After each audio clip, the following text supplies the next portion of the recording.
Let's get started. Oh my God, I can't believe we're here. We did it. Well, we're almost done. As one of the organizers of NYC HAQ, I want to welcome you guys to the final showcase. My name is John DeBartolo.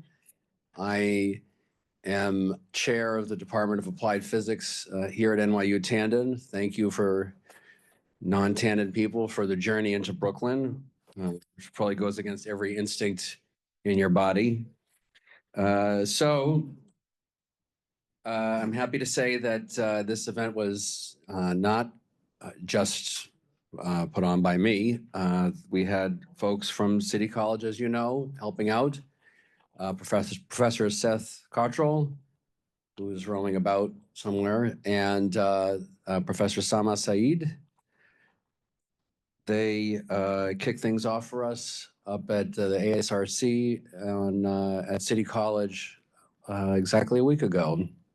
Can't believe it's been a week. It feels like 2 months. Then after that, you guys went on to Columbia, hosted by Professor Henry Yuen and Ellen Neff. They opened up their space for us. And you guys found the campus, found the building, did what you were supposed to do, had a productive second day. And now here we are on day 3. And we're very excited to have not 1, but 3 schools here competing in this hackathon. I have to say that if I may use an analogy, a quantum analogy, this event, walking into this event, before it happens, is a big mess of a wave function. And we have no idea what we're going to get until it starts, right? Until a measurement is made. And it's a little scary because there's a lot of unknowns. We don't know how many of you guys are going to take interest in this, if there's going to be equal interest from each school, right? If there's going to be equal competency from each school, if there's going to be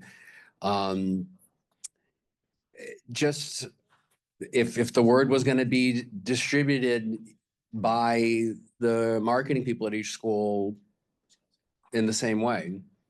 What was amazing was we had, no kidding, 1/3 of you people responded from Columbia, 1/3 from City College, and 1/3 from NYU, giving us a little over 600 people who were interested, which was amazing, that it was 1/3, 1/3, 1/3, right?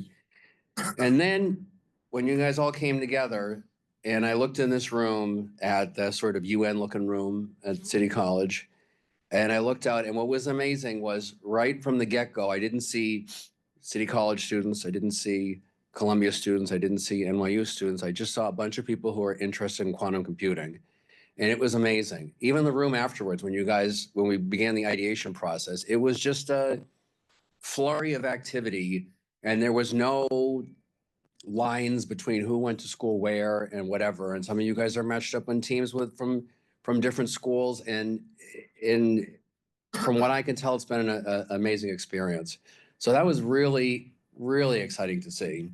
And this is just a tremendous, you don't see how much work goes into this, but trust me, it is a tremendous amount of work. It is a labor of love, though. And we know why we do it when we walk into the room and we see you guys like this morning, when some of you are showing up at 8, 8:15, 8:30, ready to polish up your presentation for today. It's worth it. It's well worth it, right? It's well worth all the, all the sort of frantic, the uncertainty, if you will, if I may continue with my quantum analogy. But I'm happy to say that the measurement has produced something that we all from all 3 universities are extremely pleased with. So we are really, really excited to see what you guys have to show us today. Just one final note, if you're in this room, it means that quantum computing, quantum technology is something that interests you, okay? It does not have to end here, okay? On the Hackathon webpage, right? Don't make me send out another email blast. I know how much you love my email blasts, But on the Hackathon webpage, please go to the hosts link and see what each of the 3 universities has to offer in this area.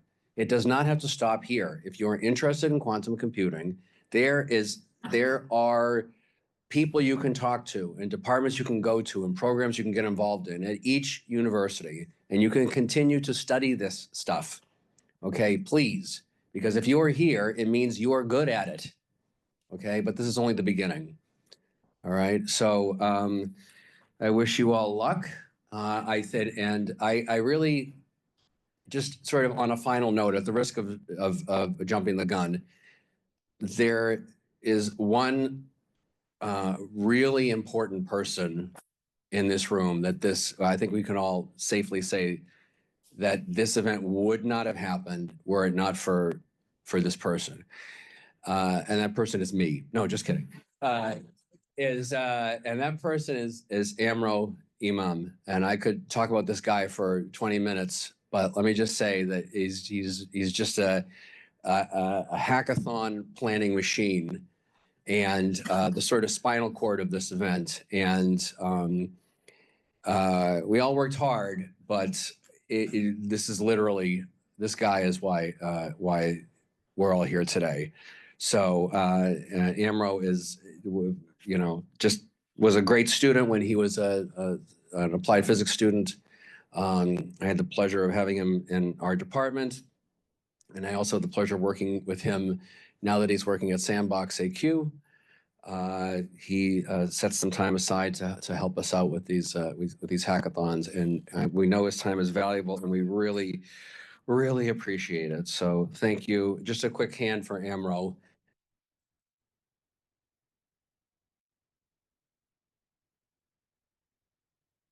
So on to the program. We have a kind of a long day, but you'll be surprised. It goes by quickly. So as you can see from, I refer you to our handy agenda. It's available on the website. So opening comments over. We're going to move on to Siddhartha Potter from Stony Brook. He's going to be speaking about quantum crypto, specifically unclonable cryptography, sort of giving us I guess, a mental break from preparing our presentations. And then after that, we're going to jump into you guys showing us what you've been working on. All right. So Siddhartha Potter.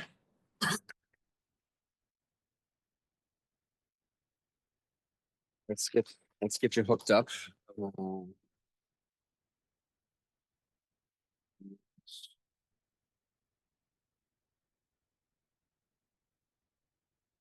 This should work through the trick. Okay. Yeah, I know Max. Yeah, it's just over here. Mm-hmm. So click on that. Oh, okay, good. We're on both screens. Oh, okay. And then you're unmuted.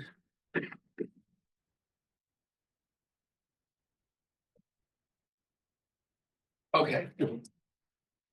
So very quickly, I know we have not announced the order of the student presentations, but that's intentful.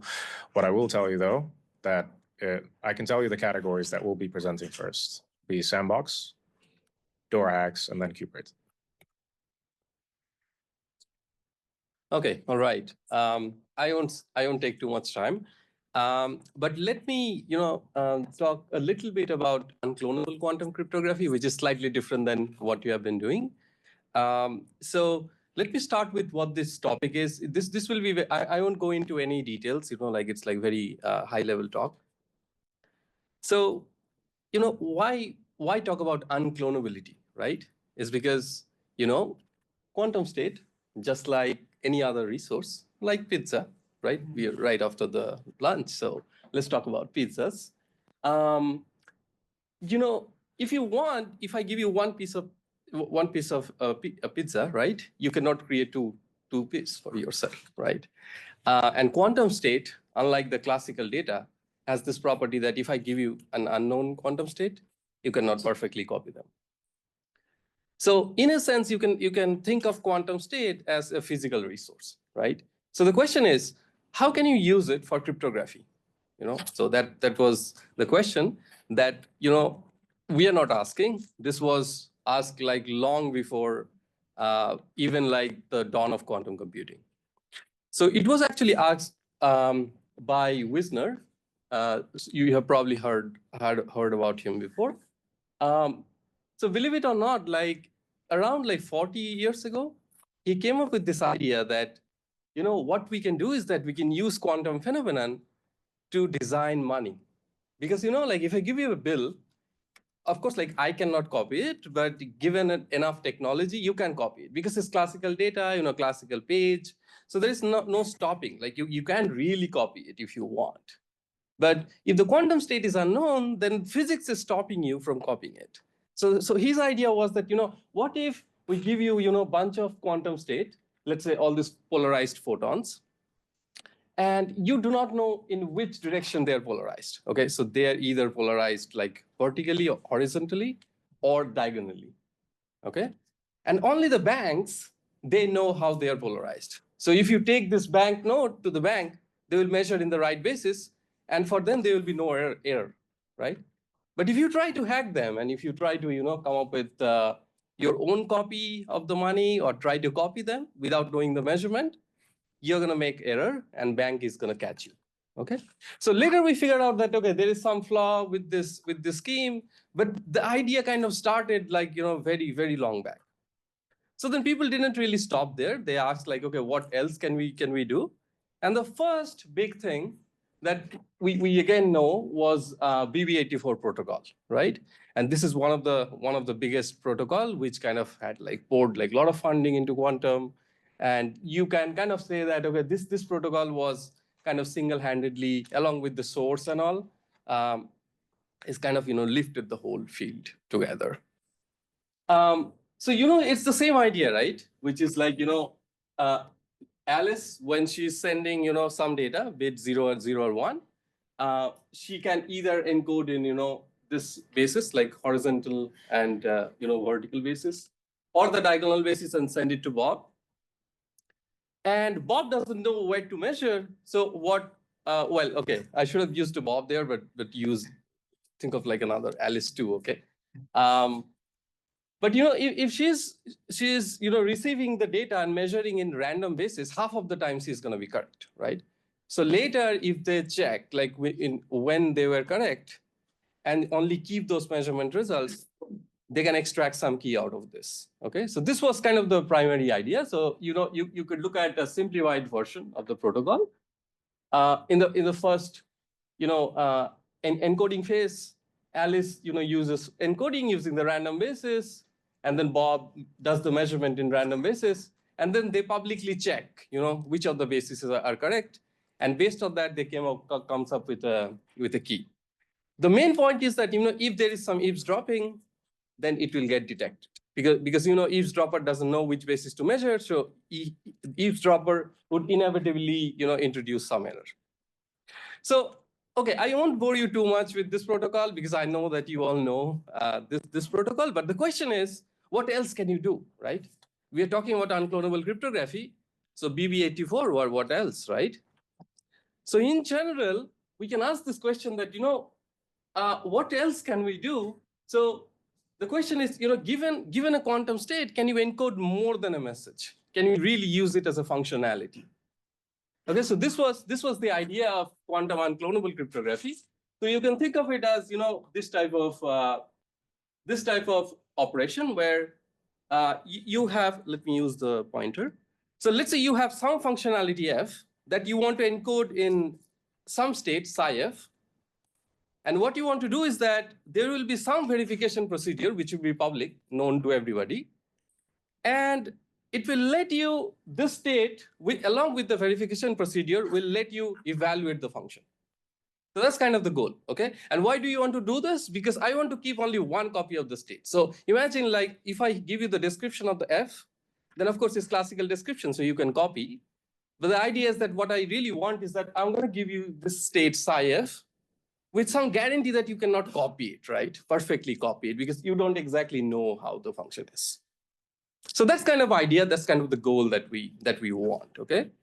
And then you can ask like, okay, what are these functionality? Like, can we really encode all possible function, or what are the limitations?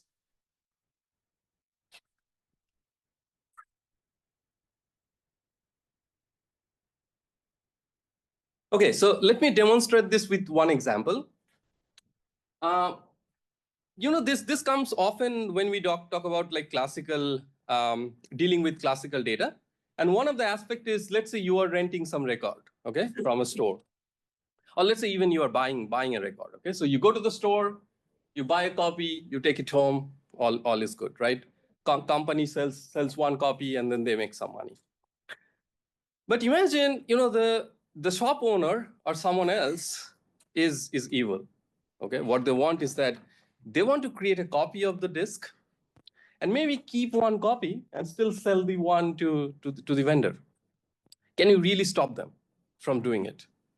Now, classically, it's not really impossible, right? Because we know that, like Windows or operating system, I mean, whatever, like copy music, CDs, it is hackable, right? I mean, it's copyable. So people make copies, and companies always come up with different strategies to stop them from, copying and creating unlimited copies.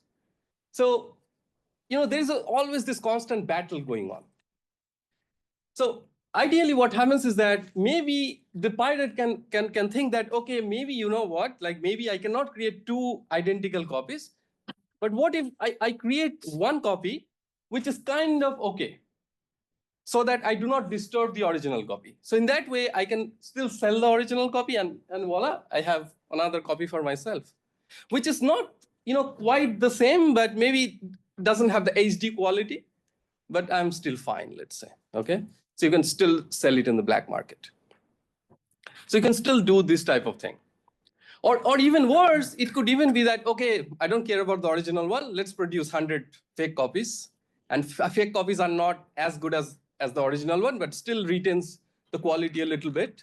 And then you make like 100 times, not 100 times, but of the order, like some money, right? So classically, you cannot really stop them. So now we have quantum, right? Which is like a pizza. So can you use quantum to do something? So let's encode the music in some state, which is music. And this time you send the music. And the point is, the pirate doesn't know the music exactly, right? And it's an unknown data. So the question is, can you now then, stop them from creating two copies of the state?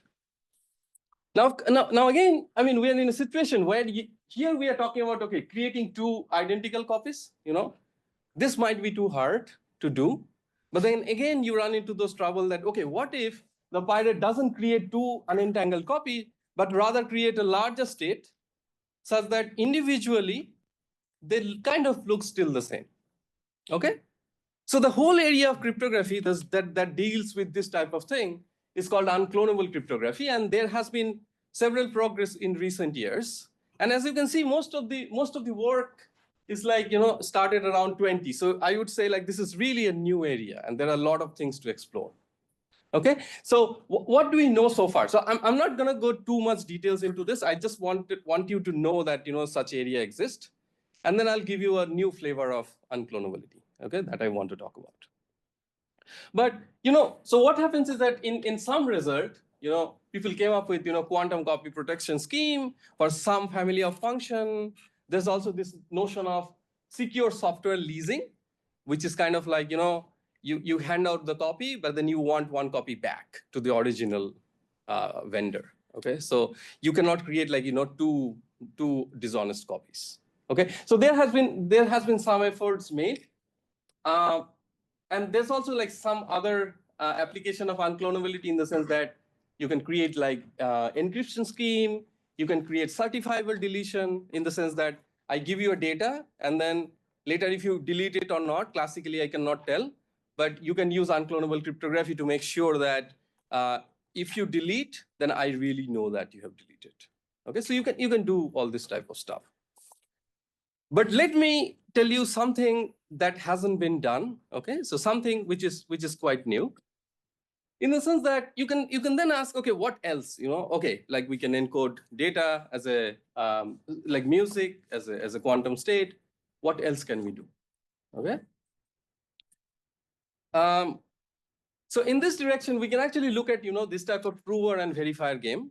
And probably many of you know about PNP question, right? So NP, NP is the class where, which can be efficiently checked given a data, right? So NP you can think of this way that, if there is a verifier, they want to solve a problem, but they don't know maybe how to solve the problem, or maybe it is too hard to solve the problem. But given a solution, they can check easily. Okay, so the question could be, can you make them unclonable? This type of data, okay? So let me give you one example, okay? So I'm coming from Stony Brook, right? So let's say I claim you that, there is a route from Stony Brook to Manhattan. So initially the talk was supposed to be somewhere here, right? So I did this, but I'm giving the talk today, so I should have really done it here. But that's fine. But the point here is that, if I claim that, there is a route which is less than 20 miles, let's say this is the statement that, there is a route from here to Stony Brook, which is less than 20 miles. If this is true, I must be able to, I should be able to produce you the right route, right? So if I'm not lying, I should be able to give you a path. But if I'm lying, if there is really no path from here to Stony Brook, which is less than 20 miles, no matter how hard I try, I won't be able to convince you. Okay, so this has this kind of NP type of flavor. Another example could be, the pseudogo. So you see, what I can do is that I can randomly, put some numbers in some of the blocks, and it might give you, an instance which is unsolvable. Or it could be a valid instance. And then, so I can claim that this is a valid instance. And if my claim is true, if I'm not really lying, I should be able to give you the solution, right? So it might take a lot of time to actually solve it, but if I give you the solution, for you to check whether the solution is valid is very easy. So this type of thing, right? So giving you the solution, see, this is a classical data. How do you make it quantum? So if we want to make it quantum, we run into a lot of trouble, actually, So imagine like, okay, this time the pirate is little sophisticated pirate, okay? Because see, this time the data that is coming, unlike this music example, it's actually a little bit known to the verifier. Because if I'm trying to convince you of a solution, you actually know the question. So the adversary who is trying to copy the data actually knows the input. So, they already might have some information about what the state is going to be. So you cannot really use no cloning principle over here. Okay. So this is the first challenge in order to define something like that. But essentially, what we want, we essentially want to identify. This is kind of the landscape of the whole complexity picture. We want to know for which of the problem you can at least design some proof system, some unclonable proof system. And what do we really mean by unclonable proof system? So unclonable proof system could even be for NP or QMA or any larger class. It really means like, if I can convince you classically, maybe there is another way to convince you quantumly, which comes with the guarantee that given the quantum data, you cannot copy it perfectly. So that is kind of the question, okay, that we want to ask. And know that, even to formulate this type of question, even to formulate the definition is hard. If you, so this is a new area that people are actually looking recently, this year, and to be honest, like we still don't know how to come up with a protocol unconditionally. So this is an open area of research, okay? But let me at least tell you, another problem that comes with this type of data, this type of model. So see, one problem, as I said, you cannot copy the data perfectly. But another problem is, how do you know that the prover, given some state, is not creating two states which are valid for maybe two different verifiers who are actually who are the verifier for the same language? Okay, let me explain you what do I mean. So imagine take the 3-SAT problem, okay? Take the problem which is like 3-SAT instance in NP. So what you are doing is that this verifier, they're supposed to solve 3-set problem, and the prover is sending actually one assignment for the 3-set problem, encoded in some quantum data. But maybe what the adversary does, the adversary cleverly, copies the data and creates 2 instances of 2 other NP-complete problems. How do you really capture this type of situation, right? So maybe it becomes an instance for one copy becomes an instance for vertex cover, another becomes an instance for traveling salesman problem, let's say.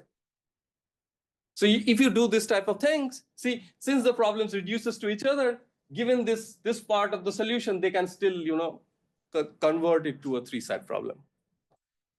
So it comes with this type of baggage that, you cannot really talk about just the state, but you really need to understand what is going on with computation, what is really going on with the verification procedure. Okay?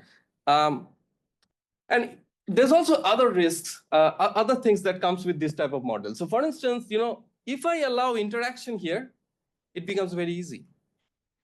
Because even 2 rounds, it becomes easy. Can someone tell me, like, how can you do this with 2 rounds?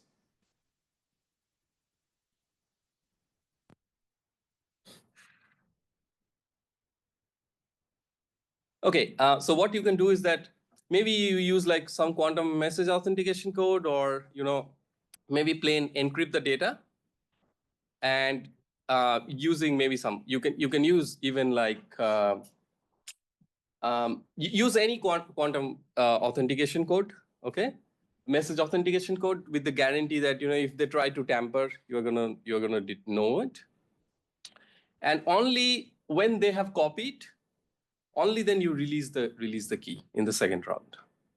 So that way you can ensure that in 2 rounds it is possible to do this thing. So you cannot allow interaction, because then the game becomes easy. And there's this problem that they know the input, so you cannot do it. Also, you cannot do, for instance, this type of thing that, for instance, we know that we can do quantum money. So you cannot, just attach a quantum money to a classical witness just to make this proof system work. Because if you do this, then you can say that, what? Since this quantum state that we know quantum money is unclonable, when the adversary tries to copy, they cannot copy the quantum money part. So the verification procedure, maybe what they do is that they first check the quantum money. If the quantum money doesn't pass, then they reject, right? So that way you have designed a proof system for that language, but it is really cheating. Like, you're not really, because the verifier can just throw away the quantum money part, because they do not care, right? All they care about is the classical witness part. So somehow you need to encode the witness into the quantum data, but also at the time make sure that all they can extract is the information about the witness. Okay, so to define this, I'll just give you the definition of such thing, which is like, if you want to talk about any anti-piracy proof system, if you want to design that for any language, what you want to say that, given one copy of the state, whenever the adversary tries to produce some data over 2 registers, they might be entangled.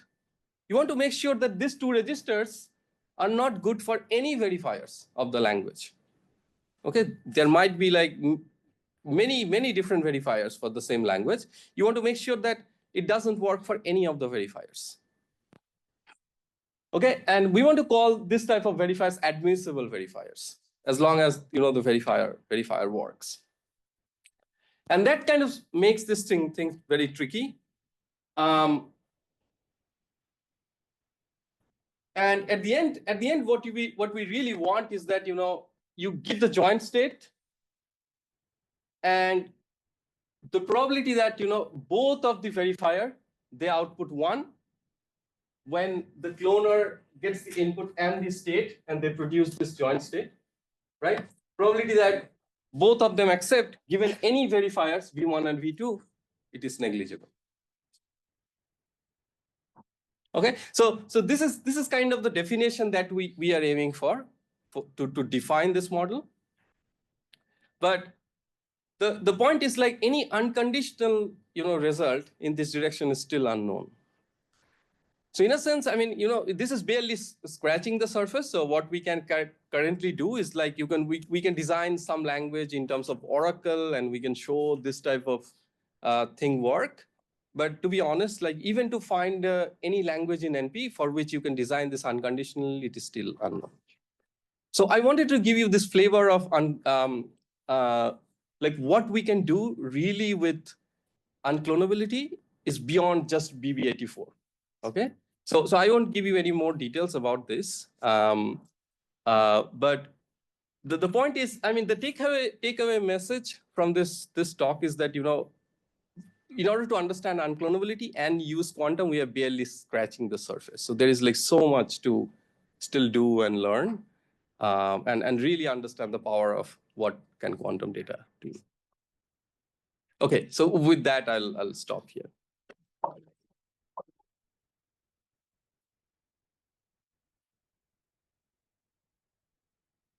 Any question? Yes. Yeah. I'm wondering if you think that there can be links within clonability to watermarking AI generated content in the future. This is a very good question. I haven't really thought about this, but one of the interesting thing about like the candidate that we have, which works with the Oracle, is a subspace state, and that is used for actually quantum watermarking. So there might be some link there. I can think about it and get back to you, but this is not a direction that we have explored. Yes. Yeah, it's you. Yeah. Basically what you're saying is if you can express the sort of product as a function, right? Then there are some constraints potentially on the function. In fact, there are constraints, is what you're saying, right? You mean for this definition over here? Somewhere you talk about f and f of x. Oh, right. You mean encoding this one, right? Yeah. So there are some restraints on the functions that you could potentially apply this to, right? That's what you're saying. That's right. Yes. And then, yeah. So does that already rule out certain implications? Like it really depends on what kind of definition you are considering. So now there are some impossibility result that some of the you cannot do it for generic function. Like you cannot have a generic procedure that can encode every function, okay, without any assumption. So you have to rely on some cryptographic assumption. But even then, people have only found like some useful examples which we can do. Actually, one of the useful examples that we could already figure out is a point function, which is like a password function. Like if I try to encode your function, your password as this functionality, and then I send it to you, the verifier, which is a public verification, it can actually check your password, but it cannot create two copies. So that already gives us functionality in the sense that you can use it as like, like subway token or something, which gives you this unclonable data. But of course, like, I mean, if you want to really implement all this like practically, I mean, of course, like this is very far-fetched, right? Because it requires quantum memory, which stays like very long. But this caveat is with the quantum money as well. So from theory point of view, we're trying to push like as much as possible, towards the future. But coming back to your question, yes, like we still are to figure out like for what important type of practical functions you can do this. So far, the implication is that we can do it for point function, we can do it for like compute and compare functions, and some sort of family of functions which are like small circuit, this type of thing. Yeah. Yes. So that's pretty interesting. I lost my passport recently, so that's like an interesting application. So for the quantum authentication token part with the two, what's one way to like that diagram that you showed was like, so between the prover, the adversary. So like one way is like passing a piece of paper, right? That would be like an authentication code for quantum.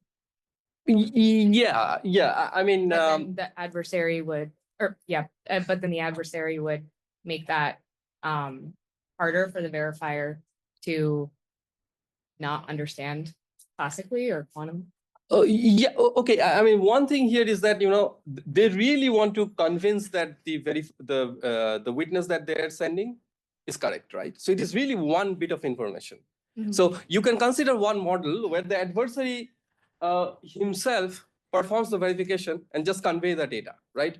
Guys, this is in the language, right? So if you want to do that kind of attack, you cannot really stop it. But in a sense, what we really mean here is that, you want to have the copy of the state so that you can go and convince someone else that, this is really true. So think of it as a proof of, I don't know, P not equal to NP or Riemann hypothesis, right? And you really encoded the proof as a quantum data and you keep it in a store or something. And the point is that we want to make it in a way that you can actually show it to people. They can verify themselves that the theorem is correct, but they won't be able to steal it at night. So that's the essence here that we want to preserve. So how would you still, you're preserving the quantum data, but not you don't care about preserving the classical information? No, it is really encoding the classical information. So for instance, if you're talking about NP, you want to encode the classical information about the witness in a quantum data so that it is not extractable. For instance, you cannot really extract the whole thing because if you extract, then it is replicable, right? So that's where the tricky part is. Like you cannot, for instance, just encode them in some BB84 basis, for instance, because then we can just measure. Once you measure perfectly, because see, the adversary is a machine which is as powerful as any verifier. So they can do the verification as many polynomial amount of time, right? So you still want to make sure that they cannot extract any classical information from there, which is distributable. But they can't extract any classical information. They cannot, apart from the fact that it is just accept or reject, only that information. Yeah. But they can extract quantum information. Yeah, like they like quantum, like all you can allow is that they can extract the information that it is in the language, regardless of what data it is. Yeah. Thanks.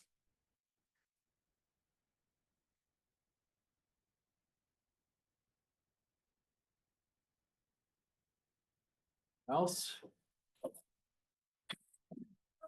Right. If you guys are interested, I'm giving you a longer version of this talk at SUNY. CUNY, right. In a month, in November 1st. So if you want to look at the more details of the proofs and all that, you are welcome to be there. CUNY what? What's CUNY? Okay. Thanks for the opening. Right. So we've organized, and I'll let Alvaro talk about the first day. It's going to be a 2-day workshop at the CUNY Graduate Center, located 65 Fifth Avenue, almost across the street from the Empire State Building. And the first day is going to have to do with AI type of stuff, and that's sort of in the process of still being organized. The second day is going to be all quantum. And so Parth is one of the speakers. We have 5 speakers, 4 computer scientists and 1 experimental physicist. Okay, so everybody's welcome. I think it starts at 9:30 in the morning. And there's a website for it. Go to Google Initiative in the Theoretical Sciences, okay? And then CUNY. Initiative in the Theoretical Sciences CUNY, and there's a calendar there with events, and this one is the one on November 1st. The one on the day before is the work in progress, but the quantum one is all set. So if you want information about exactly what room it's going to be in, the schedule, and things like that, please go take a look, and we would be delighted to have any of you. You can put it on the Discord. No? We can put it in the Discord for everybody. Great, great. Okay.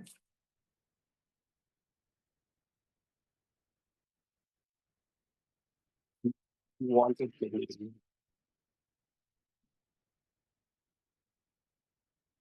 you want this to be connected to something? Yes, so it's just- okay. Thank you. Right. Can we swap the screen over to? Well, we want the screen muted for now, but then it's gonna be swapped over to In this. the meantime, while things are We being just set love up, that. Yeah. Professor Seth, do you wanna see a magic trick? Then you just select, Yeah. This goes, You. right projector, a PC on the Say. side, yeah. and then, The Team projection, presentation order is in the Discord. and it'll show up. There you go. I completely missed it. Can we mute it now, though? Oh, the only way to mute it is to select something. It's an announcement. Okay. All right, Go back to the. got it. Okay, thank you.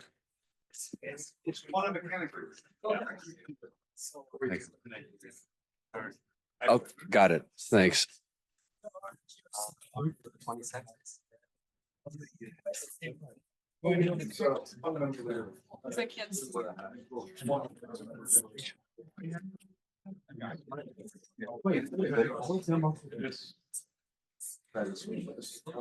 Test, test, test. Test, test. Oh, I have this. Test, test. Sorry. It works. Yes, so this is, okay. All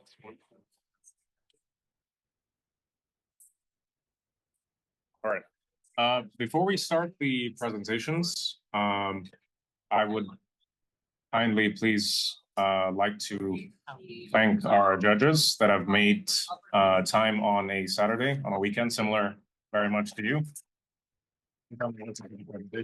Thank you very much. And also, I would like to thank everyone here for showing up, for being dedicated, for being consistent, and for putting in the efforts. There's a lot that was invested to make this, experience as educational and smooth as possible. I know there might have been some rough patches along the way, but there's a lot of effort that has been invested from the organizing team, from everybody else, all the companies that have collaborated with speakers, with challenges. And so we really want to thank you for engaging effectively with the hackathon.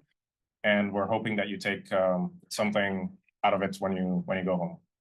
And if you guys would like, I think we did this last year, and I think it's a nice icebreaker for the presentations, at least before the presentations start. We can have all of the hackers come up to stage, and then we can take a group photo together, and then put team 8 on the spot to present.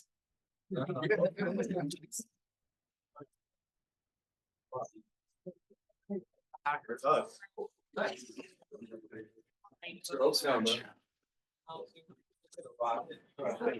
I'm sorry, I'm like. Let's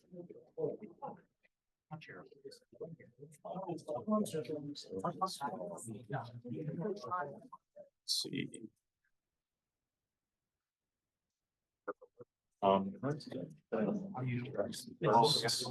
The background. I think that was. And mentors Yeah. too? Camera. Everyone. Yeah, those with the iPad. With the iPad too?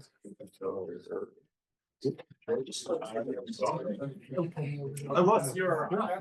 What's that? That's nice. I'm gonna do it like this. Oh, yeah, put it back up. Oh, yes. Oh, yeah. You guys try to get between the edges of the screen if you want to be in on the picture.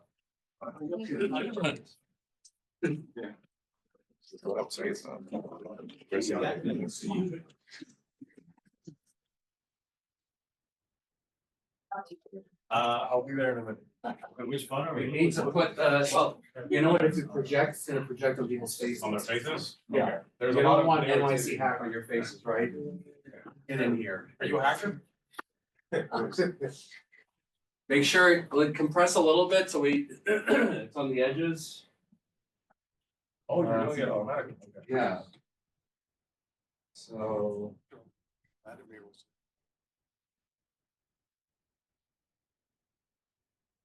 Say cheese.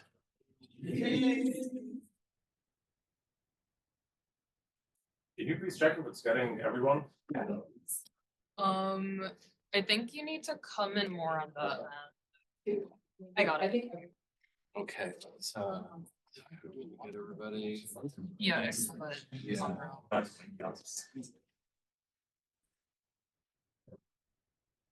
And then also you guys at that end too. Oh, yeah. Now we got everybody. We went on wide angle, so everybody's definitely in now. Let's do a few more.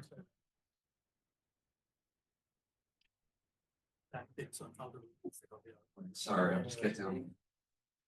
Cheese. Cheese. All right. All right, before you move, please. This is also a tradition that I'm trying to establish every year. The last year, I took a video with everyone and we said hack on 3 instead of cheese. So if you're interested, I can record that video and then show everybody in the background saying hack on 3. It sounds strange, but it works. Trust me. I didn't know what he was doing last year, but it really works.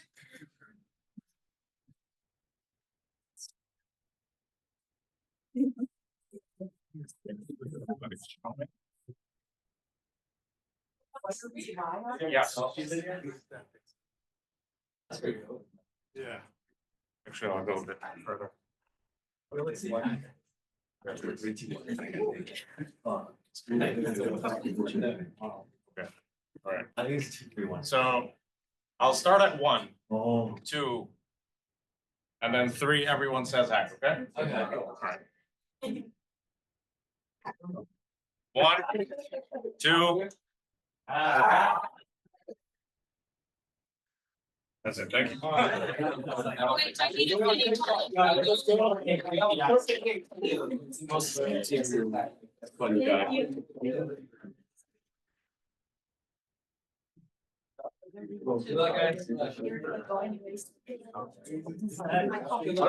do you stand there? We all stand here.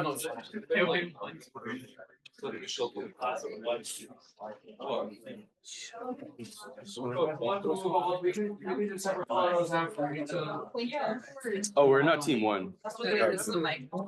Yeah. We're team 8. Can I get a city college photo by any chance? Oh, okay. Yeah. We'll do it during intermission. Oh, with Yeah. So you can use this microphone.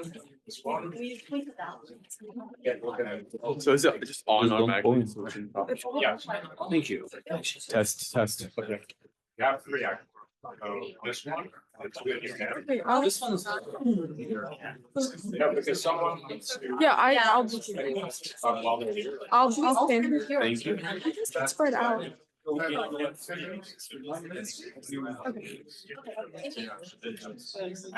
on the dot, so I'll announce it. Yes.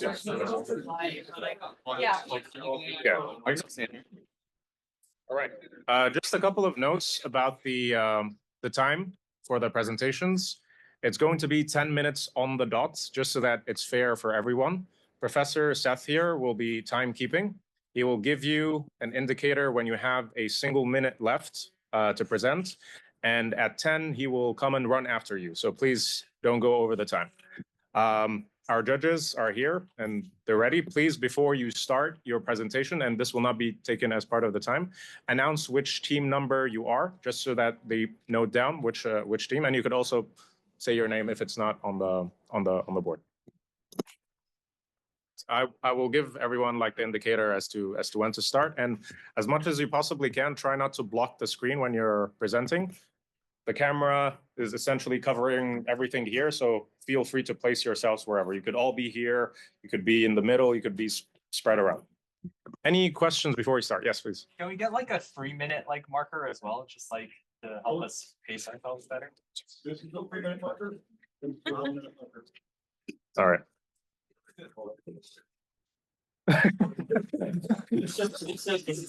All right, any other questions from the hackers or the judges, if there are any questions? All right. Okay. So announce your team, and as soon as you start speaking, Professor Seth will start the time. Hi, we're Team 8. Our project is called R∠A, and we're doing the Sandbox AQ Challenge, and our team name is Uncertainty. My name is Irene Yang. My name is Elijah Lidler. I'm Michelle Lee. Max. I'm Matthias Larson. And so today we're going to tell you why we decided to choose this challenge, how we attacked this challenge, and also the effectiveness of our program. So the objective of the Sandbox AQ Challenge, which was stated, was to calculate the energies of the ground and excited states of the lithium hydride molecule using quantum algorithms. And we chose this after looking more into it because we realized that the most specific healthcare aspects of it had a lot of applications towards drug discovery, protein folding, precision medicine, and imaging. And also, we were just very interested in the physics behind calculating the ground and excited energy states of a molecule. And so now we'll go into the methodology of how we approach this. So to start off our method, we need a representation of our lithium hydride molecule in our algorithm. So a little bit of background. This figure shows us the molecular orbital representation, specifically for the ground state of the lithium hydride, where two paired electrons are in the bonding orbital. So for this state, we create a second quantized molecule object in the Tangelo module, and we specify the ground state as having 0 spin and no unpaired electrons. And for our excited state, we have 2 unpaired electrons, each in the bonding orbital and the anti-bonding orbital. And we here specify the spin to be 2 to represent that state of the molecule. And after setting up the molecule, we have to choose a basis set that will describe our molecule. And a basis set is, simply speaking, a set of mathematical equations that construct our molecular orbitals. So to determine the best basis state for our molecules, we tried implementing different types of basis sets given in the Tangelo module and plotted the mean field energy, which is calculated by the second quantized molecule object automatically. And it's a rough estimation of the energy of the system, and plotted also the amount of time it takes to get the solution. And you see for different types of basis sets, the more complex the basis set is, it takes longer, but also achieves a lower energy, which is more accurate. And based on this graph, we chose this. So this is for the excited state, and that's for the ground state molecule. We chose the 6-311G(D)(P) basis set because it was a good optimization of both the time it takes for the solution and estimation of the energy. So this basis set, because it's a pretty complex one, uses 27 active molecular orbitals. And we can know that by analyzing our molecule. And this is a result of running a part of our code to analyze the molecule. And from this, we can identify that there's a lot of virtual orbitals that are not necessarily really actively engaging with the molecule or how we compute the energy. So looking at this, we identify molecular orbitals that are irrelevant and can be excluded from our calculations. For example, the core orbital and the more virtual orbitals. We didn't print all the virtual orbitals in this case because only the electron, tells us the occupancy of the electrons, and you can see only the first 3 are really occupied by electrons. So by that, we reduce the active orbital space and try to improve our circuit optimization. To calculate the ground and excited state energies, we use VQE. And the first step of VQ is to create a wavelength function, which is called ansatz. And ansatz has different parameters that we can tweak to find out the minimum required energy state. And to do that, we use the quantum gates. And after that, when we get the minimum energy, we use classical algorithms to optimize it, the equation. Yeah, so GS in the equation just stands for ground state. So this just shows that we just approximate it as close to the real energy value as possible with the VQE. Well, the success of VQE heavily depends on the ansatz selection. So we tried different ansatz to figure out which one is the best for our molecule lithium hydride, which is QMF for our case.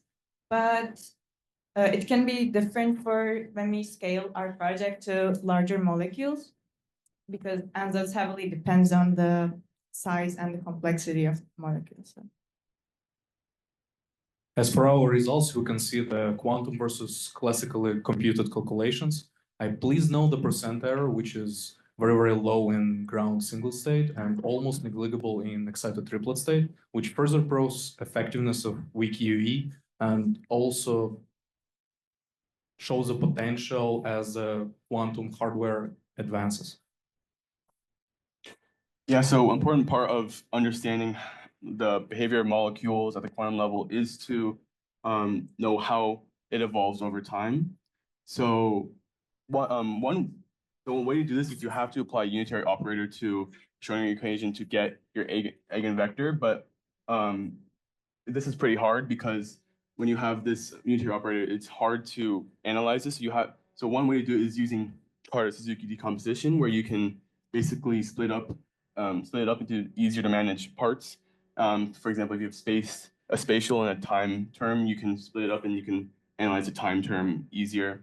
Lucky for us, Tangelo has trotterization as an implemented trotterization library or something like that, and we use that as our code. So we have a graph of our molecule as it evolves over time. And so in our case, we're not actually evolving the system by making it interact with an environment, but because we have an approximated Hamiltonian of the molecule given by the second quantized molecule object, we are trying to apply different parameters and evolving it with the unitary operator to get different approximations of the Hamiltonian.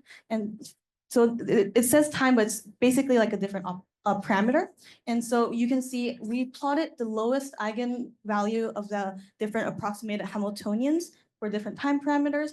And we can see that as for different times, when we did this Trotter method, we get a better approximation of the lowest ground state energy. The value, compared to the value we calculated with the VQE method, it goes closer to the classically calculated ground state energy in the first 0.025 time units. And then later on, it goes even lower, which we think that it is able to estimate the ground state energy better than the classically solved method. As our strengths, we employed the frozen orbitals technique to remove the core electrons from the active space, which reduced our computational costs drastically. Also, we used the trial and error in various configurations to select the optimal ansatz, and we improved the ground state energy using Trotter-Suzuki decomposition. As for next steps, our model works good and our chosen ansatz works very well for smaller molecules like lithium hydrate, but for bigger molecules, we may need to improve our runtime and performance and employ better algorithms. So we know that there's other ways to optimize our VQE. If we have more time or in the future, we would like to use those. Also, we're thinking about using a higher order Trotter-Suzuki decomposition that would allow for more accuracy. And then there's also quantum phase estimation. For the current state of quantum computing, we decided to stick with VQE. As we mentioned earlier, there's a very low % error, which is why we decided to focus on improving our program and work on these in the future. Also, a brief thing that we found during our code, while we were plotting the ground energy for different time parameters that evolve, we were expecting the energy to get lower and lower, but after we evolve it for a longer time parameter, we found an unexpected result where the lowest eigenenergy estimated by the Trotter was actually way higher, peaking up. We are not 100% clear why we got this result. We think it might be due to the numerical limits since we only had the first order approximation of the Trotter, but we just wanted to show this to the larger audience and get any feedback because we're also trying to figure out what's happening. Yeah, in the future, if we would want to research more about the small molecules, we would want to explore more of the other aspects of it. For example, in this graph, you can see maybe we could explore how the environment might affect the molecule. Like if you apply some sort of field onto a molecule, how it affects like the superposition of it, or in this case, maybe we could in the future explore like magnetization over time and also like the mean spin correlation over time, stuff like this. But yeah. Okay, thank you, everyone.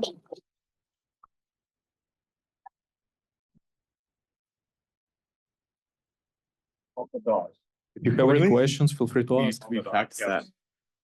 Judges, please, if you have any questions, I can borrow this.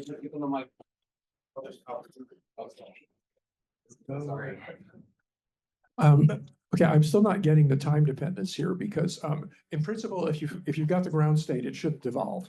Okay, so what you're saying is, let me just see if I've got this right. Okay, so you're saying that because you don't have the exact ground state, there will be some non-trivial time evolution. Okay, now I would expect that non-trivial time evolution to oscillate, but yours seems to go like this. Okay, so do you have any? Can you give me any insight into what's going on here?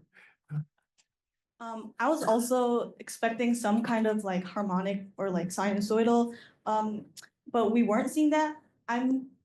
I think maybe if we evolve it over a longer time, maybe because it starts to look like kind of like a part of a sinusoidal, but then it kind of has a weird peak, as I showed you in the next steps.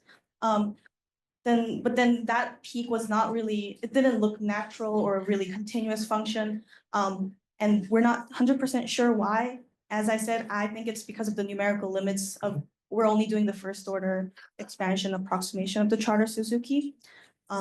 So yes, that part I'm not 100% sure, but I don't know if that answered your question.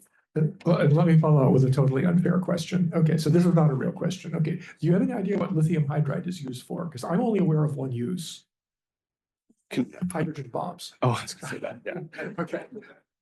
Okay, I'm done. Can you explain a little bit how you use VQE for the excited states? Like which aspect do you mean? So for VQE, right, so you're minimizing, so you have the variational form there, right? So when you minimize, you use the variational principle and you minimize it, you're accessing the ground state energy. So at some point you need to then consider variational form restricted to the orthogonal space, right? Everything above that. So how did you do that?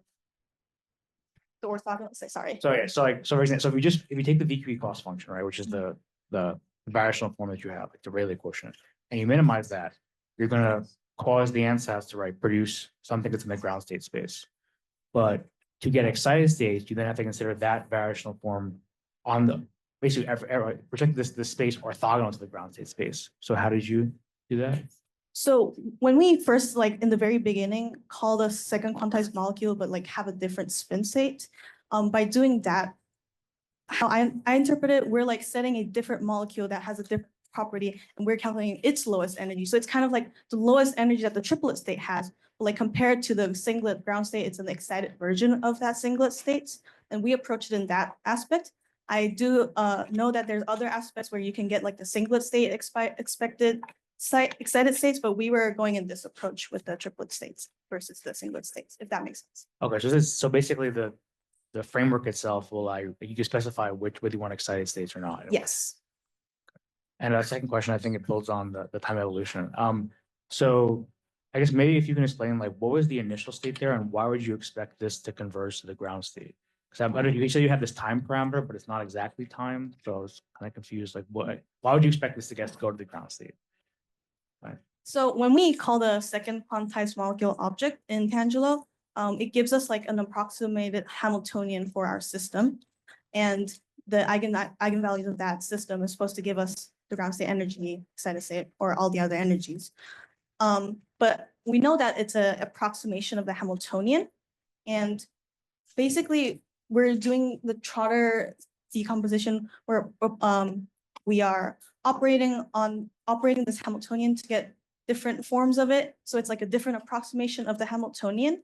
And we weren't totally sure if this will like converge to the ground energy. We were hoping something like that. And from the graph, it looked like, at least for the shorter time periods, it was giving a lower ground state energy than the classically or the VQE solved energy. So we are suspecting that it might be a value that's actually closer to the true ground state energy. But it needs verification, obviously. All right, thank you. Thank you very much, teammates.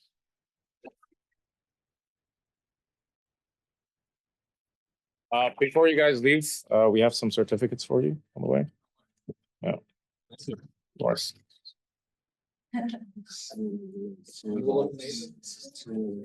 Wait, what? What is that? Yeah. You guys were teammates. Also.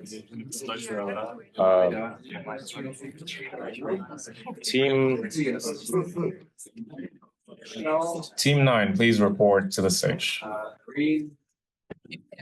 And then Maxim. We do group shots here? You can like a quick shot. That's fine. Oh, you're excited. I can't wait to introduce ourselves. Nice. This is your presentation, right? Yes.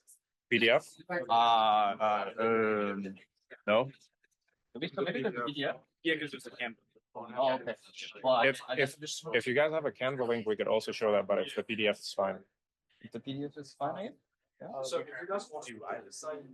Because like there's a team that's presenting in Canva, that's fine. Okay, we can do the Canva. Yeah. The Canva link. If there's no difference. Okay, then just. I'll just scroll. Yeah. Okay. I'm just. Because. I'm assuming if I click, yeah. Can we quickly test something? Yeah. Like, can you move the keyboard? Because like, no, my slide. So like, I want you to help me click this. Does it work? Yeah, it's supposed to be. No. Then just help me click the next slide. I'll just next slide. And then go back. Okay. Yeah. Back and forth. I got it. Yeah. Cool. This is team 9. Okay. So we'll give the judges a couple of moments to finalize their scores for team 8. Is there a mic? No. We don't get a mic. Oh no. You gotta shout. Yeah, just shout. Did you guys still have the mic? I'll introduce Check, check.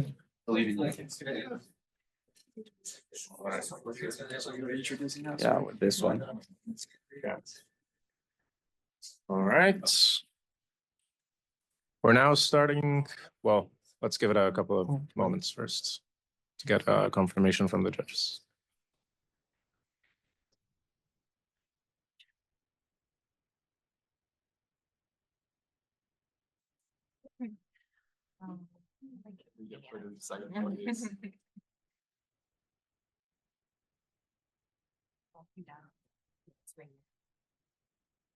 So, how's it going? Great. Yeah. You will do great. Yes, sir. I'm about to give the greatest introduction. Yeah. You've ever I'm seen. hyped. You've built up hype right now. Oh, it's about to, I'm so sorry for this. Right. They're ready. Yeah. I got some way.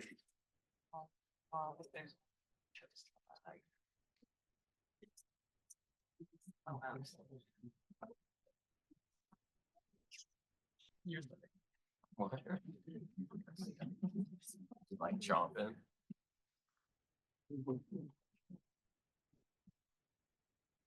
All right, judges, are you ready for the second presentation? Whoops. All right. Team 9, everyone, please. Hello, everyone. We are Team 9. We're Team Carbon with a Q, the most original name you've ever heard. We've completed the Sandbox AQ challenge. My name is Wesley. My name is Eric. I'm Punkage. Ethan. And I'm Vinith. All right. Sandbox challenge because of the multiple applications, quantum chemistry and computer. So how can knowing how to stimulate the ground and excited states of electrons prove to be an asset in advancing medical care? For starters, it's important for drug discovery and design. If we take into account the electron movement, we can predict the behavior of molecules. If we know how a molecule behaves, then we can come up with better drugs to target it. which cuts back on production costs and it's more efficient in our discovery timeline. Electron excitations can also lead to DNA damage. If we use quantum algorithms to analyze the dynamics of DNA change under, let's say, UV exposure, we can come up with better cancer prevention strategies or DNA repair techniques. I also want to touch on diseases such as Parkinson's and Alzheimer's. They occur because of misfolded proteins in the brain. The way these proteins fall is related to the electron movement. If we can predict the way they fall, then maybe we can reverse the process and thus, who knows, cure the disease. So before we get into like the classical and the quantum solvers, I kind of want to talk a bit about like what it means, like what the ground excited state mean, and why, like how we calculate it and why it matters. So the ground and excited states of the molecules, they matter because they tell you certain properties about how molecules react with each other. And here we have the molecular Hamiltonian, and that gets converted to a qubit Hamiltonian with the fermion to qubit mapping. And that's part of the code. But simulating natural quantum systems isn't possible without the Born-Oppenheimer approximation. And that works with the assumption that atomic nuclei and mass inside a molecule are independent because the mass of nuclei is many orders of magnitude heavier than the electrons itself. So in the Hamiltonian, all the sums are separate. The first two sums represent the kinetic energy. And there's Laplacian operators. And the first sum represents the electronic kinetic energy, and the second one, the nuclear kinetic energy. And the last three sums are coulombs. So the third sum is the electronic nuclear coulomb. The fourth sum is the electronic coulomb. The fifth one is the nuclear coulomb. So other Hamiltonians, like the time-independent Schrodinger equation, they all function with this assumption. And without that assumption, you kind of can't go about making a classical or even a quantum solver. And that's one of the limitations of the solvers themselves. So following what Penka said, we want to know how the electron arrange themselves. Here's why we want to use FCI, full configuration interaction. It is the mass word for finding the small molecule like lithium hydride here. Okay, next. So, like thinking of the FCI is like a puzzle without the final picture. You have to use all the combination to get the final answer. Just like FCI, we're gonna explore all the electron configuration here, which could return a most accurate answer. Like you can see, our FCI calculation start with a Hartree-Fock calculation. It's like a rough idea where the electron might be, which is like a rough draft.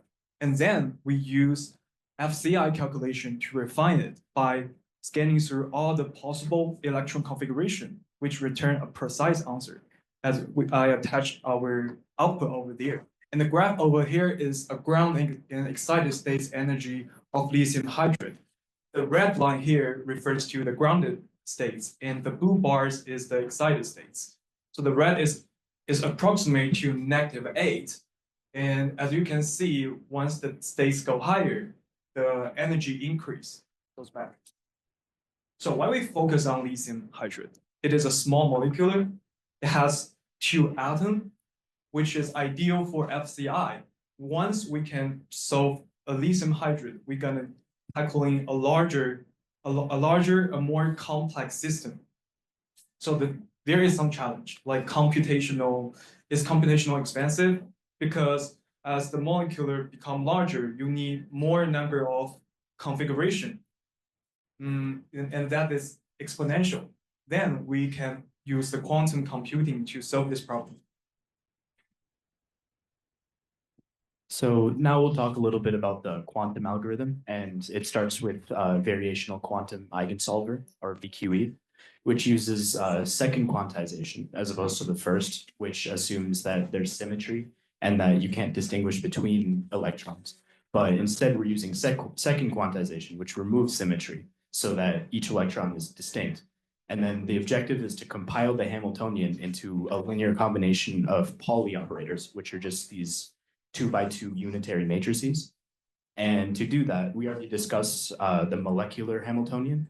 And what we need to do is to map from the molecular Hamiltonian to these Pauli operators to get a qubit Hamiltonian. And in our algorithm, we use the Jordan-Wigner mapping.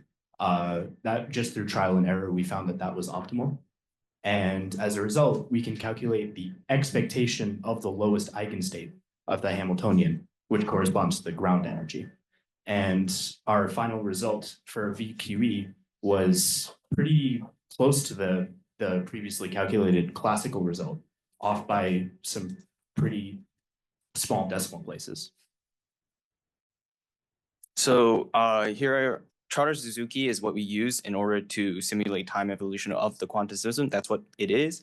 We use it to sort of break down the exponential operators into unitary operations for later analyzation. As mentioned before, eigenvalues of a unitary matrix are always unit modulus. So by using Trotter-Suzuki, we can sort of simplify the exponential operators into something more simple that we can use to characterize it by phase and even retrieve the excited states. And here is just the equation for Trotter-Suzuki.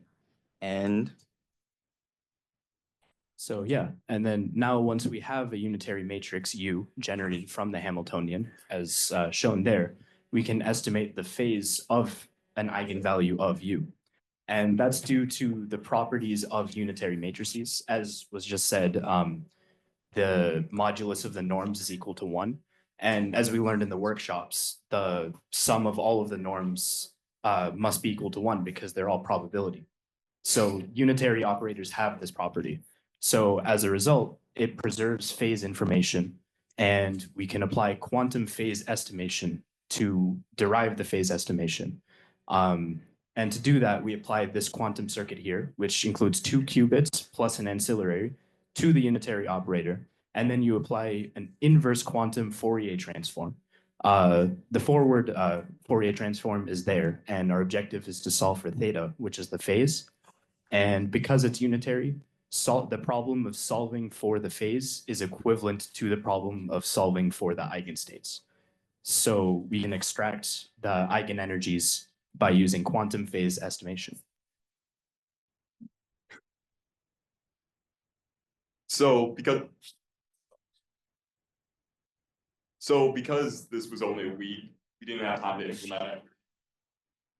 But in the future, we would like to use QSE to improve accuracy of our results. Then also found this like really interesting solution to the problem of a classic competition, where the person used Ron Kravach and his archive paper on term grouping and ESP that minimized the gate depth, got it to 672 bases. Oh, wait. Yeah, but we spent a lot of time trying to get that to work. It didn't, but if it did, like he was getting crazy accuracy, like I think it was like 6% error. In 672, I think it was like 500 something CNOTs. Just massive, super error resistant relative to everything else.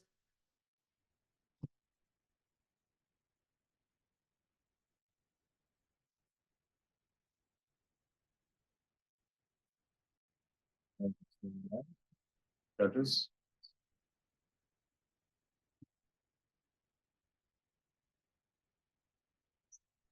Thank you. I think glad to see that the last paper you studied is also my paper. I was on it. Nice. Right. So I guess my first question is like for VQE and QPE in your projects, were they competing methods, or they work together? We used VQE for the ground state, and we attempted to use QPE for the excited states. Oh, I see. So they're okay. You use the different methods for different purposes. Yeah. Okay. And for Trotter-Suzuki, how did you guys use it? Like with the VQE or with the QPE? We didn't use it with VQE. We did use it with QPE. Okay, makes sense. Right. And another question, maybe slightly unfair. So like, yeah, you guys said you use Jordan Wigner. If you don't use it, what are the alternatives, and what do you think are the advantages of Jordan Wigner and all the other alternatives? I know of, there's definitely the parity mapping alternative. I know there's a few others that I can't name right now. But we just found through trial and error that the time it took to compute and the accuracy for Jordan Wigner was just the best. So one thing that we could do going forward is to look into how to optimize the mapping and maybe choose a different method, or maybe even come up with their own. But for what we did, we use Jordan Wigner. Okay, got it. Thank you. Can you elaborate a little more on how QP was used for the excited states, or you said you attempted to use it for excited states? Can you elaborate a little more on that? Yeah, so because the excited states are just like the eigenvalues above ground, we use QP to get all of those.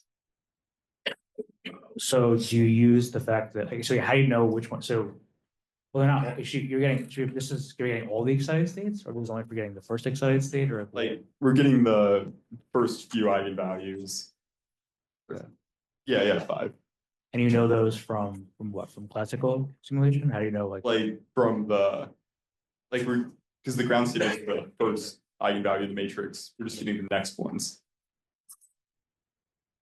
Right. So like when you do QP, right, this state now you basically separate into like eigenstate, flagged, eigenphase register, right? So when you measure, you're going to get one of these randomly, right? Or depending on what the overlap initial state is. But how do you know which one is you're just accepting anything that's above the ground state energy? Is that? Yeah, we didn't have as much time to look into these. Okay. All right. Thank you.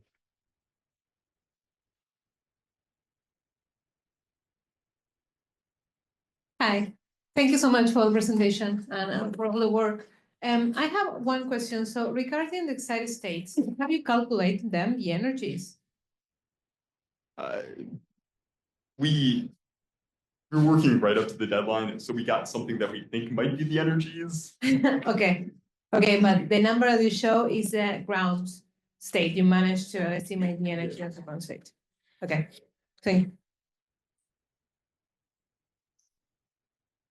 Okay, this is probably a stupid question because I'm not a quantum chemist, but how do you get from the first Hamiltonian you showed to a bunch of sum over Paulis? Well, the answer is the mapping. That is math that I'm probably not qualified to tell you, but basically the objective is there's the molecular Hamiltonian, which is like a physics equation. Yeah. And then you're supposed to map it into qubits and construct a qubit Hamiltonian. And the qubit Hamiltonian is constructed using a linear combination of Pauli operators that when you add them all up should be an estimate of the molecular Hamiltonian. Is that some kind of a standard procedure or? Well, that's the procedure of VQE.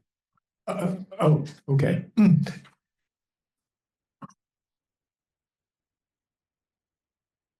Any more questions? All right, team 9, thank you.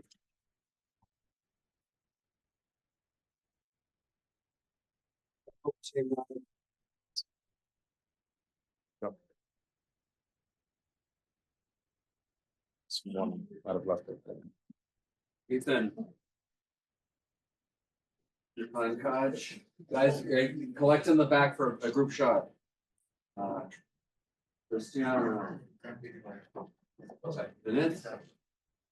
Eric. Wesley.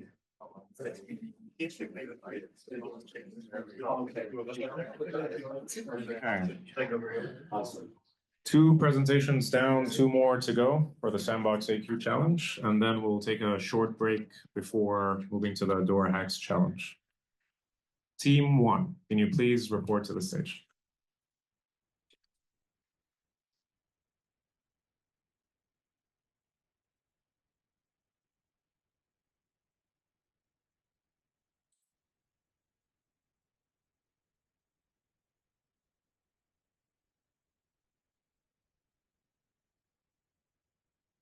You want to check and go through to confirm everything's maybe.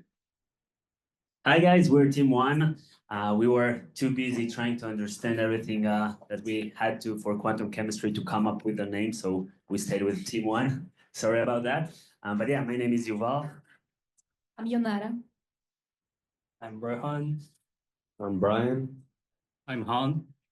And I'm Satya. We're taking the sandbox challenge. So according to the World Health Organization, chromium is a priority pollutant.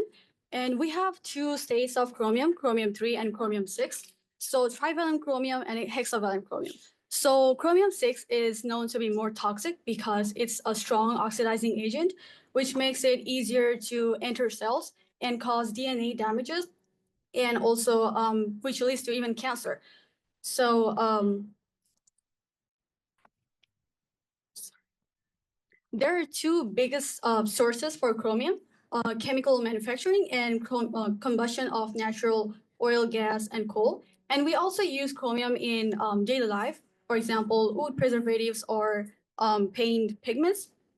So this is an interesting story. Hinkley groundwater contamination, which took place in 1952 to 1966.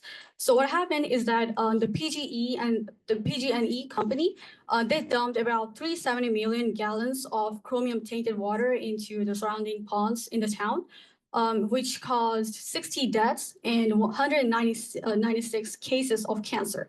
And not only that, it caused also like other health issues like reproductive problems, respiratory problems, Hodgkin disease, and frequent miscarriages. There's also a movie, Erin Brockovich, if you guys are interested in, it's based on this story. Now I'd like to pass it on to Yunara. So now I'll explain the purification methods. So we have mainly 6, but we will focus on the chemical reduction. That's the one that we use. So for example, based on an experiment with water used from an old factory located in the Czech Republic, scientists wanted to eliminate the chromium in the oxidation state 6 from the solution. So what did I do? Since the chromium in this oxidation state is well known as one of the severe carcinogens, the groundwater containing high levels had to be remediated. This is done typically with nanoparticles of iron using nanosuspension injection. After this, the solution is thoroughly stirred or ultrasounded for like an hour, and then ferric oxide is formed as a side product. The unreacted iron can be separated magnetically, and then the water is finally in a clear solution. So one of the effective filtration method we look into is the use of organically modified silica materials, particularly functionalized nitrogen-containing organic compounds. So silica provides a highly absorbent structure that helps trap chromium-6 ions. This method typically involves grafting a nitrogen compound onto the silica surface. So one of these materials that we found in the literature was silica nanohybrid powder that uses ethylenediamine, and this showed success in filtering chromium from a solution. And so we wanted to see more of the properties and the how ethylenediamine behaves, so that we can look further into applying this at a larger scale or using it for other filtrations for chromium-6. But first, we wanted to test our methods before simulating this molecule. We wanted to test our methods on lithium hydride, which Rohan will be talking about. Yeah, so we wanted to simulate these big molecules, but first we wanted to get something working with a small example like lithium hydride with just 4 electrons. And so we tried to implement and test several different algorithms for calculating ground states, excited states, and time evolution. And those are what we're presenting today. So for calculating the ground state, we used variational quantum eigensolvers to find the minimum eigenvalues for the Hamiltonian of the molecule. And the way that works is essentially starting with a random parameterized ansatz circuit, running the variation quantum algorithm through it, and optimizing the result we get with a classical optimizer like gradient descent. And so we tried to compare what we got with the quantum method with a classical method called CCSD, which gave us the basically reference energy that we found online. And so when we calculated the VQE energy, we got minus 7.88, and that matched what we got from the classical reference value with an error of like 10 to the negative 7. So to calculate the excited state energies, we used several different methods. The first was VQE with deflation, basically applying a penalty against all the previous energy states that we got. And by successively doing that, we can calculate further excited state energies. After that, we used shifted average VQE. It finds multiple excited states simultaneously. And then we also tried quantum subspace expansion. Another method, it builds a subspace around the ground state by applying some different excitation operators, and then uses another Hamiltonian in that space to, when you solve the eigenvalue problem with that, you get the excited states. And so the results we got from that was these values, and resource usage from that was pretty good, using like 10 qubits to simulate LIH. The problem with that was deflation basically takes up the same number of circuits every time you calculate an excited state. So for time evolution of Hamiltonians, we use the Trotter-Suzuki decomposition with this MRS QK method, which calculates a subspace of a Krylov subspace around the ground state. We got some results from that. It was pretty expensive though. We then tried Q-drift with lithium hydride, and yeah. Yeah, the Q-drift was really exciting. It was from another library in addition to Tangelo, and it worked pretty well. This method, we can share more later. But then we got to try the fun stuff, simulating larger molecules, chromium-3, chromium-6, and the EN molecule, which I can't pronounce. But we wanted to naively use the same methods that we did for lithium hydride, but it didn't work because it's a much larger molecule. So we had to come up with different ways to approximate it, but it felt kind of weird to just do trial and error because there are just so many possibilities, and it's hard just sitting there waiting for the method to converge and not knowing if you're going to get an error at the end. So we tried to do something else. What we did is that we looked at the orbitals of each molecule, and you can see that you could cluster them into different groups based on their energy of the different orbitals. Q means that it has 2 electrons. Purple has 1, it's the valence, and the the red ones are the virtual orbits. And then what we did is that we used a k-means algorithm to let you have the flexibility of choosing how many clusters you want to try. And then we basically compiled each approximation possibility with we compiled it to create the circuit. And here you can see the graph of the large molecules with the circuits with that's the amount of frozen orbitals, and that's the circuit width. You see here the numbers of variational gates that you need to optimize, and here you have the length of the circuit in the color. And then we find that it's pretty useful because with the rapid advances in quantum technologies, you would want to use the most accurate technologies you can, and to get the most accurate result without needing to go through the trial and error every time. So that's what we did. Here you see the circuit width. That's for the chromium-6. We have the ground state energies.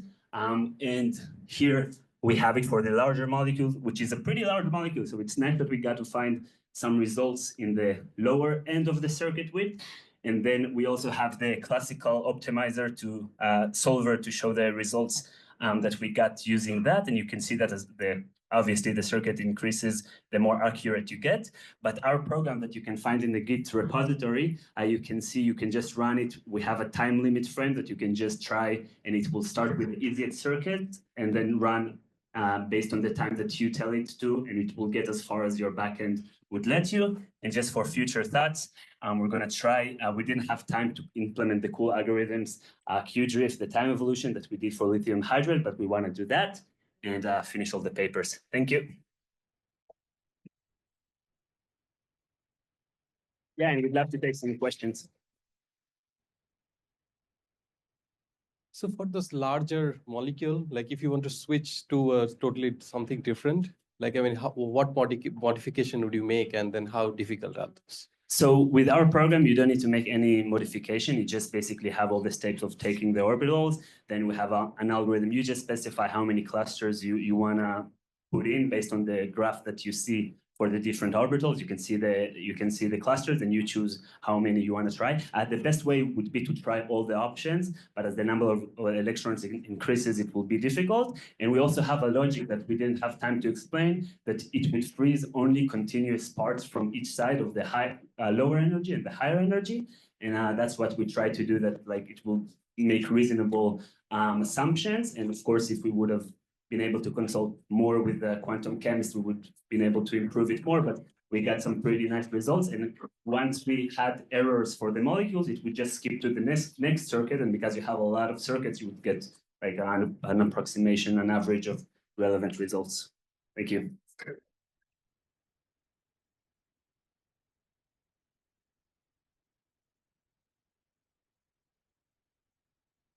Thanks for the great presentation. I think I'm amazed at how much things you guys have done. So I have several questions. For the VQE, I guess if I understood it correctly, you guys use this UCCSD on this?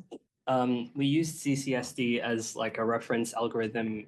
Classically, we got a value from that, and we compared it to the value we calculated using VQE on a quantum simulator. Right. So for the VQE, what ansatz did you use?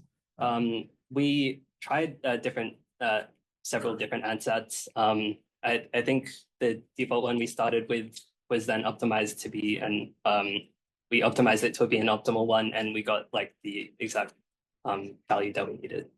Yeah, we tried also to do the part with the orbitals when like we found that the orbitals are the one that obviously increase the complexity of the problem the most, but we did that the same method for the different mapping. You can also approximate things as the answer, the classical optimizer that you would use, but we found out that it's stochastic in that sense, that you need to get lucky, and the results fluctuated much more than what it did for the orbitals. So we had that for the ansatz, but we ended up just using the adapt ansatz. I think it's the default one that Tangelo uses. Oh, so the name of the ansatz is adapt? That's what how they call it in the Tangelo library. It's like adapt. Adapt the VQE. Oh, I see. Oh, this is a iterative. So you didn't use the standard VQE, but the adaptive VQE. Yeah, we tried both. It's in the Git repository, like what they. I see. I believe adaptive VQE started with UCCSD, and it's a pretty large one. And if you guys find that maybe too large, you can use maybe hardware efficient ansatz and stuff. And the second question is that I saw that you guys use the STO3G or STO6G basis. Any like reasons why to do that? Yeah, so the basis is super important as well.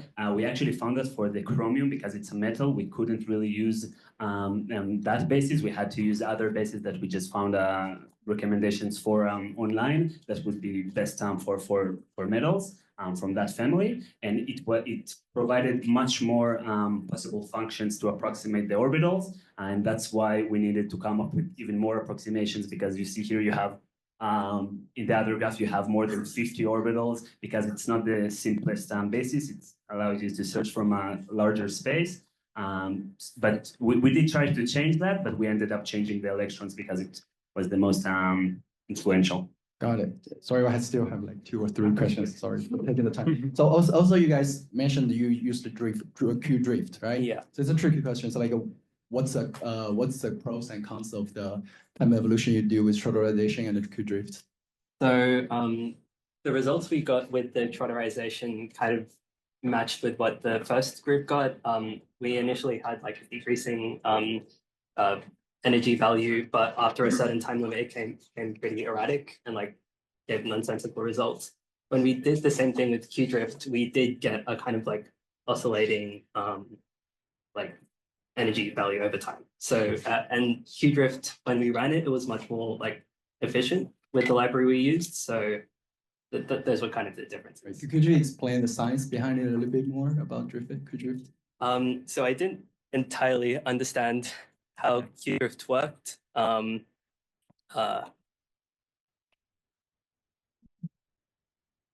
Yeah, it was pretty much implemented in like the Penny Lane library, which we imported and tested it out with the molecules. So yeah.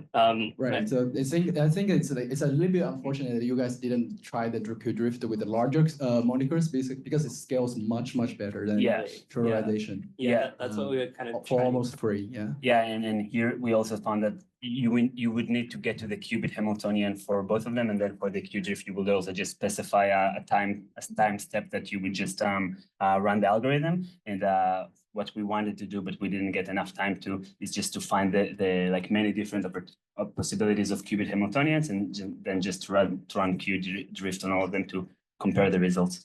Got it. Yeah, and I also saw that you guys used the quantum subspace expansion. Did you guys compare it with not using it? We compared that with the results we got from like VQE with deflation. I think the values we got weren't exactly matching. They were like 0.01 off or 0.1 off, but they were roughly similar. My last question is like, did you guys try any circuit optimization? So we tried a bit of circuit optimization on like the VQE ansatz and like other things we got, but because we were running like the VQE thing in a kind of like classical loop, optimizing it at each stage was kind of taking more time than just running the unoptimized circuit. But yeah, apart from that, we did kind of like try to optimize having smaller circuits by using like the freezing more orbitals. And so that meant the Hamiltonian we got was like less complex. So okay, thanks. That's all my question. Yeah, thank you. Great presentation. Thank you. Sorry, can you go to the QP slide again? Just maybe explain that in a little more detail. Which one? Yeah, the phase estimation one. Oh, phase.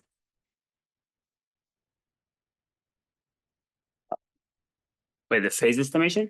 I thought I saw phase estimations. Yeah. You used QP, right? It was like as part of as part of this algorithm. Okay, yeah. Can you explain this a little more in detail how this was used and Yeah, okay, so this was a while back, but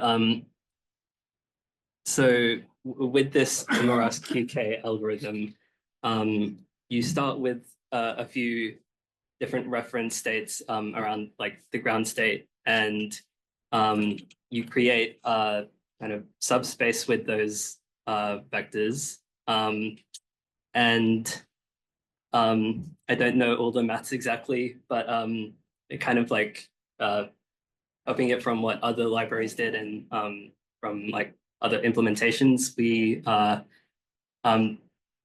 use it to kind of evaluate the eigenvectors of the eigenvalues of the Hamiltonian in that new subspace, which allows us to get like the values of excited states at that Hamiltonian at that time step. Yeah, and it's in the notebooks that we provided in the GitHub. We do have an implementation with there. citation to the different libraries and everything in the GitHub. Yeah. okay, thank you. Questions?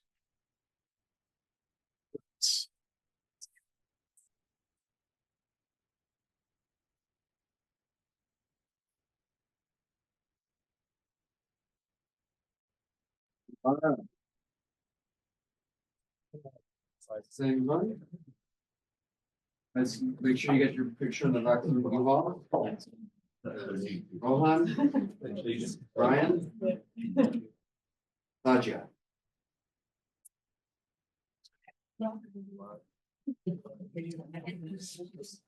Perfect.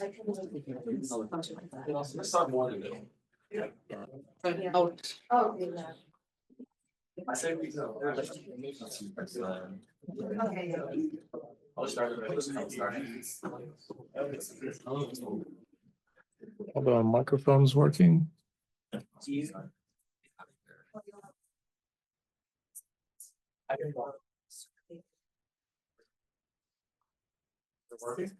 Hello. Mic check. Mic check. Yeah.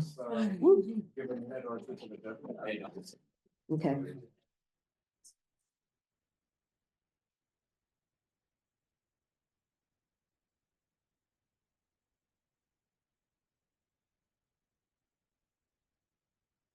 Okay, this will be the last Sandbox AQ challenge submission. And after that, we will take a very short break before we move on to door hacks.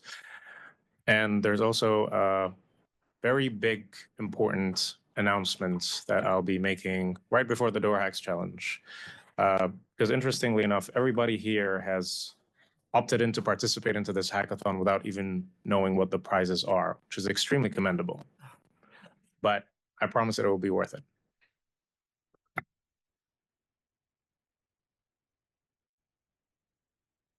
Am I good to go?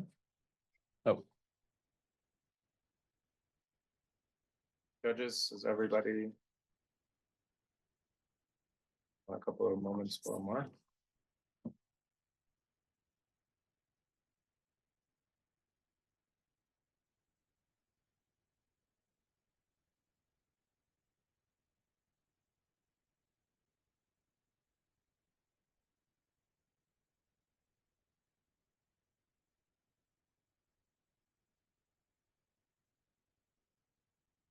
Team 2, take it away.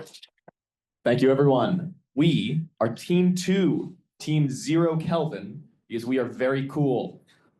Wow, you guys didn't have to laugh. You didn't have to do that. Thank you.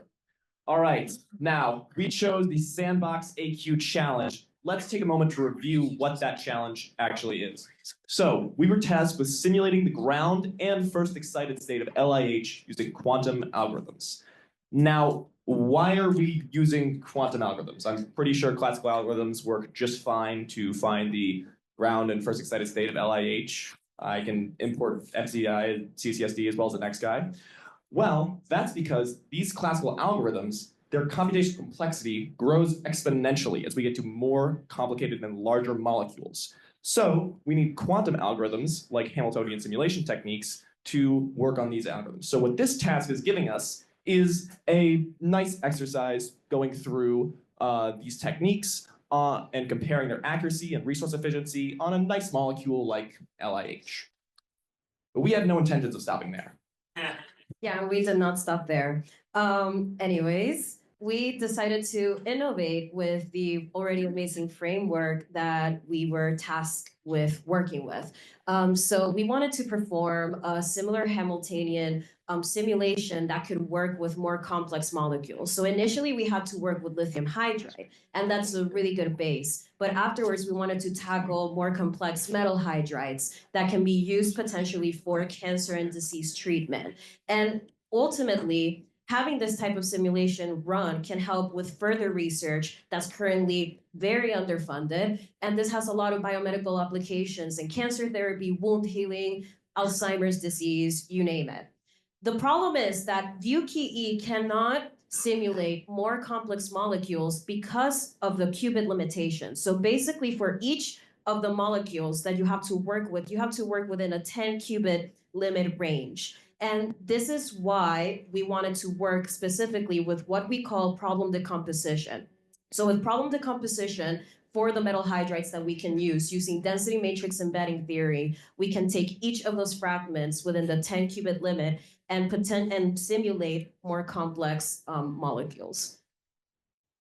So starting off with the kind of initial challenge that we were tasked with, we want to solve the initial LIH problem. So two things we kind of did here. First is we want to examine what the energies look like classically, and then move into a quantum algorithm. And we use VQE for this, like many of our peers. So first with the two classical algorithms we used FCI and CCSD, quite a little bit of a generalization about kind of the qualities of these two algorithms.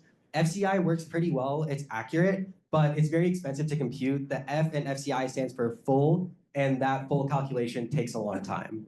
CCSD works, but it's a little less accurate. We can kind of see there is a bit of variation, albeit very small. And then for our VQE algorithm, we found that there is still a small amount of variation between the energy for the ground state we get between that and FCI. But even if we look at this above, we can see what our energy is compared to in the literature. We see that our ground state is very similar, as well as their second excited energy state. We went from the ground state to these other energy states using a QSE algorithm. And we can see while there is variation, there is a good amount of overlap. So we're pretty proud of that because it compares to literature really well. And then also here we have a graph of the different bond lengths for the angstroms, as well as the energy levels. And we can kind of see our energy level that's implied here intersects at all these points, and those get the energies that we calculated. All right, so when we try to see how does the circuit produced by VQE actually performs on the backend, we need to introduce some backends, and from that we have to introduce the concept of noiseless and noisy backend. So for a noisy backend, I try to put in some depolarization errors, which set of the one cubic gates with 0.001 as the lambda of the equation on the left and 0.01 as the values for two cubic gates. These are the common values for these two types of gates. And I use these two backends to evaluate the circuit generated by the VQE for the ground state only. So with the noiseless backend, after I have optimized the ansatz for VQE, we can see that the relative error is like 0.4%, which is like 10th to the three times larger error than we had when we are simulating it using the classical optimization inherent in the VQE. So the performance drops dramatically. And when we use the noisy backend, it actually produces 1.9 relative error. So given that it's like 0.4 error on the noiseless backend, this kind of comparison makes this 1.9 make it like being a decent performance. And we also try the time evolution using the Trotter-Suzuki method that allows a exponential operator decompose it into several into many individual exponential operators that we can perform on the circuit. So the two graphs on the left are performed using the noiseless backends, and we can see that from the energy initially is like at the value of the expectation energy, but it drops and then fluctuates. And it drops in the absolute magnitude and it fluctuates. On the very left side of the graph, it is the dominant state of the VQE of the LH ground state energy. Yeah. And then we can see that the dominant state also drops pretty quickly, and that's like maybe because of decoherence. The energy of the noisy is similar. It just drops quickly and drops more. Yeah. So listen, working with metal hydrides for this experiment, for the next part of the research, it was just a marvel to work with. So basically, we decided to take advantage of the already system that we had already implemented with our algorithms with LIH.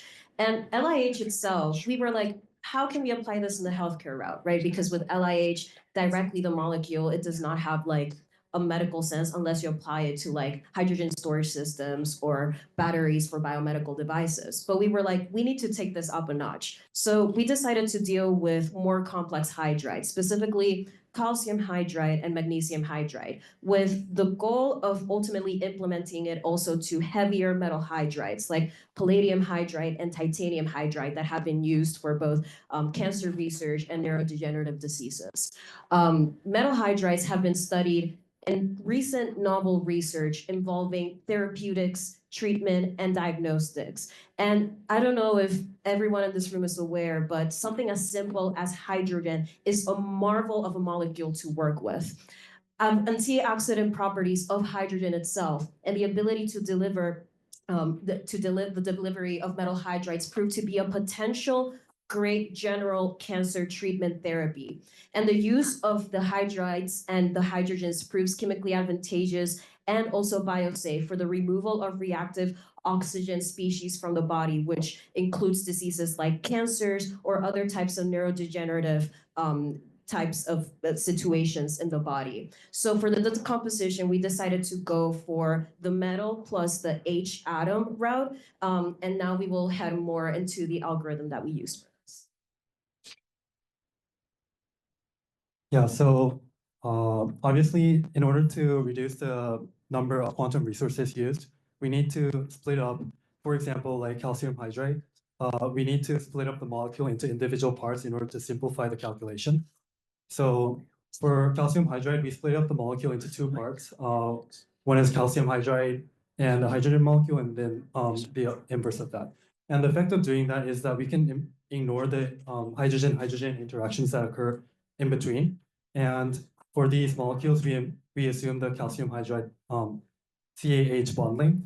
And then after doing that process, we separated them one more into a calcium and then two individual hydrogen molecules.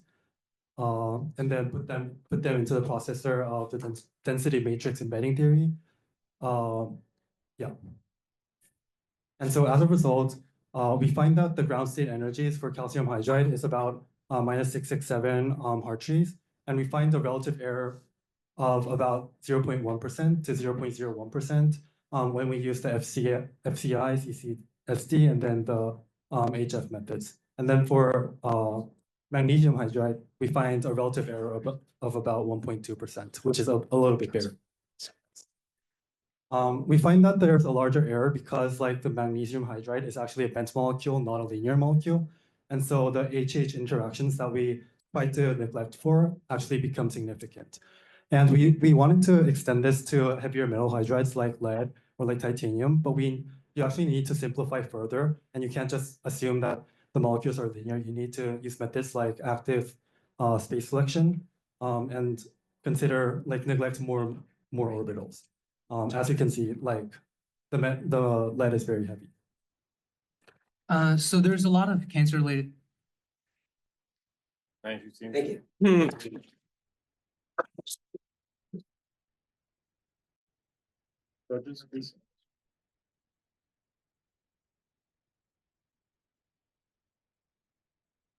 So you guys had this like really nice motivation for all this work. I'm not a chemist, but so can you explain to me like, so let's say computing ground state molecular energy and so on, how is this impactful for all this stuff that you discussed, like the cancer research and so on? Oh, what did you say again? So like for the stuff you actually did, right, which is computing Yeah. ground state molecular energy, how is this actually impactful for, or how does that apply to all the different applications you've mentioned, like cancer research and so on? Oh, okay, perfect. Okay, I love this question. So, basically, like I mentioned briefly in a part of the introduction, when we were researching about this topic, we actually figured out that in terms of this type of cancer therapeutic treatment, the main issue of why are there shortcomings in terms of using metal hydrides for this type of research is because there's not sufficient funding for like actual physical applications for it. And there's also like lack of understanding of how actually these metal hydrides can like fully react in our body. Like there have already been studies, but it has to be further understood, like parameters, chemical interactions, and just like parameters that can be easily modeled with a quantum simulation. So with a quantum simulation, with the algorithms that we have worked here,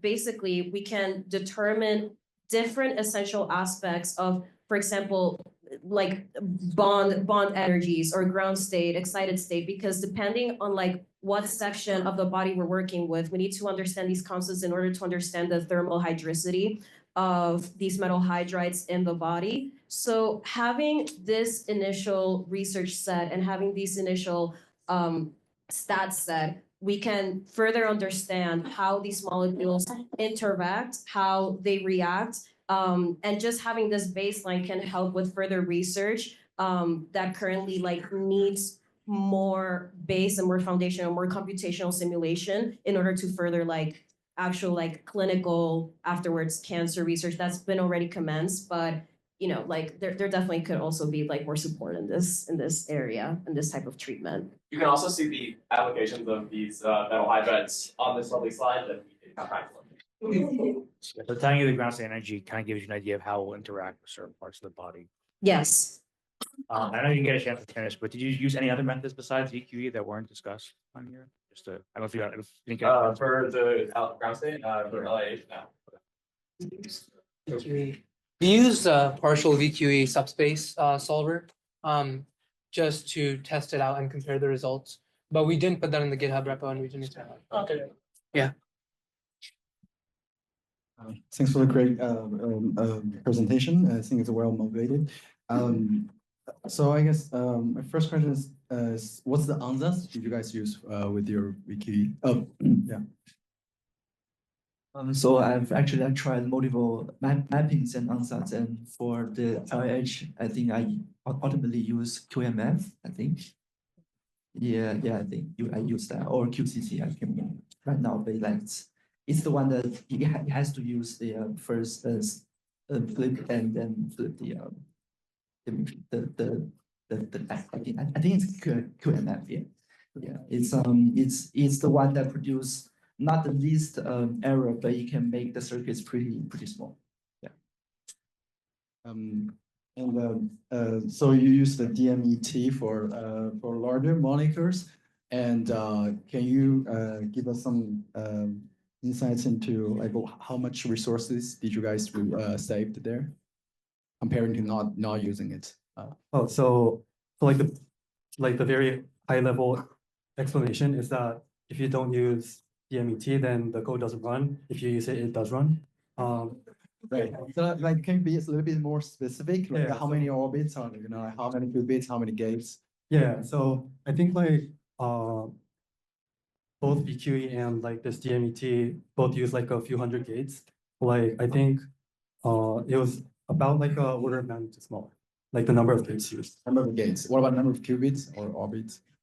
Yeah, it was just less than 10. So Like for CA, less than 10 per section. So basically, like we mentioned, for the decomposition, if we took CH2, we would divide it by CA, HH. So for each of those sections, like less than 10 qubits, we try to maintain it within that limit range. Okay, so right.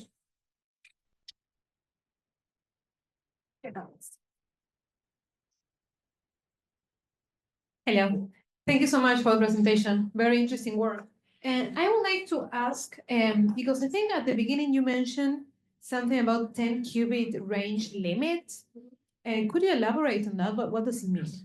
Oh, basically for the types of algorithms and programs that we're working with, especially with the cube rate space and with the Tangelo programs that we're working with, basically kind of like the limit that of like processing limit that we have in the working environment is up to, for it to work or for it to process fully, it's like up to 10 qubits. For example, with LIH, it's around, it was like around 6, 8.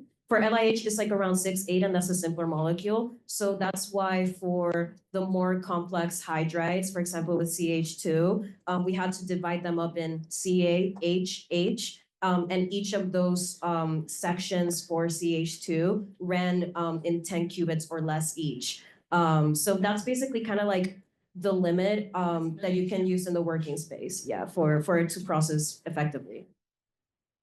Just to kind of build off of that really quickly, like Christelle said, it's not a limitation of the algorithm itself, but it's what was recommended to us by the Tangelo people that we were able to talk to.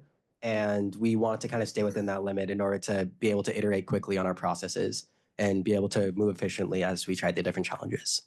Perfect. Thank you. Thank you guys. Thank you so much. Yeah. Yep. Here you go. Yep. Liam? Kevin? Bob Yunch. Yes. Yeah. How's that? That was good. All right. Let's go. Yeah. All right. Thank you. Thomas. Beautiful. Okay, so we will take a break for about 5 minutes. And so let's do 6. We'll be back here at 3:21, and I will announce what the prizes are for the winning teams. And judges, please take a break. You can go to the green room if you like. Yes, the sandbox. Yes. Thank you.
I say we put 3 people on the left and just 2 on the right.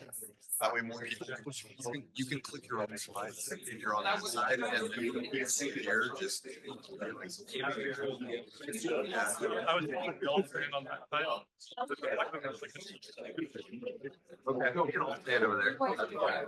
Whether you might hold it, as we all stand on by the podium instead of having the team split. Almost. We're behind schedule, but I think some parts of the last parts of the ceremony are going to take half of the time that we had anticipated. But we'll make it so. It's not gonna It looks like a hard stop at 5. Yeah. I'm hoping. Okay. Yeah. I think we'll be able to. Before I met Jack on Saturday, I met him. How are you? Thank you very much for going crazy on the life.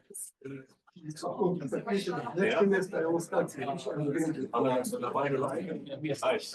How do you feel? Like, how different was graduation? Very different. Yeah. Are you? People today come to those. I've done Well, that's exciting. They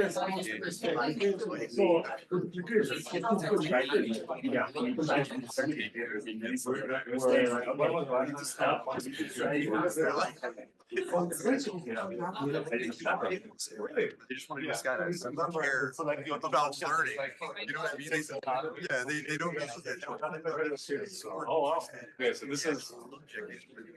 Thank you very much.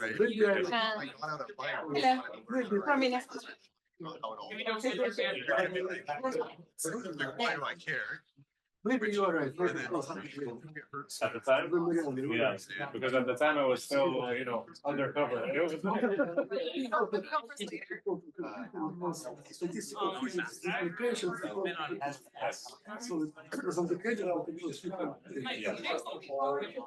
Well, thank you very much for making it. What do you think? Yeah, you like it? I'm glad. Pretty good. I don't have all the capacity to focus on it because I'm doing a lot of stuff in the background.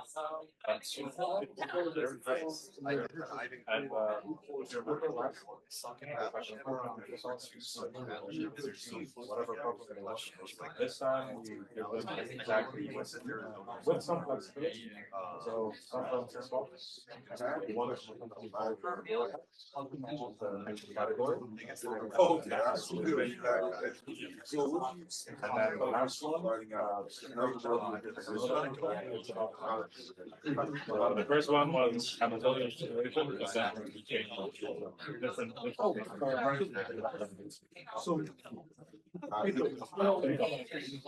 And also universals compared to last year was only NYC. Now it's NYC Columbia and 6 colleges.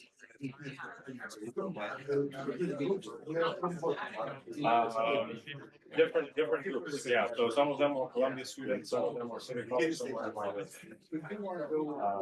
The teams were kind of actually tried to make them, but they ended up being either completely NYU or completely Columbia. But next year we want to make it maybe Columbia students. Yeah. How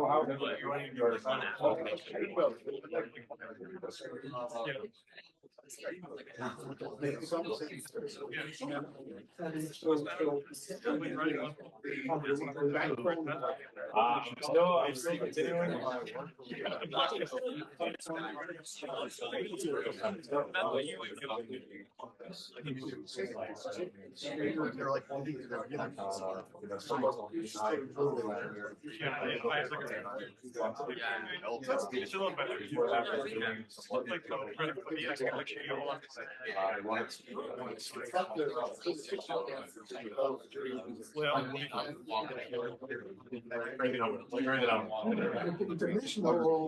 No, just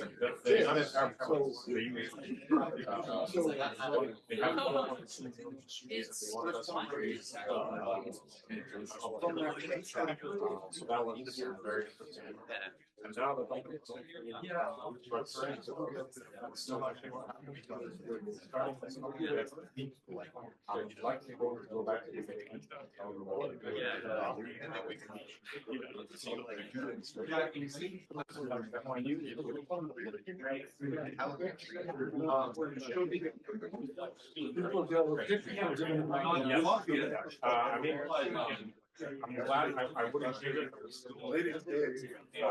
Like all of my.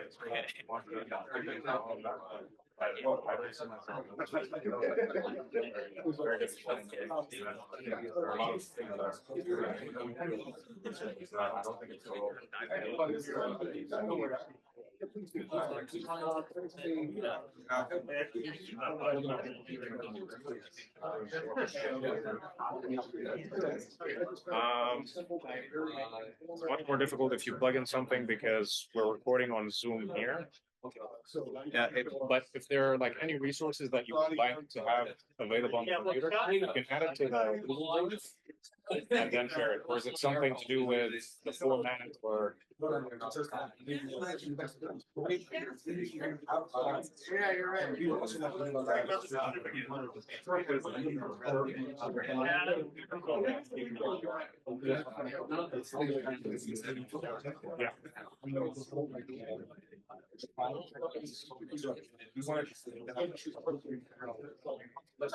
I see.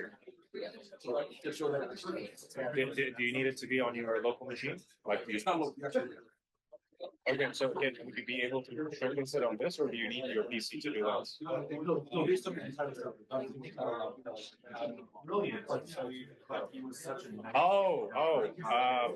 I see no reason not to. I would just be very mindful of how much time it would take for them to get their phones or their PCs on and connect.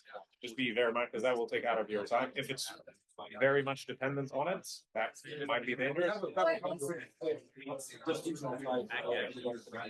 Okay, just be very mindful of time, but you can definitely have the audience involved. And again, if you have any resources that you want to put here on this PC so that you're, which team are you? Team 5? We can very easily walk The guy has a gun and turns around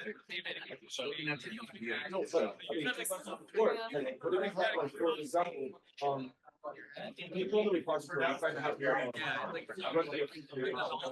maybe that would would it be possible actually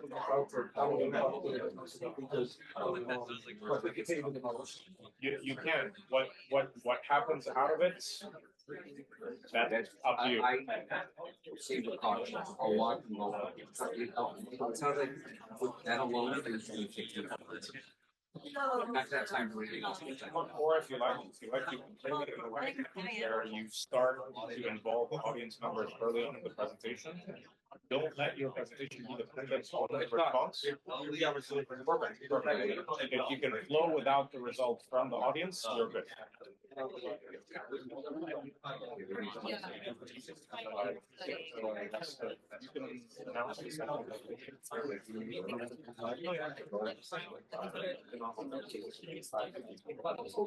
All right, guys, we need to move on. We're moving on to the Dora Hacks Challenge. So that would mean Team 5. Team 5 on the deck, please.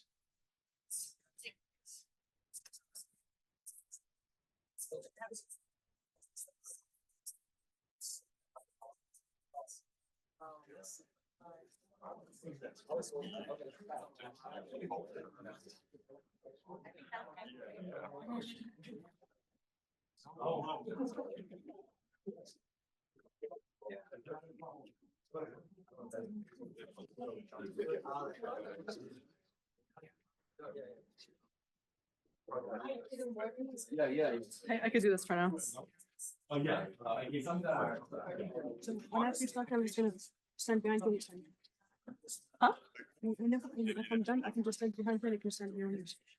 Okay.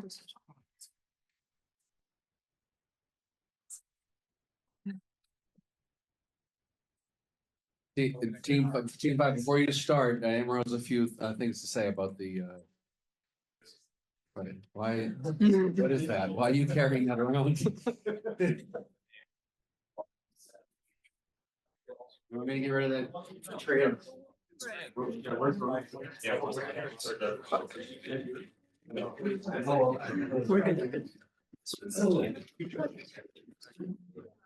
All right. We're waiting on two judges, and in the meantime, I think it's appropriate for us to talk a bit about the prizes. Yes.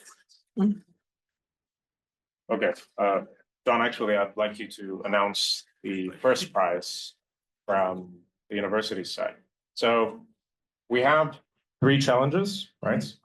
And there will be a single winner for each of the tracks. I will leave it at that. I'll let John explain what those prizes are, and then we'll move on to the second part of the prize. Okay, so there is a monetary award for the team that in each of the challenges that that is deemed the best solution to the challenge. Every member on the team is going to be getting $200. Okay. But that's not all. Amro? That's not all indeed. Okay. Okay. So, who here has heard, gosh, please. Who here has heard of the NYU Abu Dhabi Hackathon? Show of hands. Yeah, I know you're very familiar. Anyone else? NYU Abu Dhabi Hackathon? Okay. So the NYU Abu Dhabi Hackathon is a hackathon that has been going on for about 12 years now, every single year except around the times of COVID, where it kind of halted for a minute. But it brings scholars, undergraduates, mentors, graduate students, professors from all over the world in a single place. That's the UAE in Abu Dhabi, to NYU's sister campus in the UAE, NYU Abu Dhabi. And to be able to participate in the NYU Abu Dhabi Hackathon as an undergraduate, you generally need to be nominated by a professor that knows the director or knows some of the organizing team, Professor Sanawi. And so we have 3 teams that will be winning 3 different challenges. And so we thought it would be appropriate for a single team, a winner of winners, the victor of everything, to be nominated to go to the UAE, fully funded, travel, accommodation, in April of 2025. And so if you win one of the challenges, the judges afterwards will be delegating to choose the winner of winners, and that team will be going to the UAE in April of 2025 to participate in the NYU Abu Dhabi Hackathon. Thank you. Yeah,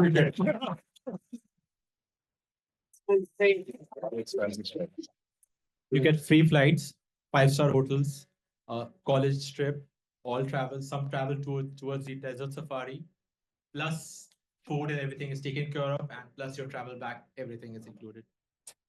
But you'll be given the option if you would like to go. You are well, might as well. If not, then yeah, let us know.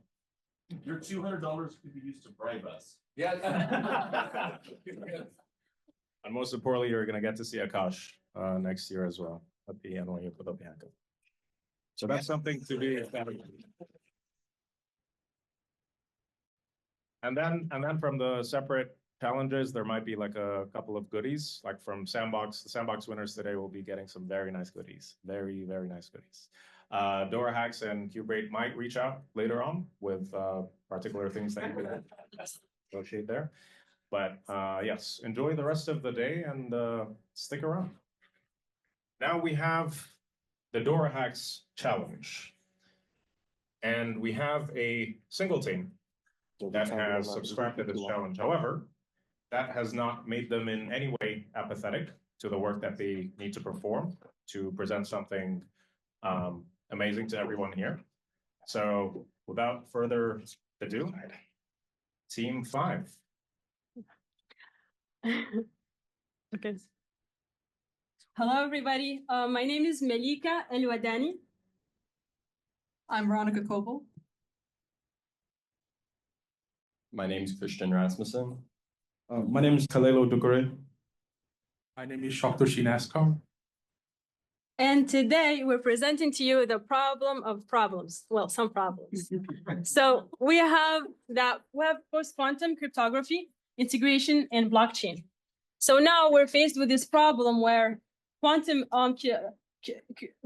computers can hack and our current computers, our current cryptographic methods such as RSA and ECC. And we're here to save the day.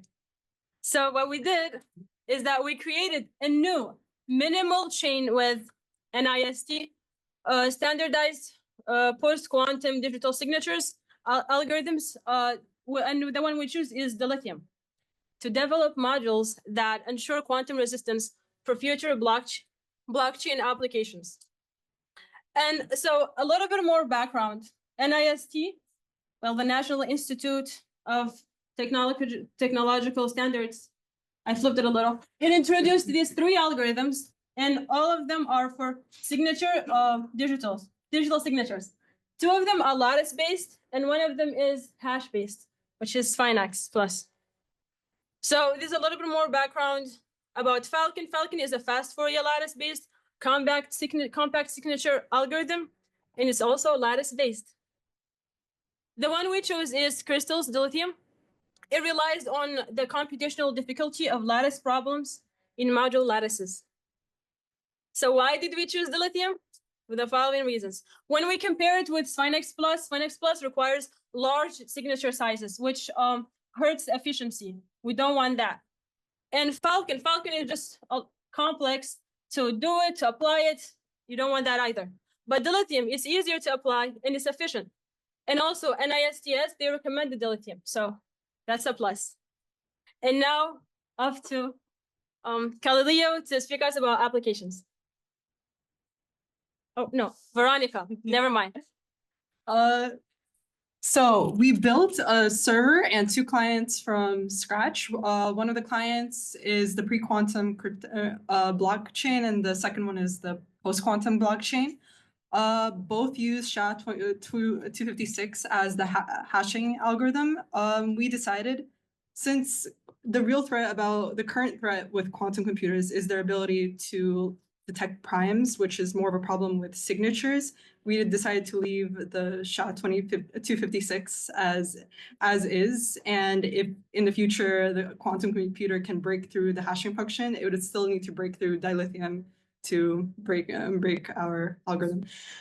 So for the pre-quantum blockchain, we use elliptical cryptography, and for the post-quantum, we use dilithium. And these are the libraries we use.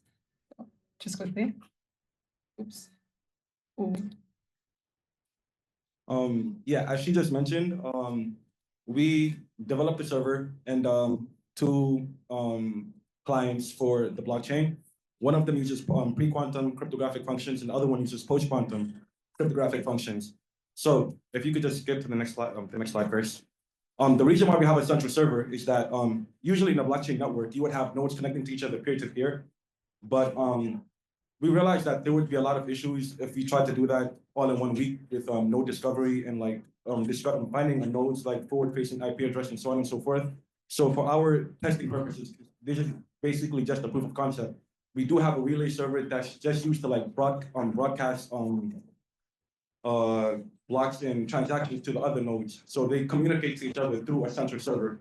And so when we were making the post-quantum client, some of the challenges that we faced in while developing the architecture was key generation, signing and verification, and storage. For key generation, we had to generate keys using the lithium instead of using elliptic curve cryptography because elliptic curves are based on prime numbers, and those can be cracked by quantum computers soon. So we had to use different signing and verification functions for the different keys, and also we had to develop a different storage scheme because the post-quantum keys are about 100 times larger than the pre-quantum keys produced by elliptic curves. So go back to the slide before this. So we kind of have a presentation. The way that we actually wanted to do this was we would have everybody clone the repo on their local machines because the server is actually live and everybody could run their own node on their computer right now. But we figured that would take too much time. So this is just a short demo showing what it actually looks like. Can you just put them on? 0.5, sorry.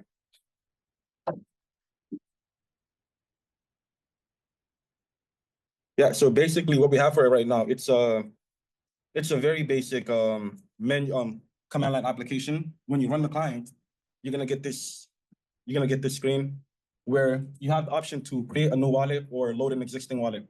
So if you create a new wallet, it's gonna create a public and private key pair for you. You can enter your name.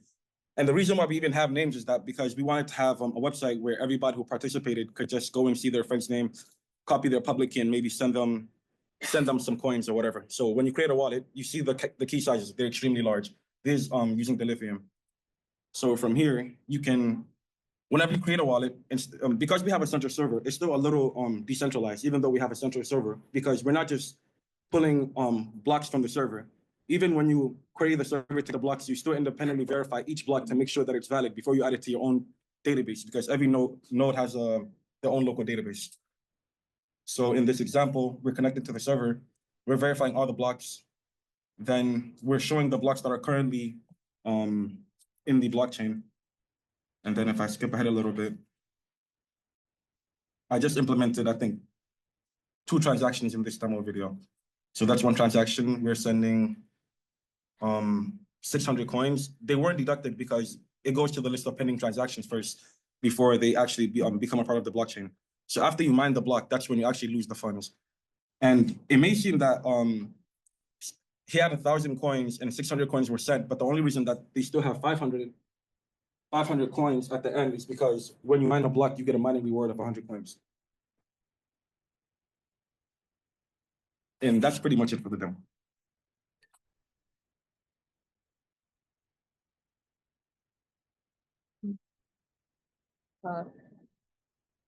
This one.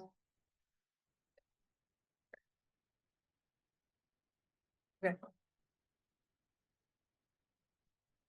So we also implemented a consensus mechanism. The one we implemented is proof of work. So whichever blockchain has the most blocks is the authoritative one. And so this is basically used to verify the blocks, and we do that by taking all the transactions, concatenating them into one string, hashing it, and then verifying it with the database. So as you can see, we benchmarked the pre-quantum and post-quantum algorithms using about 100,000 iterations of key generation, findings and verifications. But out of that, pre-quantum took about 40 seconds and post-quantum took about 47 seconds, which shows that post-quantum is like 50% slower than pre-quantum. But you have to look at it like this because this is 100,000 iterations. If we do one iteration, it takes about 0.5 milliseconds, which is like nothing. It's just a small sacrifice compared to the protection you get against quantum computers. And the keys itself for post-quantum is about 100 times bigger, at least the private keys, than pre-quantum. So it's not really a big deal. So alongside our blockchain implementation, we wanted to have a little bit of a feasibility study looking at Shore's implementation. As you all know, Shore's algorithm is essentially the poster child for quantum computing. It's supposed to factor very large numbers and return that number's prime factors. And so we wanted to kind of see the current atmosphere Shor's algorithm when we run them on quantum computers. And we kind of took a very small problem case for Shor's algorithm, factoring a very small number, like I think we chose 15. And so we create this quite small quantum circuit that only has 5 qubits. And we executed a couple different varieties or iterations of the Shor's algorithm on an actual quantum computer, as well as noisy-based simulations of that quantum computer. And so we optimized it using 3 different techniques provided by QuizKit. And I think that's our time. Thank you very much. Thank you. And this is our code if you guys would like to. Go to GitHub. So yeah, you guys can go to GitHub and either of the client bases, you could download and actually interact with our blockchain. So yeah. You can sell some coins. We're staying. Questions. But yeah, feel free to check these out. Yeah. Feels like you're very confident you're gonna win. Oh, here's the question. Yeah, thank you for the talk.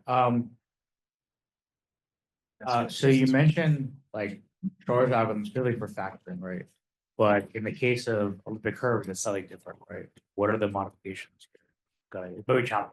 Like, what are the modifications in this setting? Or like say applying Shor's to more general problems, right? It's not just factoring, right? The factoring is RSA. So like, what is the? So yeah, I mean, the idea of sort of implementing Shor's, I mean, we didn't get to all of it, but our kind of idea for also looking at Shor's algorithm was sort of just showing you guys that right now there are very low level problems that can be solved using Shor's on actual quantum computers. But the fact of the matter is that essentially any day now, different optimization techniques or different error reducing techniques can be, shared. And essentially any day, these very large quantum circuits that represent Shor's algorithm could be essentially effective, right? So we were going to show that as we optimize the quantum circuit, we get better results. And these better results, they're kind of hard to tell with a very small circuit, but for very large circuits, the improvements over these optimization techniques can be a little bit more drastic. And so we just wanted to show an example of a quantum algorithm that could have a lot of effect on current techniques for, like you said, SHA and a bunch of other encryption techniques, and sort of show you guys that we need to implement post-quantum techniques now so that just in case, tomorrow quantum computers become effective, then you already have post-quantum techniques implemented.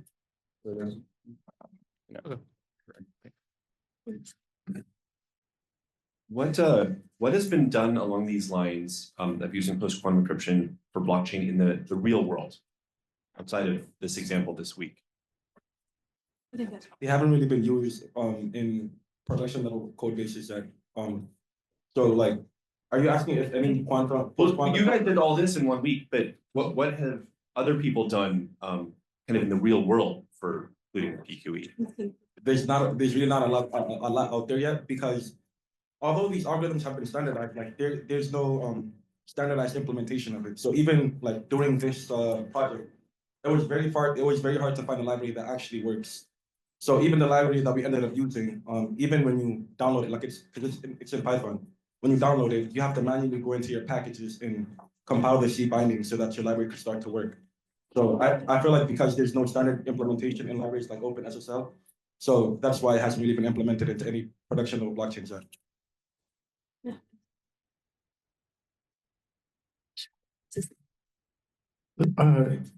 What exactly is the lattice-based problem that dilithium uses?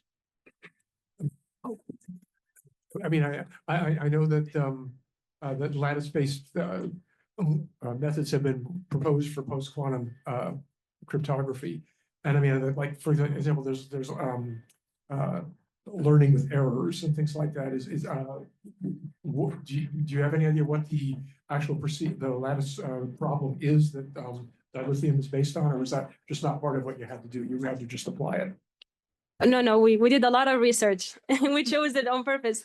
So it does use the learning with error problem, and it also uses SIS, which is simple integer solution problem, which are very difficult to solve.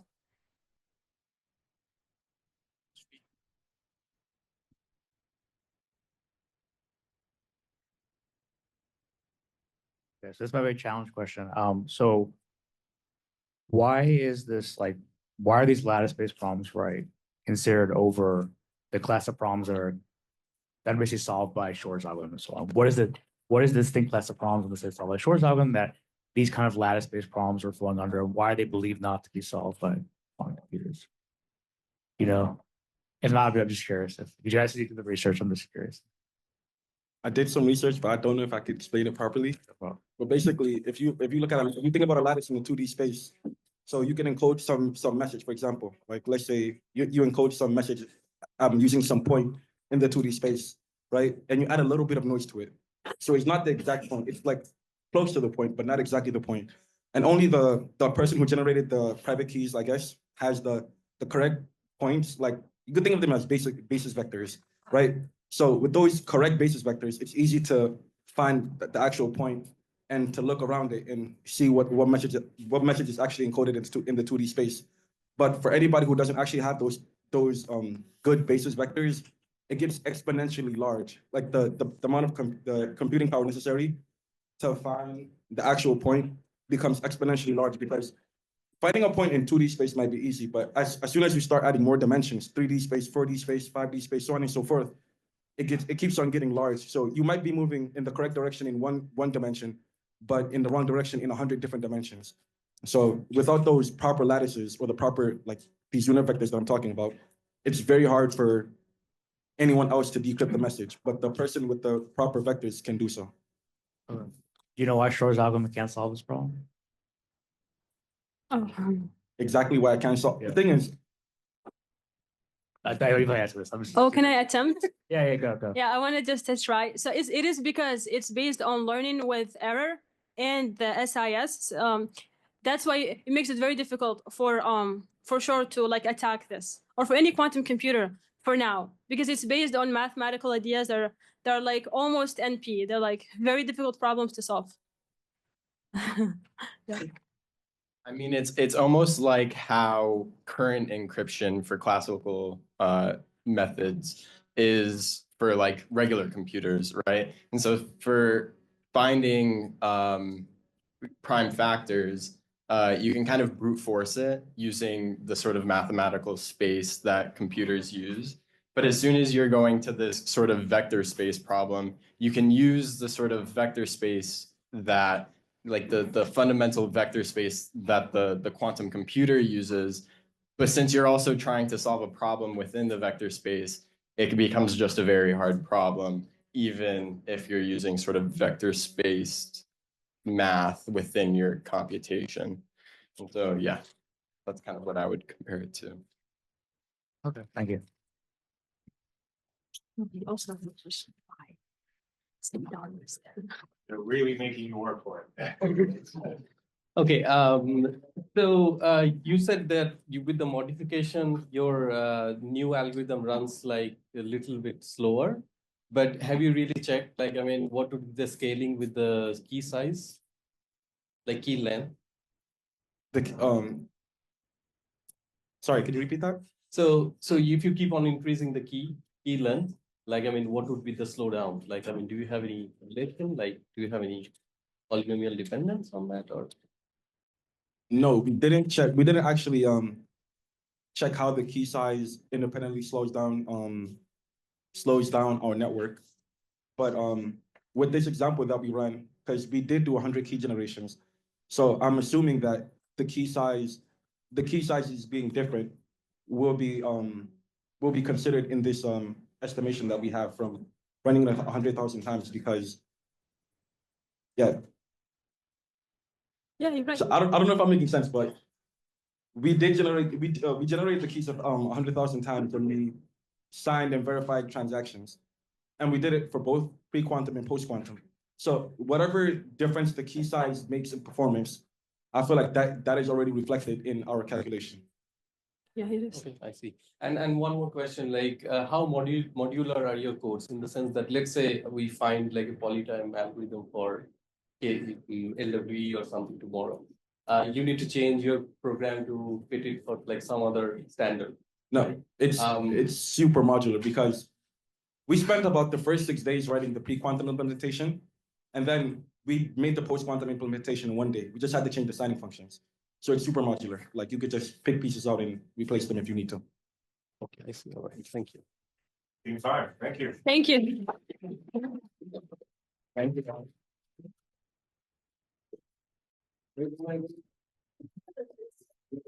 The contender and winner of the Dora Hacks Challenge, everybody. Good job.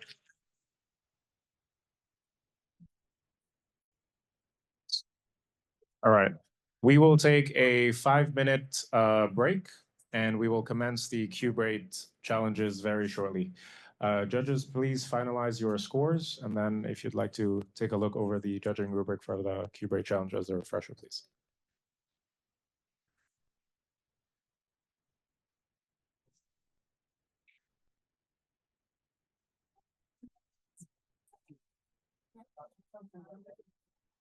If you weren't arrogant, I would tell you. That's that.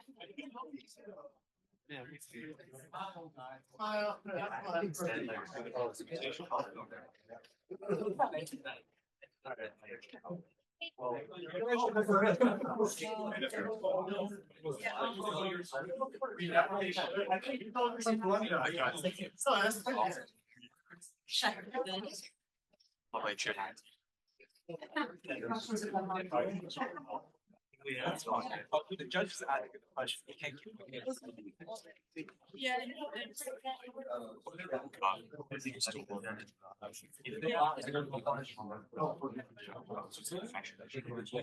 For like a lot of people that have it in their crypto, like 20 years through their crypto, thinking that God.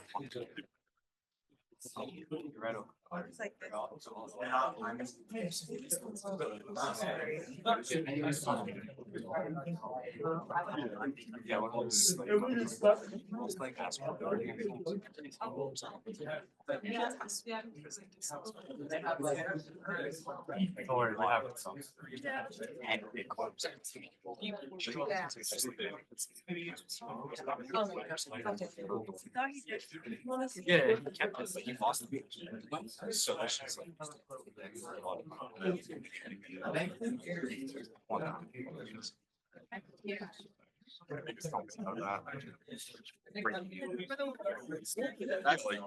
Forget their password.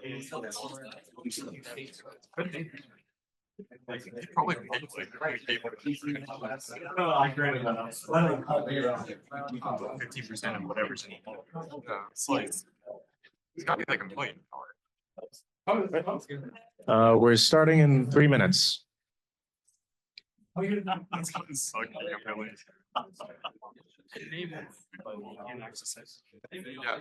they get taxed on that if they ever been like back. I'm like,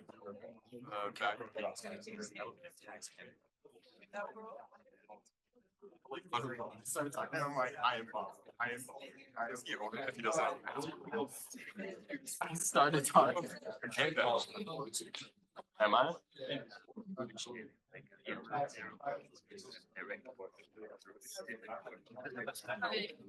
But do you actually want one?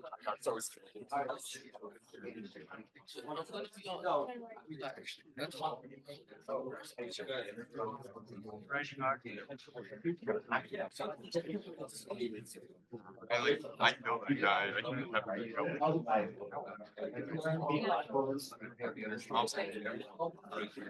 have him yeah, it goes through until the morning. How do you feel about it? Who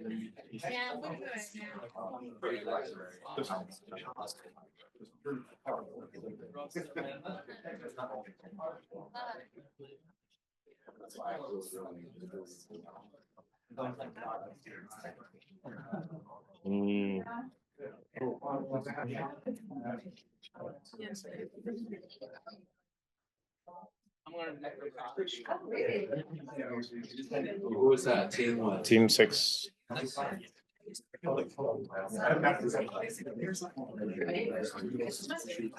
did you?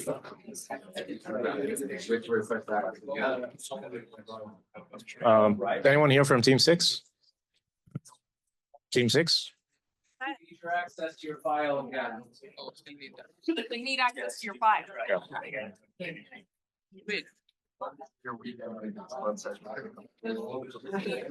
So we have Team 10 presenting next. If you can please come to the stage. Like nothing. I'm the one who. You're in my physics class, right? You have a lecture on that.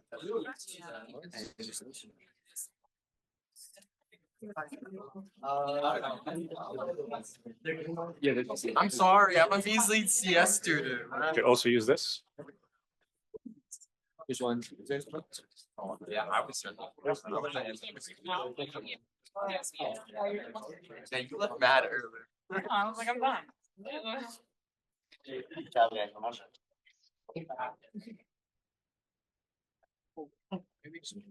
Hello? Can you hear me? Do you just use the arrow to fix it? Okay. Just give the judges a couple of moments to familiarize yourselves with the rubric again, and we'll start in. What does that even mean?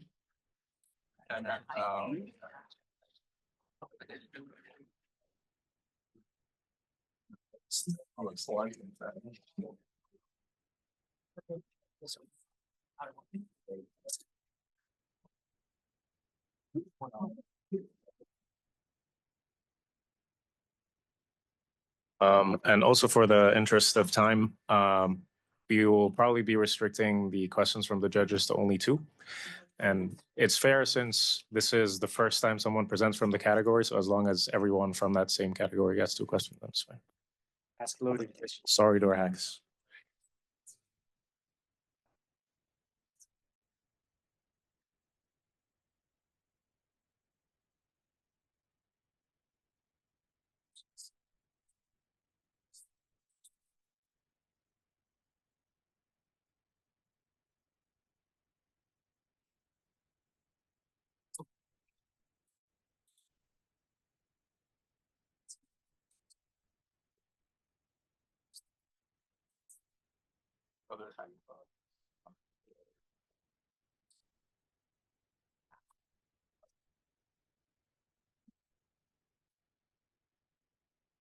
Because I actually should have.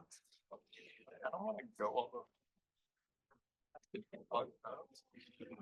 We have a one. Oh, sorry. No, I meant all the way around the world. Those entire summer, on my part.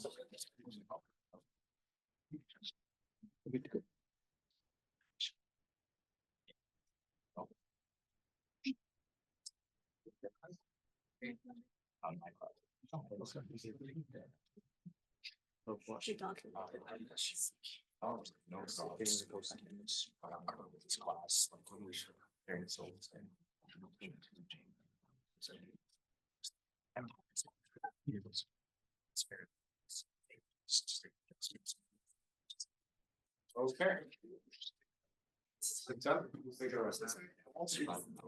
I want to start this off with a scenario, I guess. I'm a physicist. Let's call it a thought experiment. We're going to play a game of catch, you and I. I'm going to throw you a ball 1,000 times, and you got to catch it all 1,000 times. The catch here is that your hands are oily. You're going to miss 1 out of every 1,000 catches. Now, you could think about what you would do if there wasn't oil on your hands. You could try to think about how you should position your hand best, how you can estimate the trajectory of the ball, account for all these variables. Hell, you can even generalize it so you can catch anything I throw at you. But my question to you is when are you going to address the oil on your hands? This portfolio optimization to us is a lot like that. This field doesn't lack theory, much like all quantum computing. The software is way ahead of the hardware. The hardware is our wall. And I've been hearing a lot of talk about VQEs and qubits and all this, but those aren't real qubits. We're using classical algorithms to simulate qubits. We got the same wall. It's the same classical wall that we've been trying to break. The real problem here is noise, the hardware. And I get it. I was in the quantum optimization class. It's messy. After the second week, they stopped assigning homework in it because it was bad. But we can't ignore the noise. The noise is there and we can sit and wait for it to go away. Spoiler, it's not going away. But we can't. We got to live with it. We're at a quantum hackathon. We have to do quantum, even if it's noisy, even if it's ugly. So if you could go to GitHub page, we did the VQE. It converges. It works. We will not be talking much about it. If you want to, there's our GitHub code. Look at all our code. Prove that it works. We're going to move beyond that. That is our base. If you want explanation, there's a bunch of teams going after us. You can ask them. We're going to focus on these different ranks. We're going to go progressively up and up and up and up in how we can tackle noise, because that is what physicists do, and we are physicists. All right, let's get started. Okay, so what is the portfolio optimization problem? So the crux of it is, given a set of historic data and other signals about a price of a stock, how can we create an ideal portfolio that maximizes return and minimizes risk? So in practice, it's done in various ways. So we took a sample portfolio of 48 stocks from Yahoo Finance and a few months of historic data, and this is basically our benchmark classical optimizer that we use using PyPortfolio Opt. Basically generates a couple thousand portfolios, analyzes the Sharpe ratio, which is a measure of risk versus return. And this is basically our benchmark. I'm not going to spend too much time because this is quantum hackathon. So when we're talking about risk, the risk term comes from the covariance between different stocks. So a high covariance means that they're highly correlated, which in a portfolio means less diversity and more volatility. So this is a penalty that is implied in the optimizer. However, it involves taking the inverse of an n by n matrix, where n is the number of assets. So when we're talking about hundreds of assets and lots of data, it's just not, it's an O of n cube problem for classical computers. So it's really not feasible for our current methods. So that's why we turn to quantum program to hopefully provide an edge. Using quantum mechanics principles such as entanglement and interference, we should be able to provide a speed up. And for us, this was using a Hamiltonian to represent the system as an energy state, and we can create the problem in such a way that the ground state of the Hamiltonian is actually the solution to our optimization problem. So moving on to rank 1 of our implementation is a quantum simulation without error correction. We followed the study published in the Nature paper. We first convert the objective function in the classical solution into a Hamiltonian, where the first expectation term corresponds to the return and the second covariance term correspond to the volatility with the risk factor in the front that is determined by the preference of the investor. And then because the U in QUBO correspond to unconstrained, we cannot explicitly tell our model that there's a budget limit. So instead, we put a third penalty term, which makes solutions that exceed the budget limit very optimal, very suboptimal. And also we of course quantize the matrices into binary so that every entry is either 0 or 1. And as a natural choice, we use VQE as our quantum implementation. So this is the flow chart of our algorithm. It's a very typical implementation of VQE, so I'm not going to go into details of that. But one thing worth mentioning is that our algorithm is highly customizable. You can see there are two modules of the onset and simulator. So our code is highly packaged, and using the interface of these two modules, you can replace the onset and simulator into anything you want. For example, you can use efficient SU2 for the onset and maybe IDM for the simulator. And this is just a quick overview of how we use the transpiler to optimize the quantum circuit so that it would map into the hardware in the most effective way. And this is the convergence behavior of the quantum model and classical solution. I'm being rigorous here. This is only running on the quantum simulator. But as you can see, first, our quantum model converges correctly. And also, if we are to expect the same behavior on an actual quantum computer, you can see that the quantum algorithm actually converges asymptotically faster than classical one.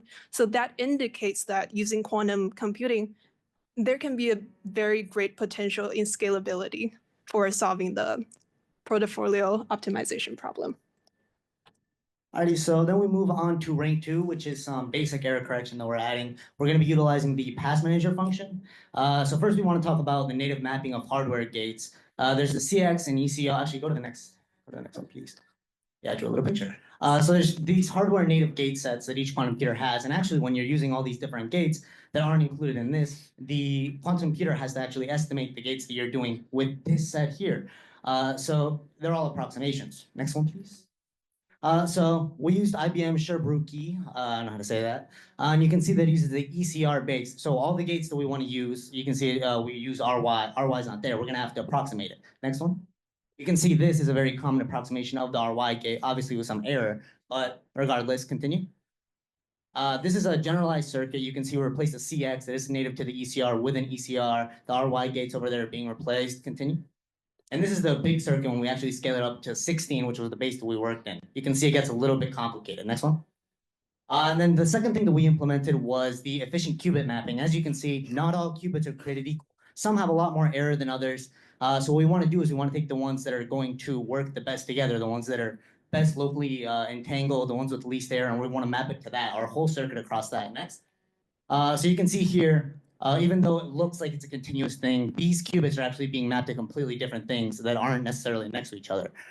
And here we have a small chart. You can see the green one is our one without noise cancellation. It kind of hit a plateau. It's not really doing much. And you can see that the yellow one, which is the one with this basic error stuff, is actually converging down. And ignore the blue one. We'll get there. Keep going. So now we're going to get to rank 3, which is dynamical decoupling. There are time pulses and axes, different axes to counteract noise from being idle. There's T1 that are low frequencies, which are a big deal for super conducting qubits because they use microwaves, and T2, which is general dephasing. And there's XX and XY types. So 2 different types. These are harder to implement, but they have the advantage of having in the Y axis too. Next. So here is the idea behind the dynamical decoupling. You can see that all these qubits, after being operated here, they're idle for a very long time. So the intuition that I had was, okay, well, let's try to do dynamical decoupling in that empty space where they're being idle. Maybe it'll increase our fidelity, our noise, right? We'll keep going. So here we go. You can see when we're picking either the first one or the XY4, we want to see how much noise is there. Although T1 is the biggest one for superconducting quantum computer, naturally, G2 is high enough that we can't really ignore it. So we're going to go with the other one. You can see here that even though it did kind of like go out, we are making some progress. And I only have like 50 iterations because IBM keeps kicking me out. That's why you don't do quantum, right?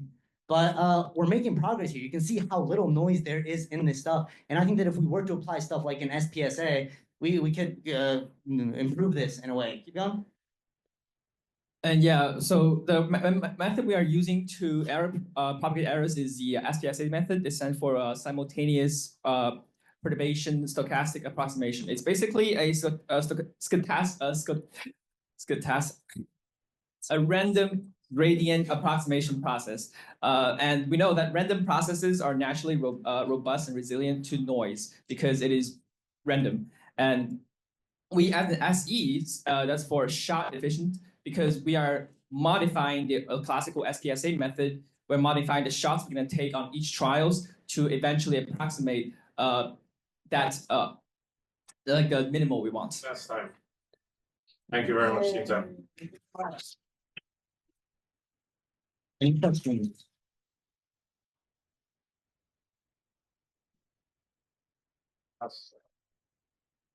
Okay. She mentioned error correction. I don't think you did an error correction. It was in the latter. No, but like, because error correction means something very specific, right? Error correction, you're actually using a code and you're actually correcting errors here. I think what you use is some sort of like error detection type noise mitigation like techniques. Just like the community gets a little like. Yeah, and I get it. I mean, noise leads to error, but error is not noise. Yeah. But yeah, we mostly focus on noise because we thought that was kind of like the big thing that we had to tackle. Okay. And I guess my second question, so the budget constraint, can you explain how I'm supposed to interpret that? Because I saw it looks like, so one is the Z's I'm understanding, these are poly Z's? Or what are these ZI variables? Okay, so basically what this, the way this budget thing works is, well, in practice, if you look at the code that we actually did, this factor isn't actually one. We have to introduce a factor of what we expect the optimal budget to sum up to. So basically what this does is if the qubit is in state 0, we're not buying it, it's going to be by -1, right? And then if it is in state 1, it's going to be 1. We are buying it, right? So what we did was we thought, okay, well, if we want to get to, because there's a max amount of money you can spend, right? If we take the max amount of money we can spend, we can figure out what the optimal budget, right? The budget that we have, what the negative term would be and what the positive term would be. And so what you do is you add those two up, and that would be the term for one. And so that if all of your either bought or didn't buy, negative or positive, add up to that number, that would technically be your base. We're basically just shifting the function so that it's centered at things. So it's not actually, okay, it's not actually one. And did you start with, second part of my second question. So did you actually start in binary encoding and then convert to -1 and 1? No, actually, the way that we started was, well, we followed a paper, the one in Nature. It seemed very helpful. The way it started was applying different constraints, which is a very good way to do it, I think. You start from like the simplest case, and then you go and add, and well, what constraints do we need to have? So it started with just a normal, constrained optimization problem. Then I said, okay, well, we want to get rid of the constraint. Well, we want to make sure that we can only buy, whole shares of a stock. We want to make sure that it's a QUBO, right? It's binary. So then you take the actual value, you see, okay, what's the maximum it could be in base 2? We have to allocate that many qubits to the actual VQE. So yeah, it goes down. Right. Very much seems up.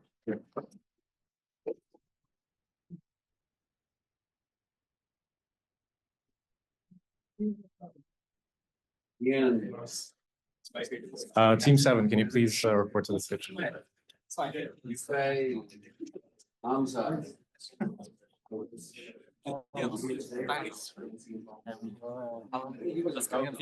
Team 7?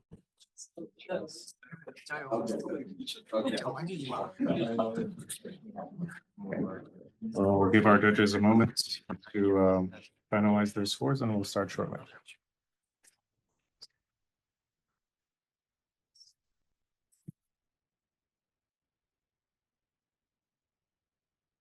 I could like, that's right. Yeah, okay, cool.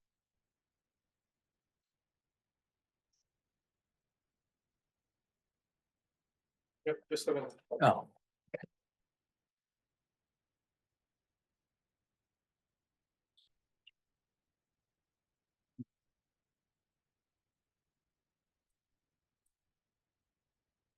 Coffee again.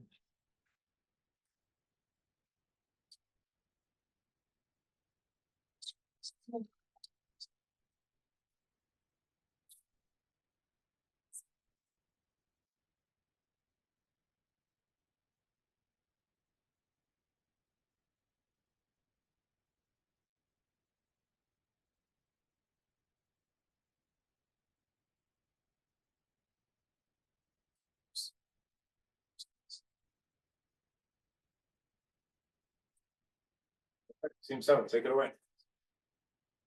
Hello, we are Team 7, aka hand sanitizer. I know, very relevant name. And we took on the cube rate challenge, or the portfolio optimization problem, with a twist. We focused on clean energy companies. All right. So this is our agenda. First, okay. Let's meet the team. So hi, I'm Alex. I go to NYU. I'm Phoebus. I'm also NYU Tandon. Oh, I'm Sherry. And I'm Lewis. I go to All right, so modern finance these days, they seem to suggest that we can achieve high returns without the need for diversification. So if you know, like for, I guess, business investing, usually there's a diversification to mitigate risk. But yeah, we've seen that like people can manage to make a lot of money without having to diversify a lot.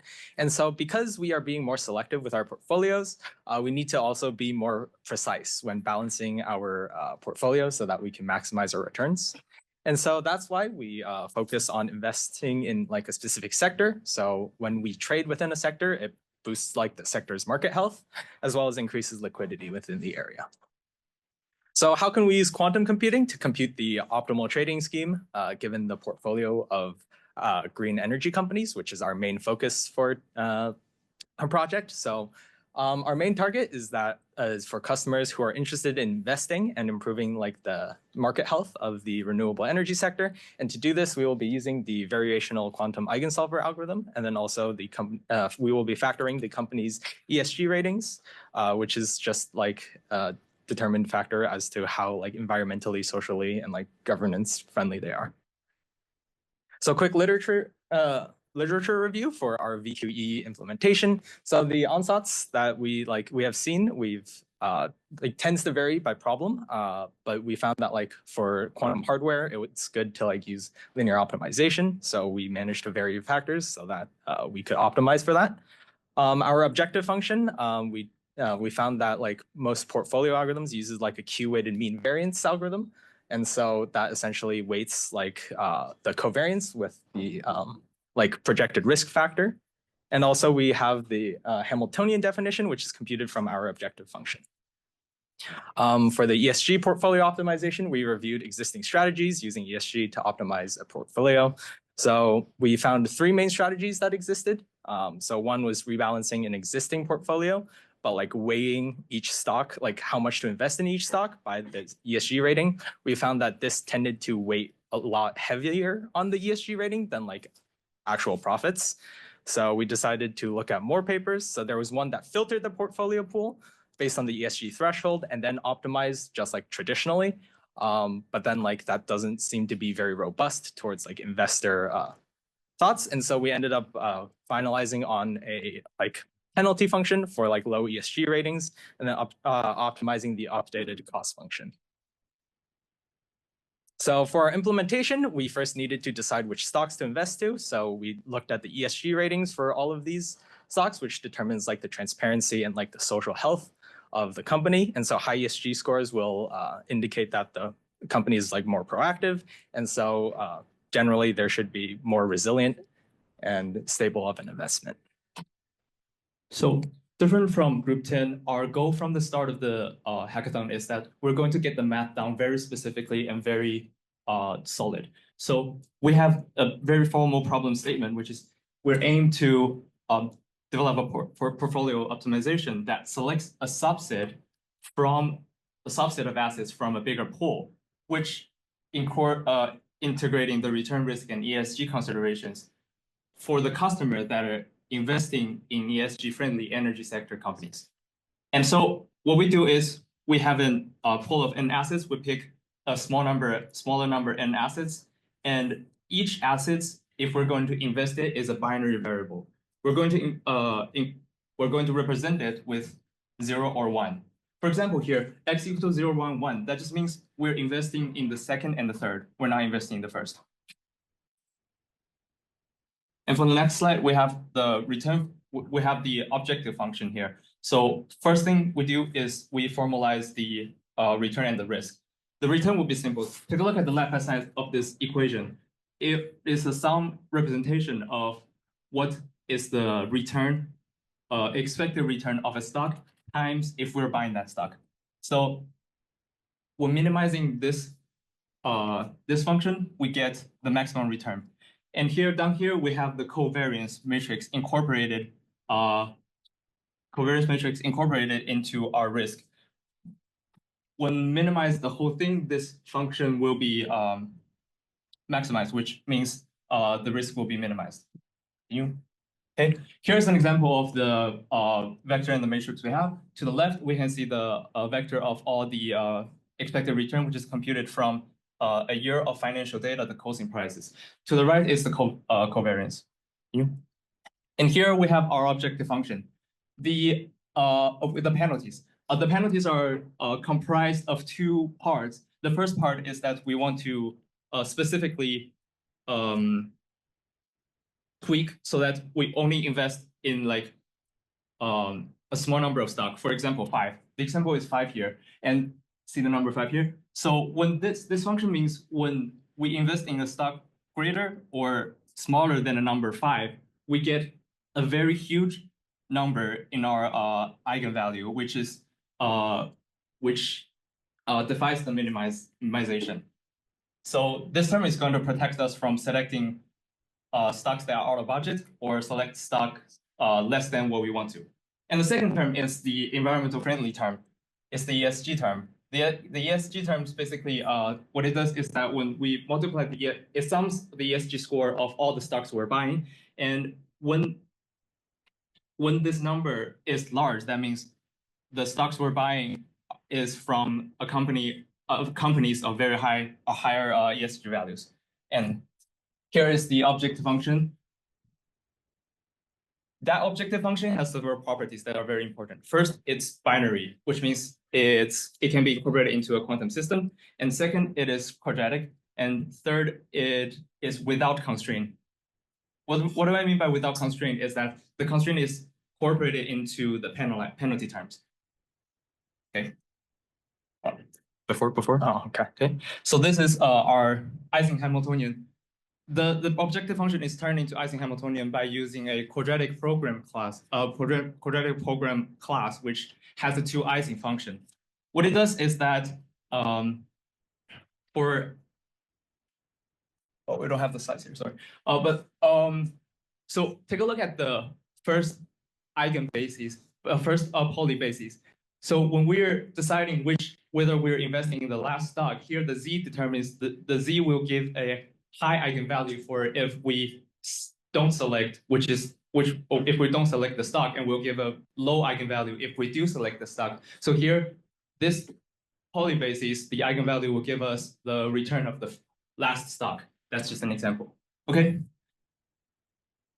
Our code will be compromised in very modular style. So we have a class that's implementing a VQE driver on an actual quantum computer. We also have one that's implementing it on a simulator drive.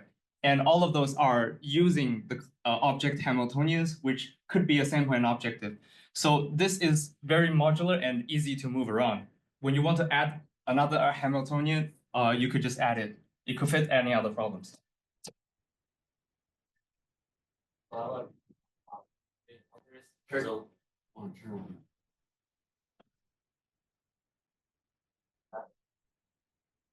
So like we have incompatible libraries and recompilers due to the dependency issues. And so we need to reimply some of the missing functions. And also we are trying to find the available ESG stocks because some ESG companies, like their ESG scores are not open to public.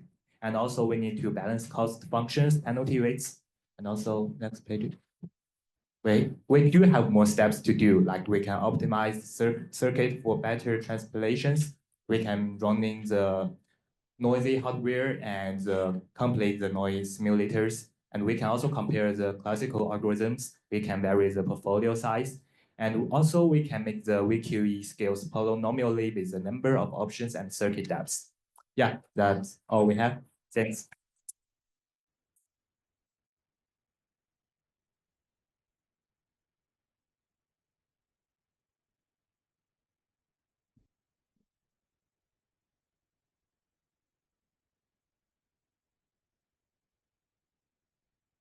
Okay, so I see that one modification that you made is like you can just consider the binary choices, like whether you want to invest in a stock or not, and instead of like how much you want to invest.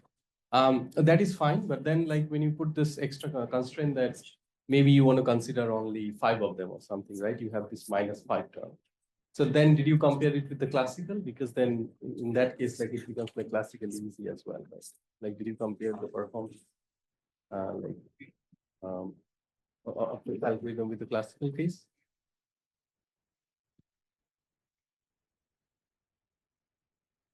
We haven't done the comparison for the classical case. We only compared no, we actually didn't. We adjust all the weights for the simulator and run it repeatedly on the simulator so we get a better weight. But we haven't compared the scalability with how the problem would scale complexity compared to the classical.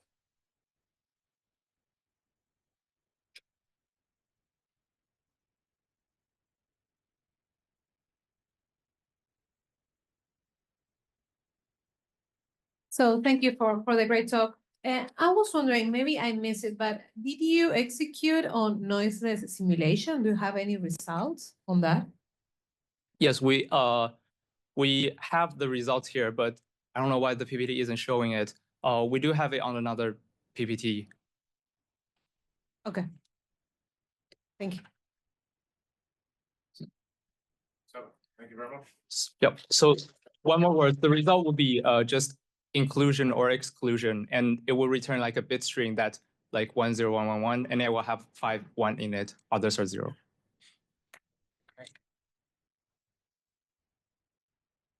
Thank you. Team 3, please. Jonathan? Is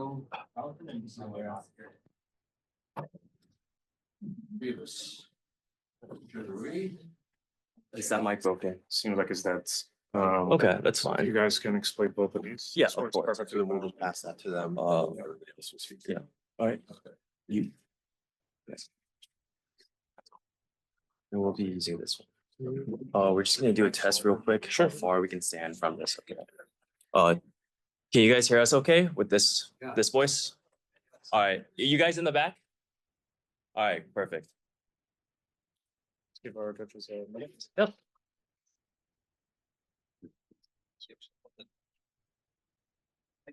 You guys can follow along if you want by clicking the QR code. Judges, if you want, there's some more technical details, but yeah. We also have a supplemental papers that we work really hard on, so you guys can scan.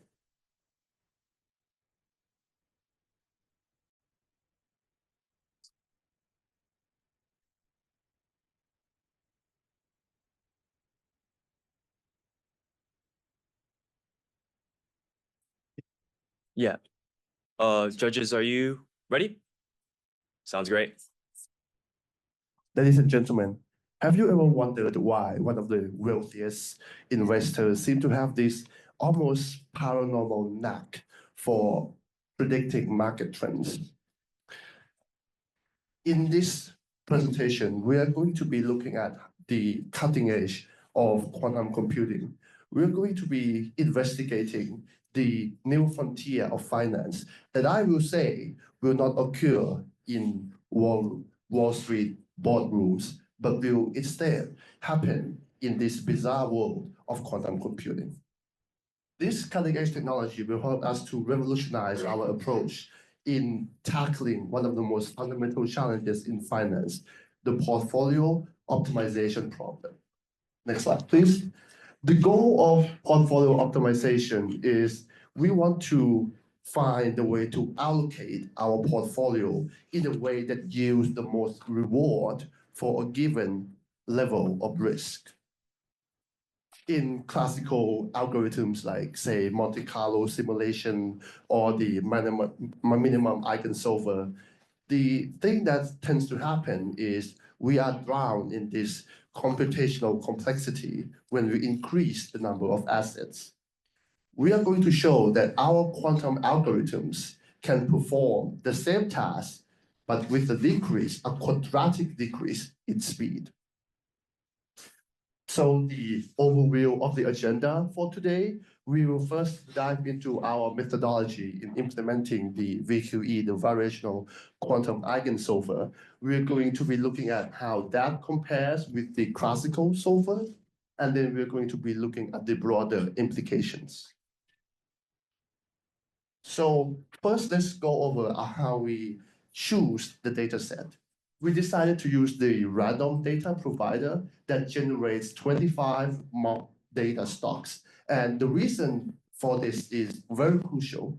we want these traits of randomness because in the real world, we don't want to risk creating this platonic idealized model that seem to fit past historic data but fail miserably in the real world. We want this notion of randomness so that our model doesn't overfit. And doing this forces our model to generalize rather than memorize. Perfect, thank you. So next we'll go over the VQE algorithm that we use. So this is going to be simple, basically what everyone else did, where we had an initial parameterized theta that we're going to prepare and put into our wave function that we are going to have as a set of circuits or gates. And then we're going to measure this function, which is going to be our energy function, in the computational basis. And we're going to update the theta based on the fact of how close it is to our base energy state. And we can say estimate that to be epsilon naught. And so based off of this will run a gradient descent method that will continue until it reaches close enough to the base state of a range of epsilon. So how do we exactly design the entanglement protocols and also the onsats? So we have 3 onsats that we're going to choose from: 2 local, efficient SU2, and the ZZ feature map. So from these, we're going to be running an arbitrary Hamiltonian to detect which one does better. But out of these, each 3 has an entanglement structure. And for the choice, we will see later, is that SU2 performs better. But we can see from the cyclic version, based off the CX gates, that we see that everything is connected together, or it's cyclic. For the full, it's going to be basically everything connected. And you can see from the CX gates of the linear, it's just going to be building a bridge. So when we run this on the arbitrary Hamiltonians, we get the convergent times for the different states based off of our Hamiltonian. So for the convergent analysis of 2L, ZZ, and SU2, we see that SU2 linear performs the best. So next we'll go into quantum transpilation.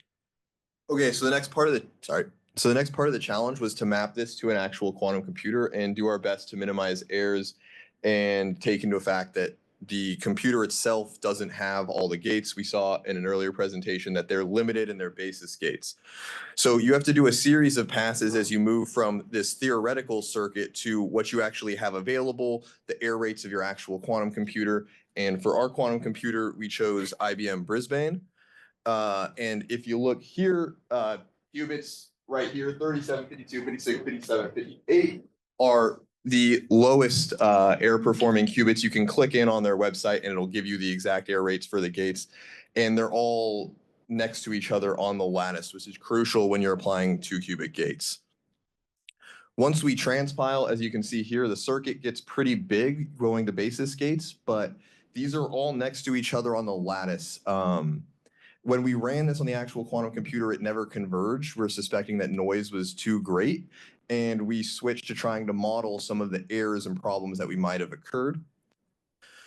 So after running some arbitrary circuits, which is just to apply the gate and then to apply them backwards, expecting a 0 measurement, we found that we had a linear growth rate in the single qubit errors and an exponential growth rate in the developing GHZ states for quantum entanglement. After that, we decided that we would just continue strictly on the simulators and look at classical comparisons and the theoretical side of the algorithms. We also evaluate the results of the algorithms by making them choose 20 stocks out of 25 stocks. Now, this is a representation of the stock options that we generated through classical Monte Carlo simulation, where the x-axis represents the portfolio risk of each portfolios. And this is like the variance of each portfolio. And the y-axis represents the expected return of each portfolio. The red star represents one of a portfolio that was generated through classical Monte Carlo simulation. And it seems to gain more return while it allows more exposure to risks. Now, the global minimum variance portfolio was able to find the minimum risk. However, it also showed a minimum return. And the minimum eigensolver was able to find a portfolio that allowed some risk with a slightly higher return comparing to the global minimum variance portfolio.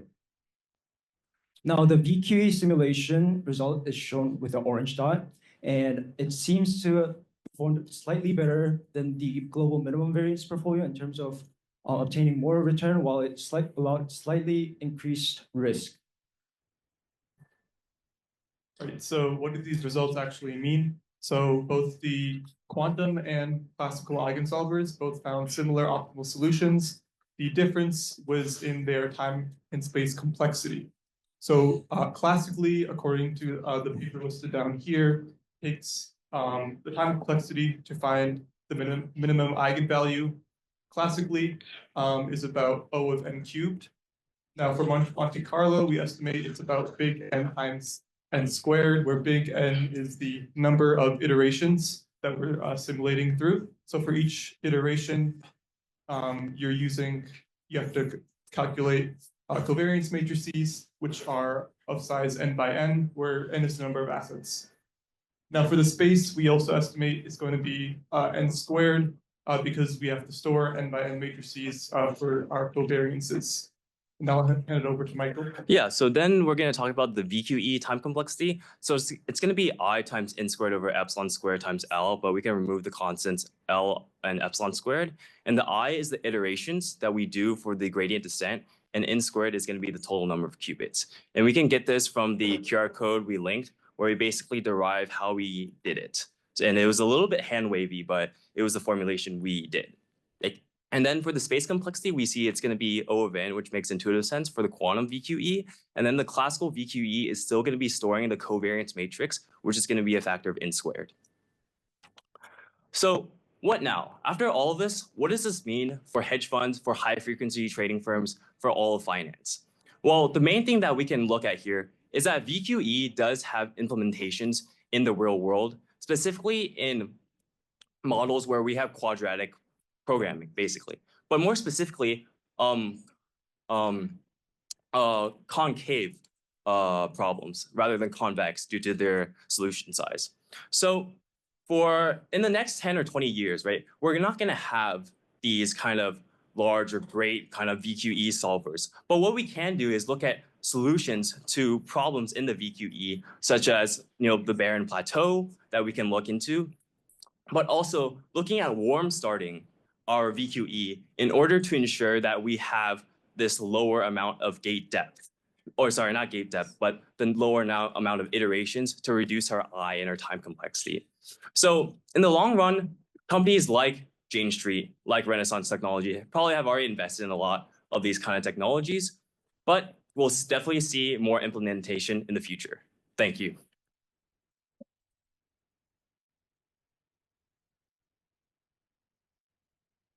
Questions?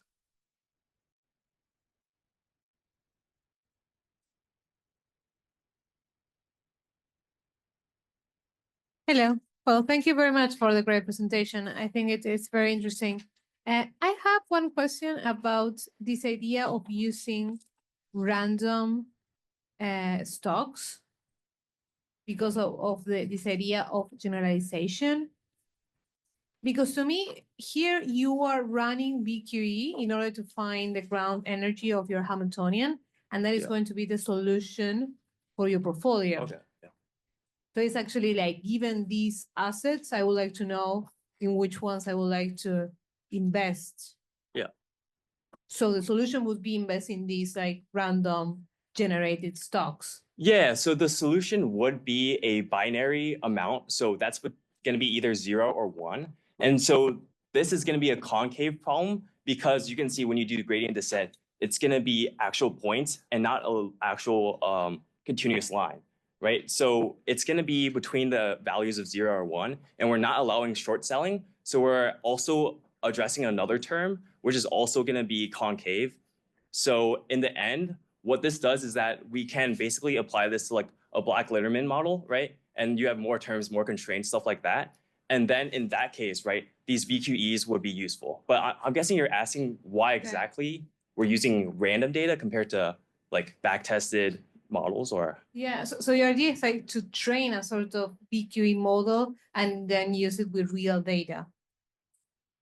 Yes, we do plan to use it with real data, but I think the VQE, the parameterized circuit, gives us a good guess to test on any real data, right? We're trying to use like mock stock data because it's cleaned, it's trimmed, it's already ready for us to use. And then we can train there, we can save the parameters for the circuit and then implement it with the Hamiltonian, being that the investors are going to come up with their own risk and their own expected returns. Okay, thank you.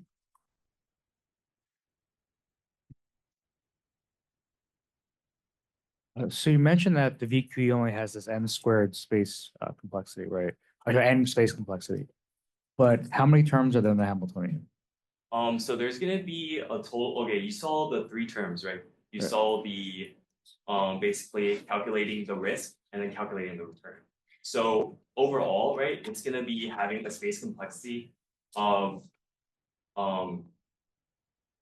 the actual Hamiltonians gonna be for the k value, right? That's gonna be equal to n squared because you're calculating all the weights, summation ij, wi, wj, right?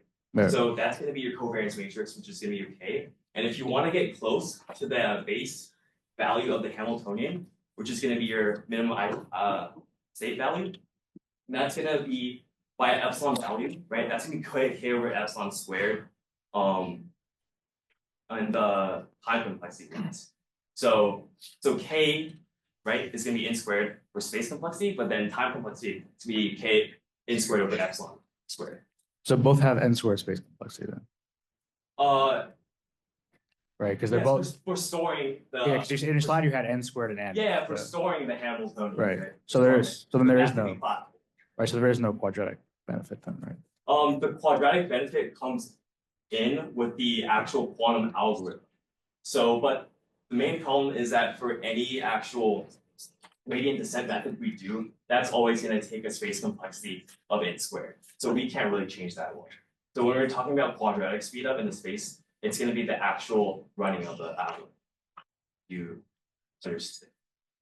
Maybe I'm not that Yeah, clear. because you're still evaluating the VQE, right? At each step, you're still competing with Hamiltonian that has n squared terms. Yeah, exactly. So yeah, you're right. I wouldn't really call it a quadratic speed. I'm sorry about that. No, that's okay. Great, thank you very much. 6, please. Guys, get your. Hold on. Justin. Michael. Daniel. Jack. Arnon. You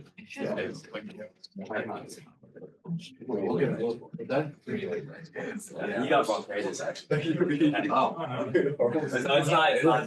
Okay. All right, guys. Thanks.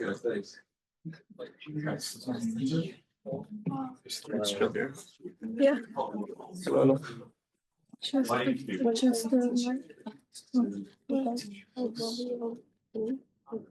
Just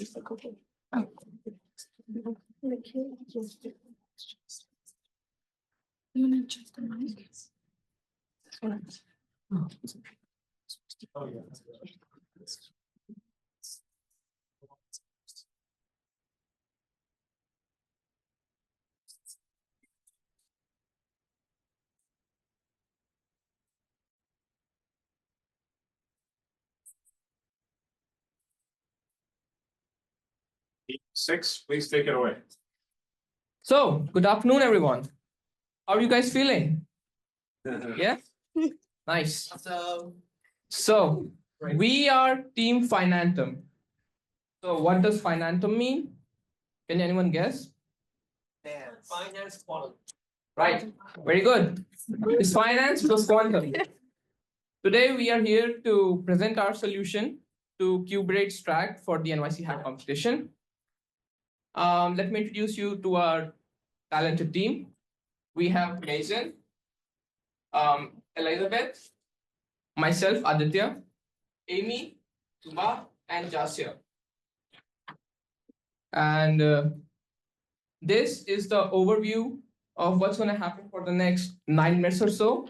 We're going to introduce what portfolio optimization is, how we approached it, what we got as results, and some insights. So with that, I'd like to hand over the stage to Amy. Okay, So the first question is like what the goal of the project is, and we were focused on portfolio optimization, which is really just to balance the trade-off between maximizing returns and minimizing risks. And in our case, we'll be using the VQE, which a lot of people talked about already. And we focused on achieving a target of 5% profits and a maximum 50% risk. And we chose to work with stocks specifically selected in quantum tech, AI, and finance sectors. By fine-tuning the quantum algorithms and parameters, we aim to create a more efficient investment strategy with optimal risk-return performance. And the stocks in the respective weights in the portfolio are encoded as quantum states.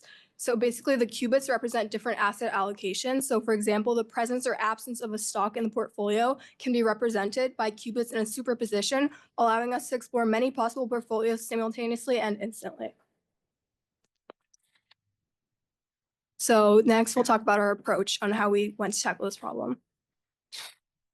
So to optimize our portfolio, we selected 20 stocks primarily from tech, AI, and finance sector.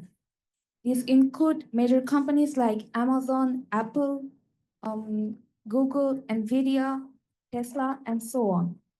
Our goal was to select these stocks, which would allow us to apply effectively the techniques of quantum computing to balance the risk and return. Then we created this heat map to visualize things better of how the covariance things work. So covariance is a key factor when it comes to balancing a portfolio.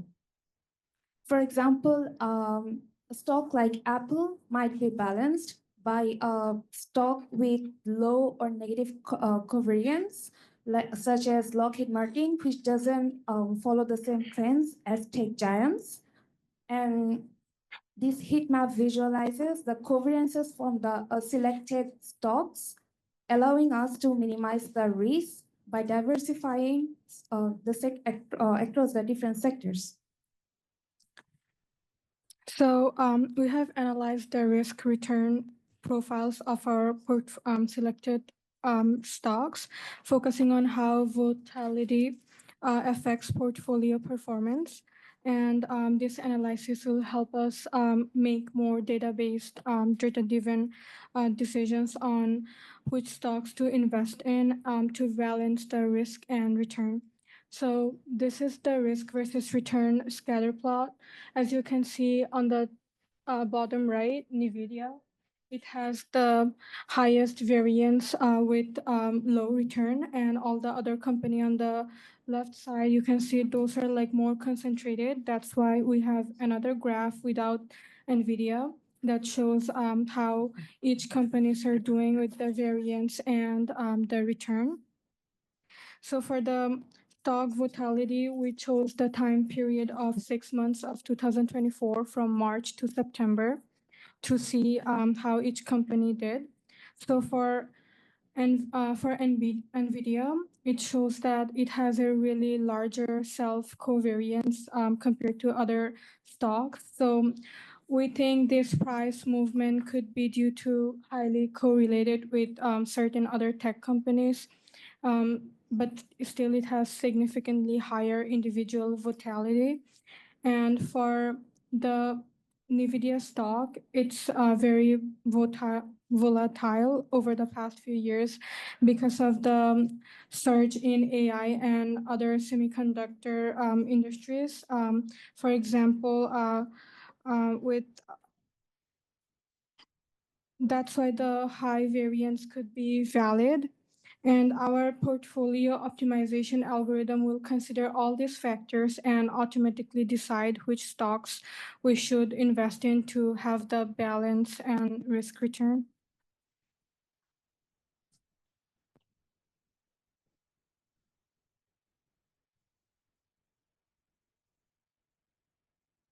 Okay, so before we start with VQE and we get technical, let's explain the cost function.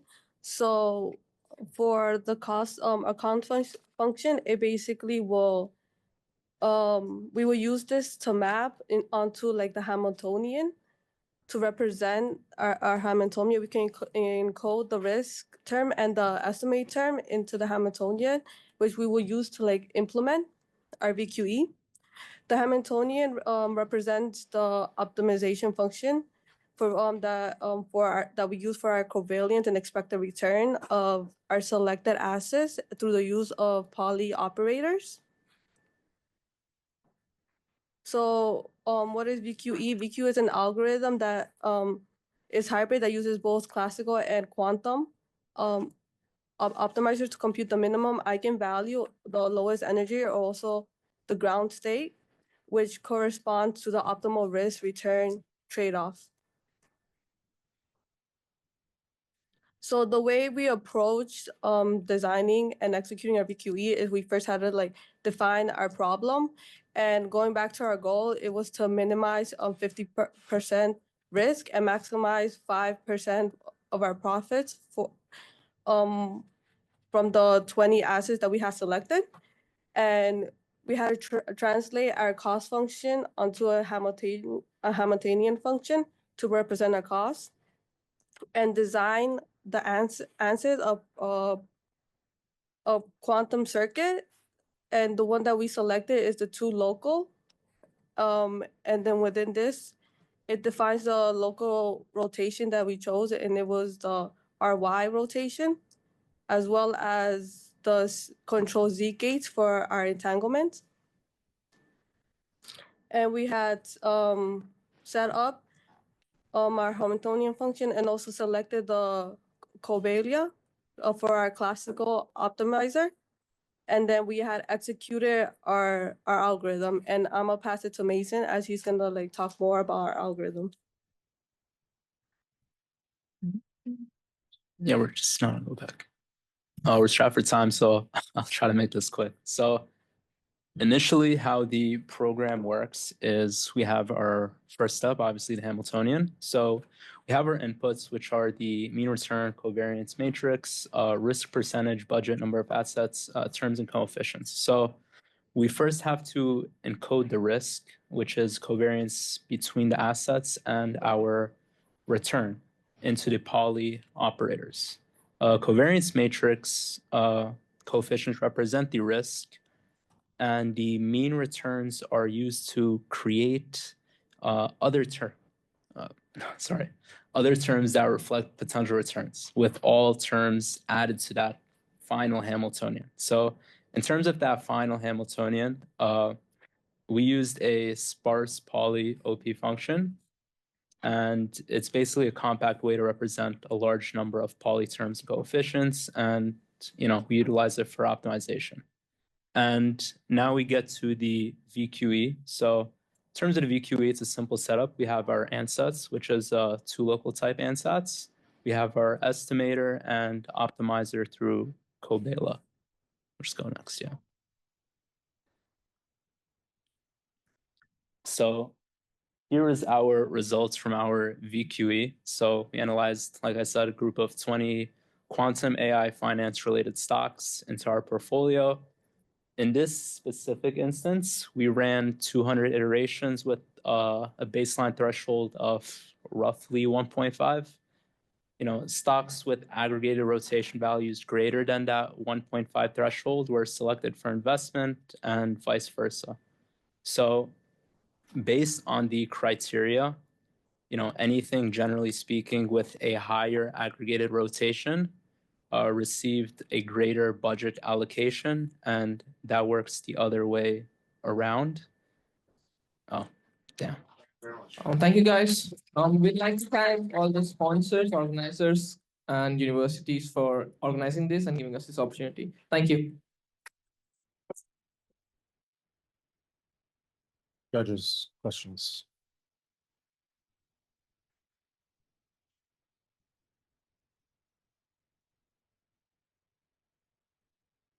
Going once. Going twice. All right, one more round of applause for Team 6. Thank you very much. Let's take your certificates.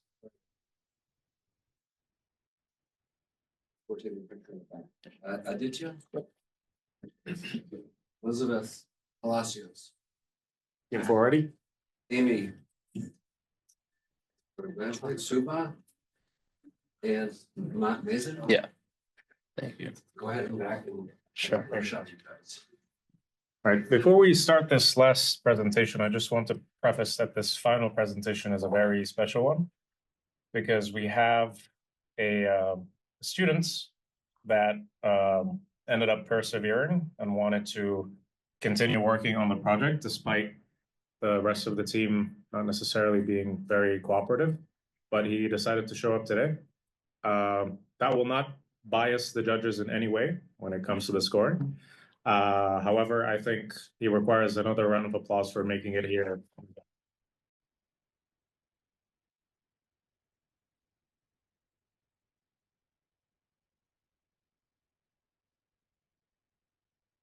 You guys have found access or dominant access? Yes. Okay. So if you want to check, it'll just be Those I are can keys. I can move for you if you'd like. If you prefer, you can move I could do it myself.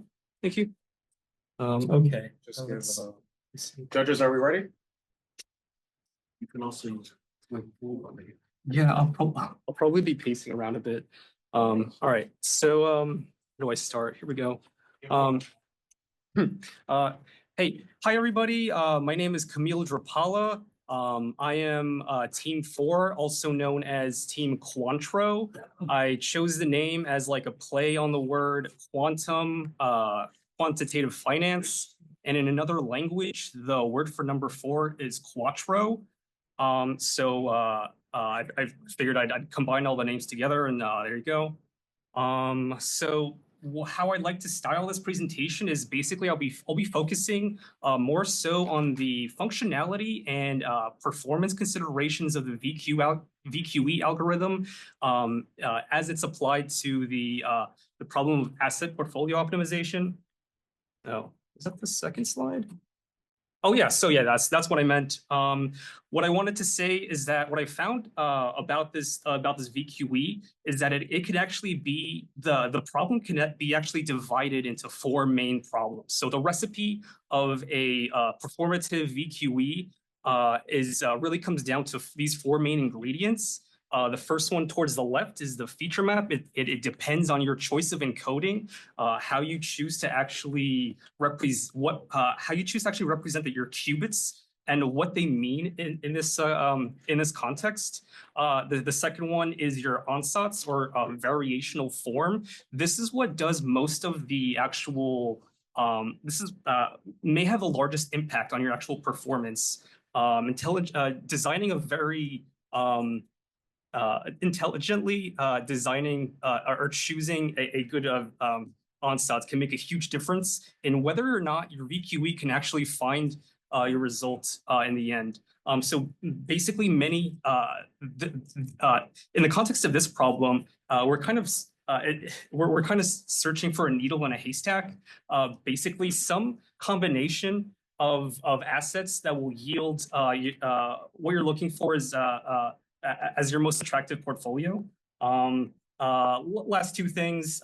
In the measurement, there's an Ising Hamiltonian. That's really important because you need it to be measured in a good basis as that may make sense to your problem.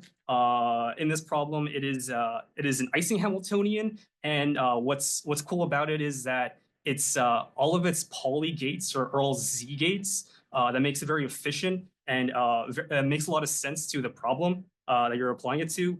Finally, your optimizer is how you will be choosing is what will make the choice for your next combination to be considered. Okay, here's a cost function.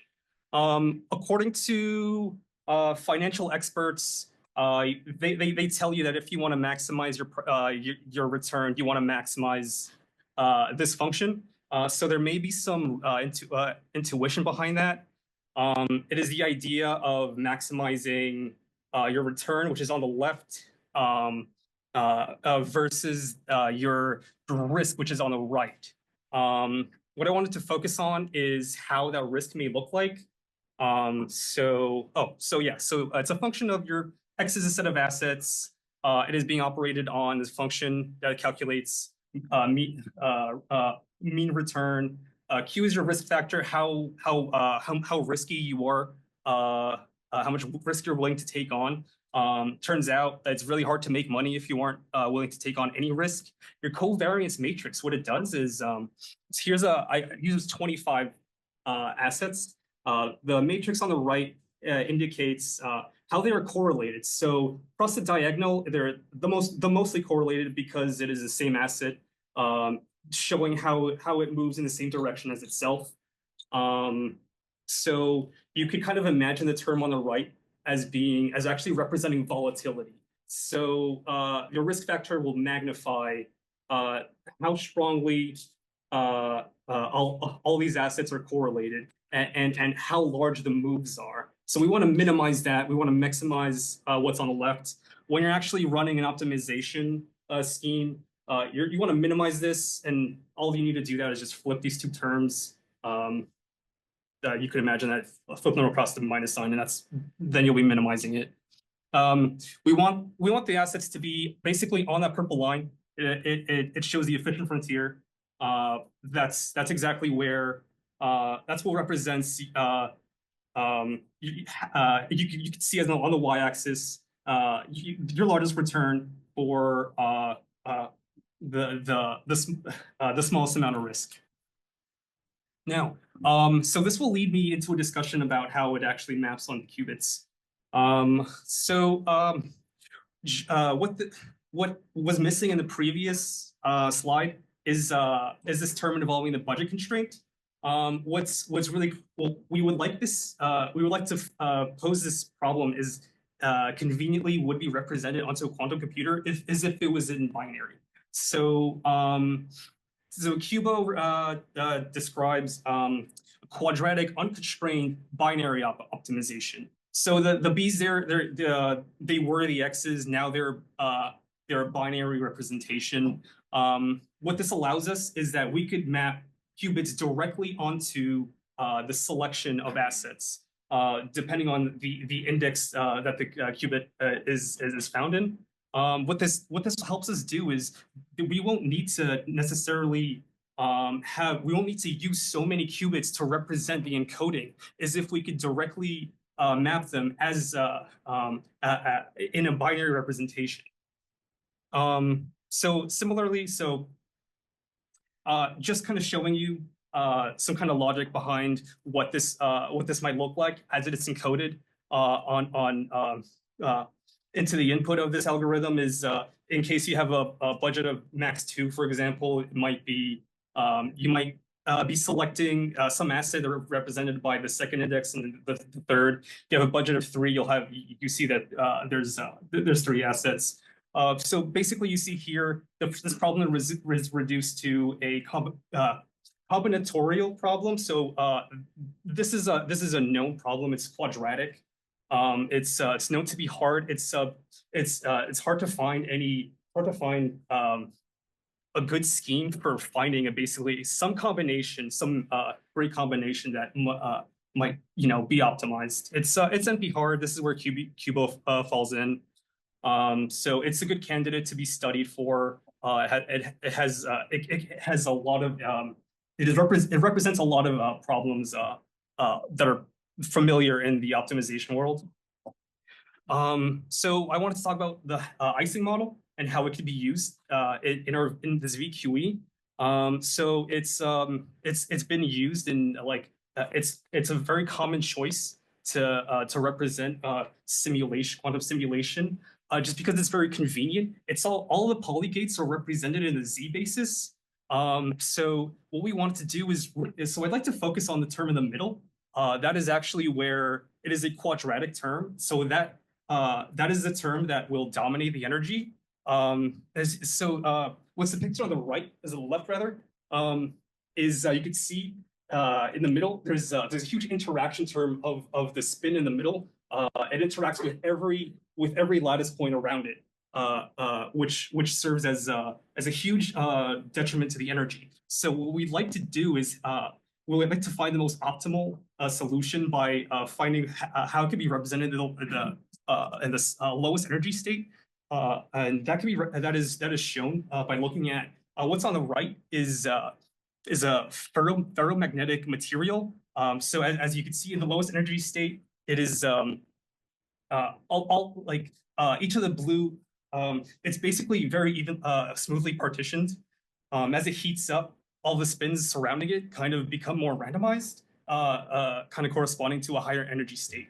So we assume what we want to find is that the optimization scheme that will we be working on this will be driving it to the lowest energy state. And that optimization algorithm is called Covilla. The way it works is it finds points surrounding a certain region, which you have control over how big the region is, based on the success of its previous points. These represent what these represent is the parameters that will be fed into your a variational form. And just because I'm slow on time, so what I'd like to show really pretty quickly is that how sensitive the VQE is to circuit depth. So that's why I went with efficient SU2 compared to a lot of other algorithms or circuits. This has a shoot. Okay, well, I wanted to get to this. This shows circuit depth. It's a cool animation. Is my first slide. Thank you very much.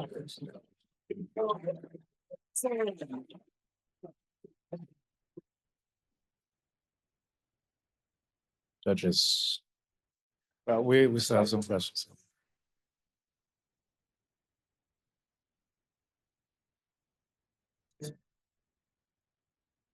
One of the slides was something about like a qubit efficiency or reduction in qubit count. Can you talk about that a little bit? Sure. So I think that was when I was in It was one of the earlier slides, I think.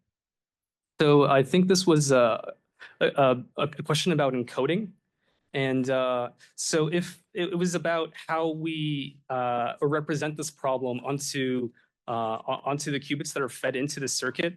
And in one of my slides here, there's we see that on the input, it's actually a function of the initial the initial bits. And so they could return a I guess I could use an example of imagining trying to represent an integer instead of just a binary 0 or 1. Representing an integer will actually in 3 or the integer 5 or 6, for example, as a series of bit strings. So since it's actually a series of bits of a string of bits instead of just a single bit, that'll actually require more bits to represent instead of just like a 0, 1 that might represent a particular asset.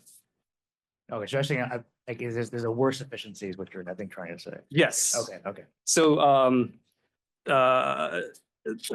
framing this problem as a quadratic unconstrained binary optimization allows you to more efficiently utilize your qubits in your circuit. Since you didn't have a chance to go through all the slides, I just want to give you the chance to talk about the performance. Yeah. And what are the highlights of the technical implementation and some innovations in your projects. So I have a graph. So I didn't actually get a chance to implement my own VQE. What I used Qiskit's portfolio optimization library. It takes in the variance, your mean return, as well as budget, and it allows you to choose an optimization, a classical optimization scheme. So it takes a lot of the implementation off your hands. So I was able to pretty easily get that to work. This is an asset of 25 assets. You could sort of expect you could sort of expect with larger asset selection, assets of maybe 50 or greater to to have a much longer time to actually converge onto a result. Sorry, what I really wanted to get into is the idea that VQAs may not actually find a global minimum result. They could find a local minimum result. But a huge problem that affects them is the idea of this barren plateau. So what's really important is choosing an ansatz or an optimization scheme that can possibly avoid that idea. There is this idea what the ansatz can do. It could give you a search space. This is actually a Hilbert space. What's depicted on the top one is a linear one. On the bottom is full. Your full ansatz will give you a much more reliable search space, much more reliable Hilbert space that more likely has the answer that you're looking for. So in case you may have some knowledge or the structure of your search space, you may be able to intelligently design your ansatz to take advantage of that. Maybe design some circuit to take advantage of some structure of your search space so you can bias your circuit to, so that in going through your optimization, you will actually find your result that you want. All right. Yeah, totally. Thank you.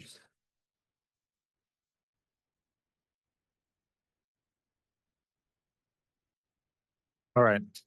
Judges, if you can please go to the green room in the back to finalize the selection of the results. And in the meantime,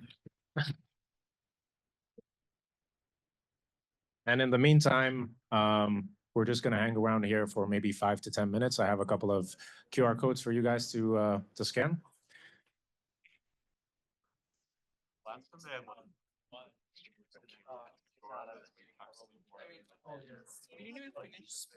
Yeah.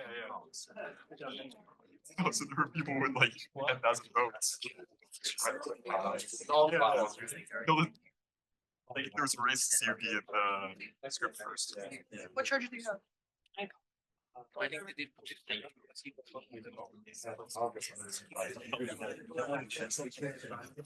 Yeah.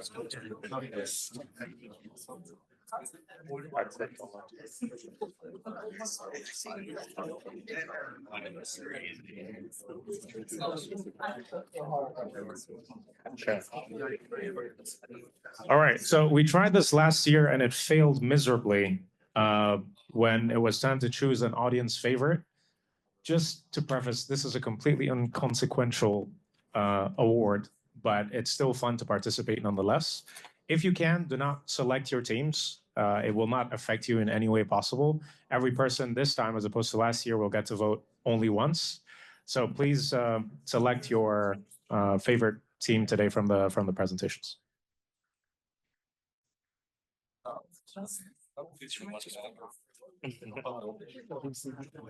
Last year we had like one of the teams got 700 votes in a room of 60 people. Somebody created a bot just to vote. I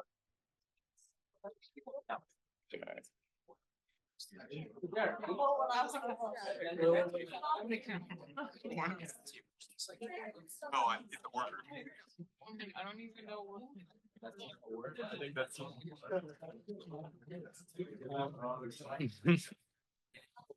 The team name will appear after we're done polling. Oh, yes.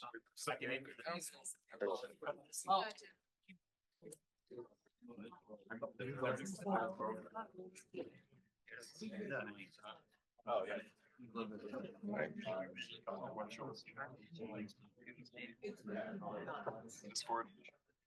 Anyone else scanning?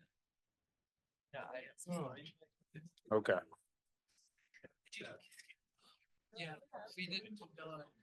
All right, 52 participants. That sounds about right. Okay. I think we have a clear winner here, but let's see who it is.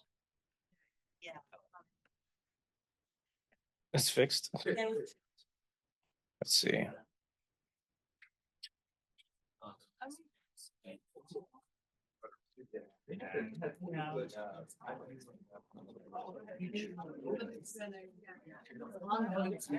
Okay. It's probably a better way to represent this, but the winner of the audience favorite is, according to this polling here, Team 4. Good job. Who would have thought? Yeah, I have an idea for another cool picture. I'm sorry, I keep doing these. It would be very nice if we have you in the middle and then have all of the other hackers kind of like point at you just to make you a bit more uncomfortable. But I think it'll make for a memorable picture if you maybe stand in the middle. Yeah? What do you guys think? All right. Right in the middle there, in the middle of the middle row.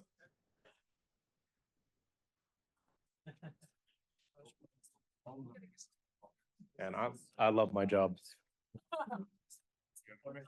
Okay. Now point at him. Do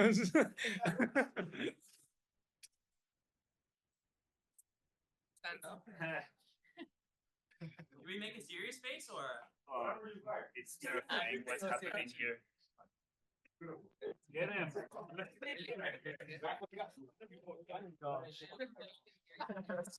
Okay. Now perhaps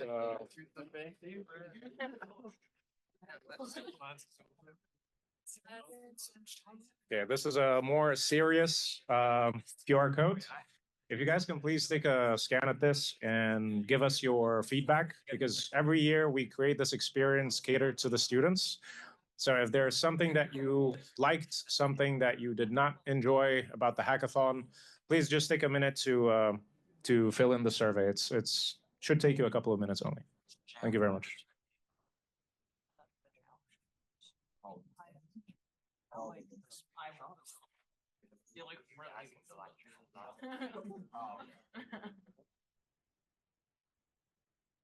It's a process of submitting your solutions to Dora.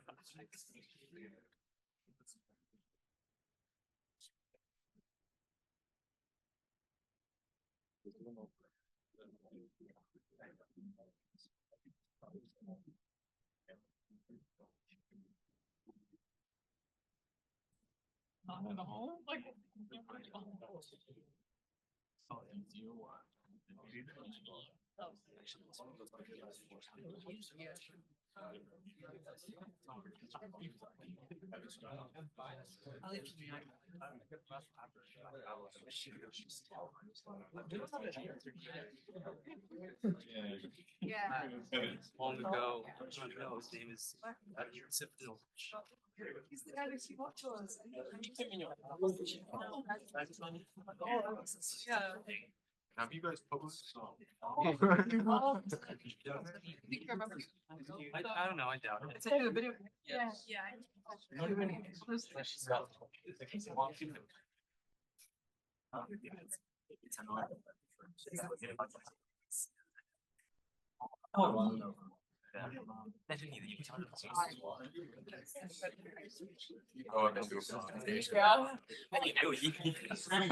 Actually, I did all of your guys' projects. And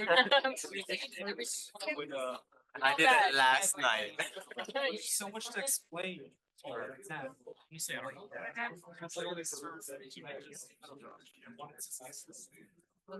like how it's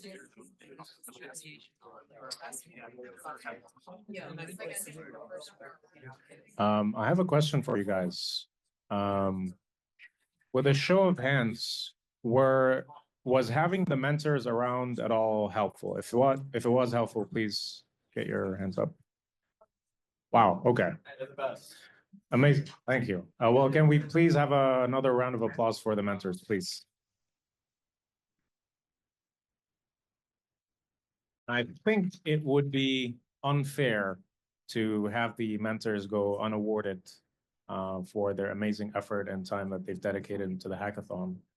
And so, in the same fashion that the grand winner of today's hackathon will end up going to NYU Abu Dhabi for the hackathon in 2025 in April, we have selected 3 mentors that we thought most effectively and most passionately helped the student teams. Dedicated their time on Discord, virtual office hours, showed up on all 3 days. And so even though we have 2 confirmed spots for mentors to travel to the NYU Abu Dhabi Hackathon, we are going to be nominating 3 with the hope that all 3 make it. 2 of those mentors are here today. James and Shui, please make it.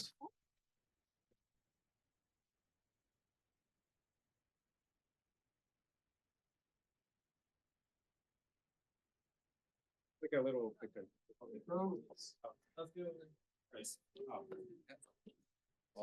Well, lunch was enough, Emma. Maybe I'll ask.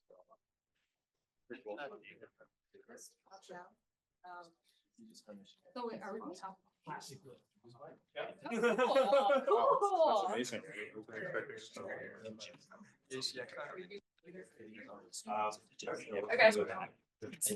Thank you. Yes.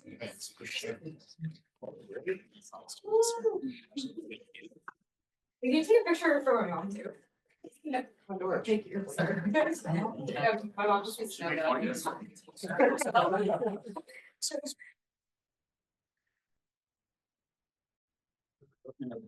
Wish you got the chair. Thank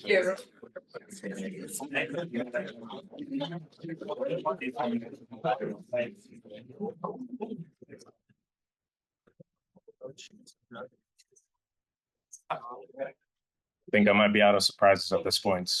I don't know what else that knows. One thing that I was very interested in actually trying out is for the people that were here in the hackathon last year, the one that was exclusively hosted at Tandon. Who was here last year? Show of hands, please.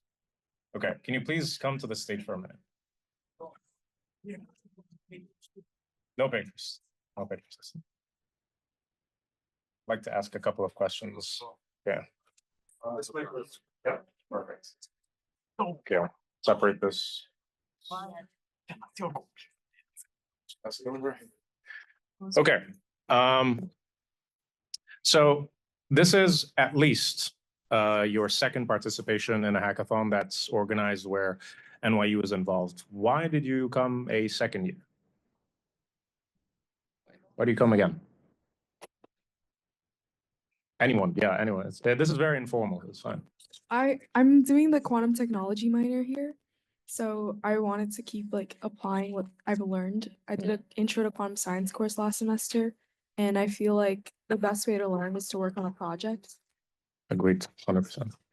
I really enjoyed the guest speakers and from different firms that came to talk. I thought it was very eye-opening last year. So I was like, at least if I do it this year, I'll get to learn something if the project doesn't go well. But it will. It's my great team. So maybe. I want to go first. I think the last important reason is that our team didn't win last year. So I think maybe I can like participate again so that maybe I can see some improvement, at least in myself. And I think the important reason is that although I'm like my interest is in astro, I'm not sure if that's relevant to quantum. But all my friends are participating in this, and I thought this would be a really good opportunity to hang out with them. I mean, the agenda looks really fun. So maybe. I'm glad to hear that. Thank you for sharing. I'm glad. It's free and you can win stuff. Straight to the point. I love it. Any other feedback? Maybe you regret coming back. That's fine as well. We had all the answers from the previous year, so it was pretty easy to qualify.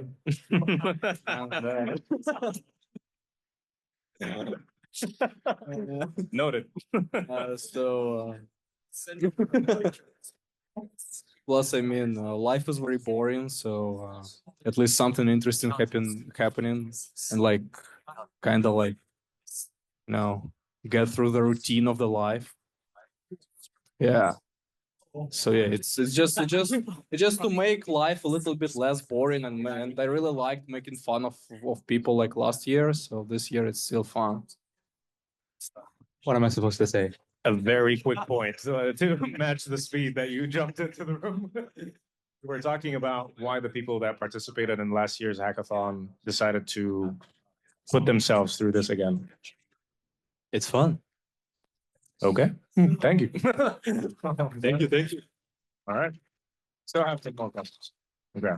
So given that you're somewhat of, like each of you is now almost a hackathon veteran, what advice would you give to someone that's just starting on this journey? Perhaps mistakes that you committed on the first time that you participated that you would have done much better if you have avoided? I would just not use Qiskit. Wow. The problem with Qiskit right now is that it's really like they're nearing their versions and old things get deprecated and they outsource their whole community stuff to like they're like no longer updating them. So like it's a dependency hell. And we spend a lot of time just trying to figure that out. Yes. That goes your summer internship at IBM? Nope. That's off the record. Thank you for sharing that. No, I really appreciate that.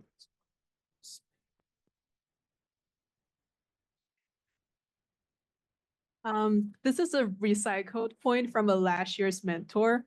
And it's just a concept called MVP. It's minimal viable project. I think you should really prioritize getting that done before thinking about the fancy stuff. Because if you have that done in a very solid way, you'll find yourself already beating most of your rivals, to be honest. Amazing. Any other pieces of advice? Just be better than last year. At least try. I do want to say, like, I think the lectures and resources we were given were really helpful, but I feel like last year I felt really overwhelmed because it was a lot of material. So this year, I think I just took it more slow, like looking at different resources. Because I think what was given to us, someone who, like, last year I didn't have any experience, and it just was a lot to look at. So this year I took it more slow, like after the courses that I went through, I feel like I had more of a background and that helped. I guess that's also just for the future. Like, I know the hackathons are meant for students who don't necessarily have a background but are interested. And I think just making the resources more like manageable and readable for everyone might be more helpful. I see. So would you have them preferred if perhaps the QWorld tutorials were over a larger span of time? Yeah. Or is it the selection of the resources itself? I think the resources are great. It's also very, I've seen like, I've spoken to Professor DiBartolo about like how, like I've seen how it was all planned. It's very difficult to get it all in like the right timing. So I mean, it is very, I think. In an ideal world though, what would you change in terms of the resources? I guess maybe not the resources themselves, maybe more, like more mini tutorials leading to it, like maybe an extra week before those resources that we I see. In an ideal structure. All right. So, oh my God, they're running. Well, if you guys don't mind, I would really love to take a picture with you if that's fine. Yeah. Okay.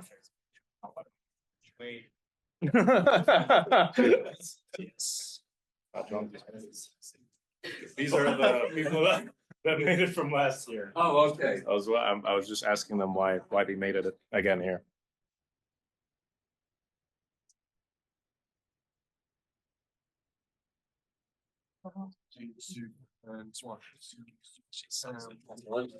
Thank you very much, guys. Thank you.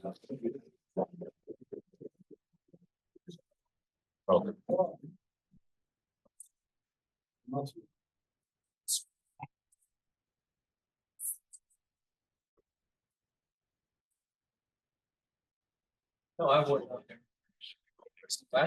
That's success. How do you say his last name?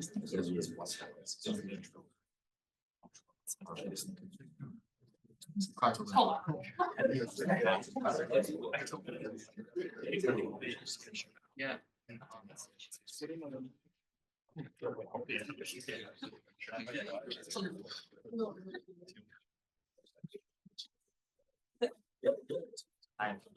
No worries.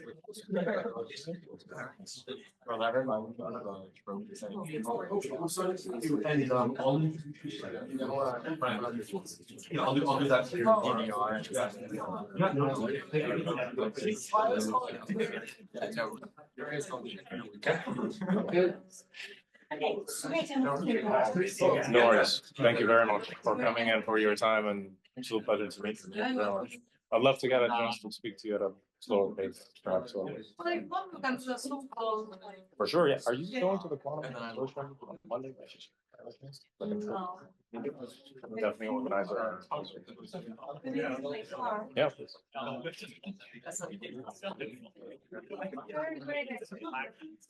Thanks for coming. Absolutely. Absolutely. That's one of the things we're trying to create, and is have people come in. Oh, thank you. All right.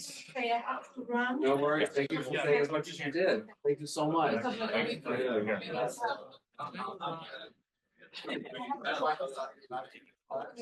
Okay. Where's Sam? Where's Sam? You wanna see another magic trick? I don't know what you did with that before.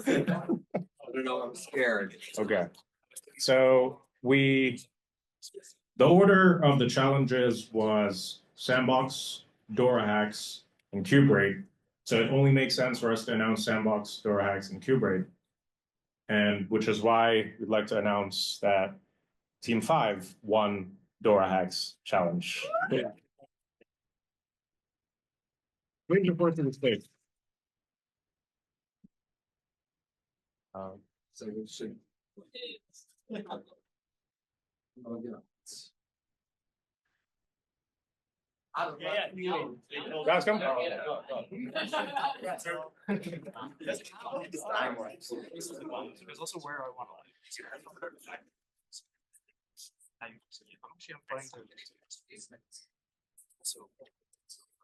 Shut up.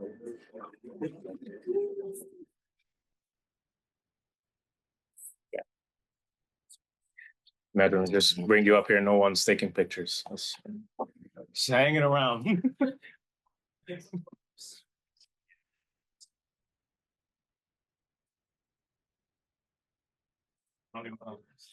But they should have their certificates.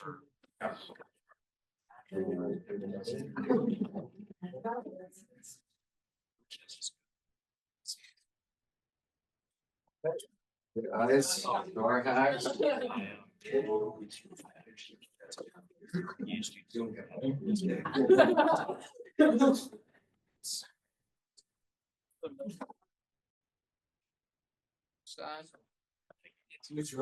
I'm reading it, so I can take a picture.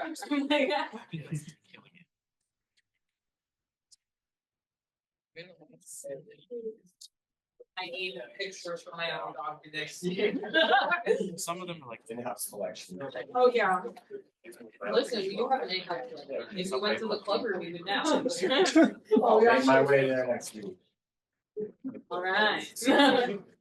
One more round of applause, please.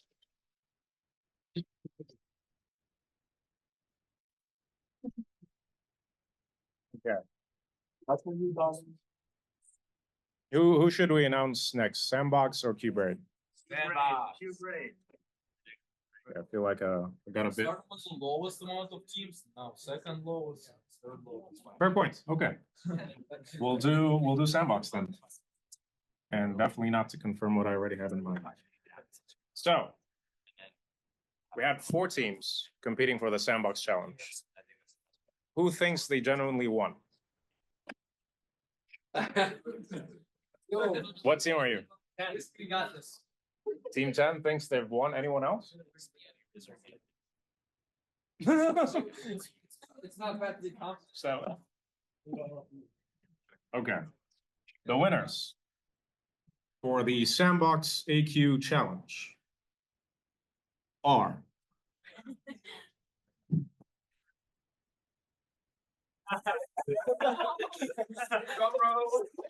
yes, please. Can I get a drum roll, please?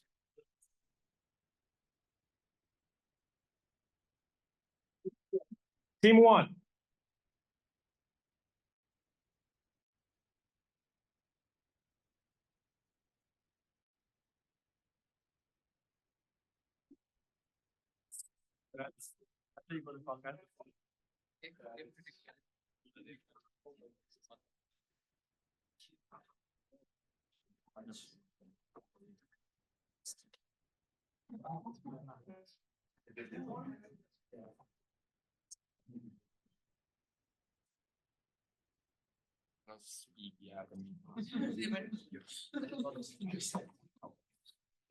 Everyone's getting something. I don't know what to do.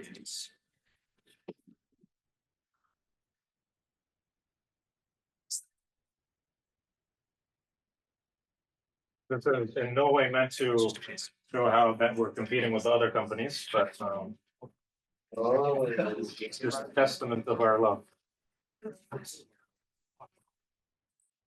So, if you the same one as the Yes.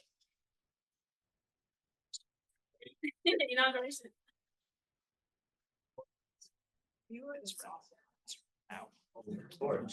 That's what I did.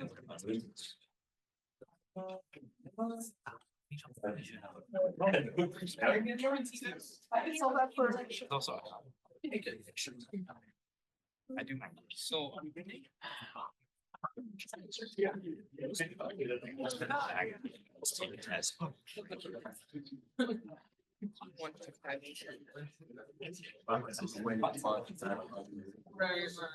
All right, you gotta take a picture of these guys for obvious reasons. Yeah, we already, oh, with the, yeah. No.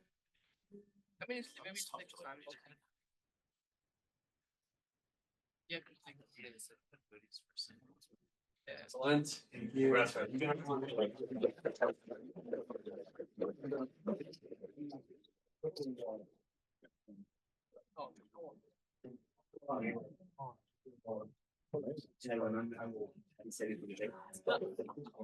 Also, guys, I have some pretty cool shirts for you.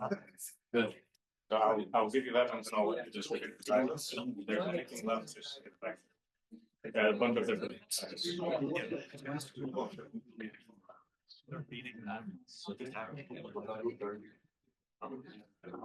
I get a book that's.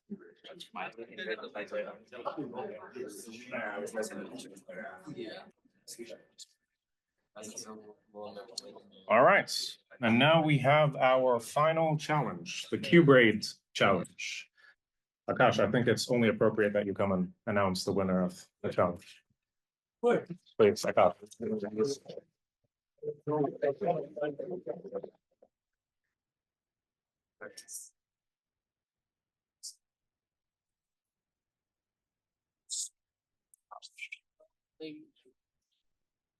So, for the Qubit challenge, the winners are any drum roll or something. It's team 3.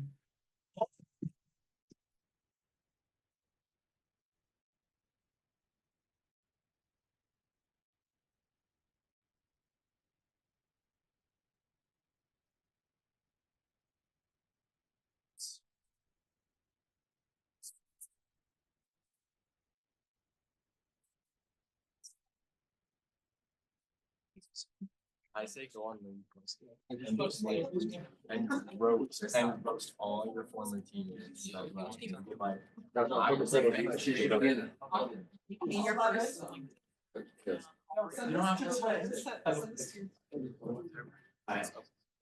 Where are your medals, Q-Braid?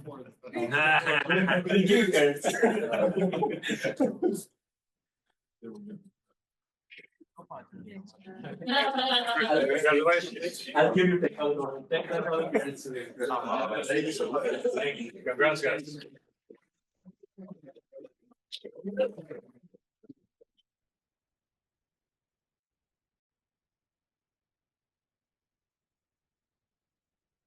Now, the winner of all winners, the grand victor, the team that's gonna take it all, or part of it. Drum roll, please.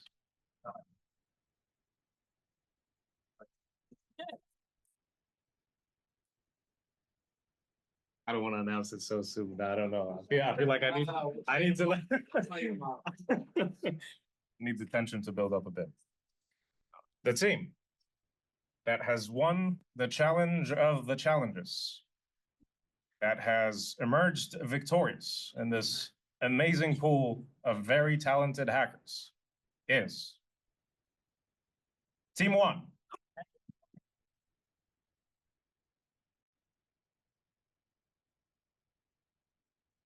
Congrats. One more time. One more time. What up, team one? Yeah. Get another one of these. I got these medals.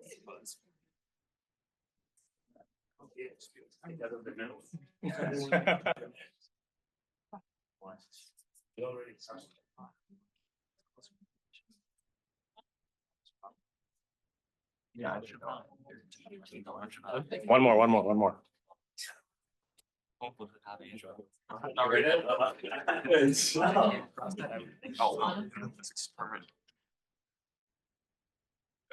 Congrats, guys.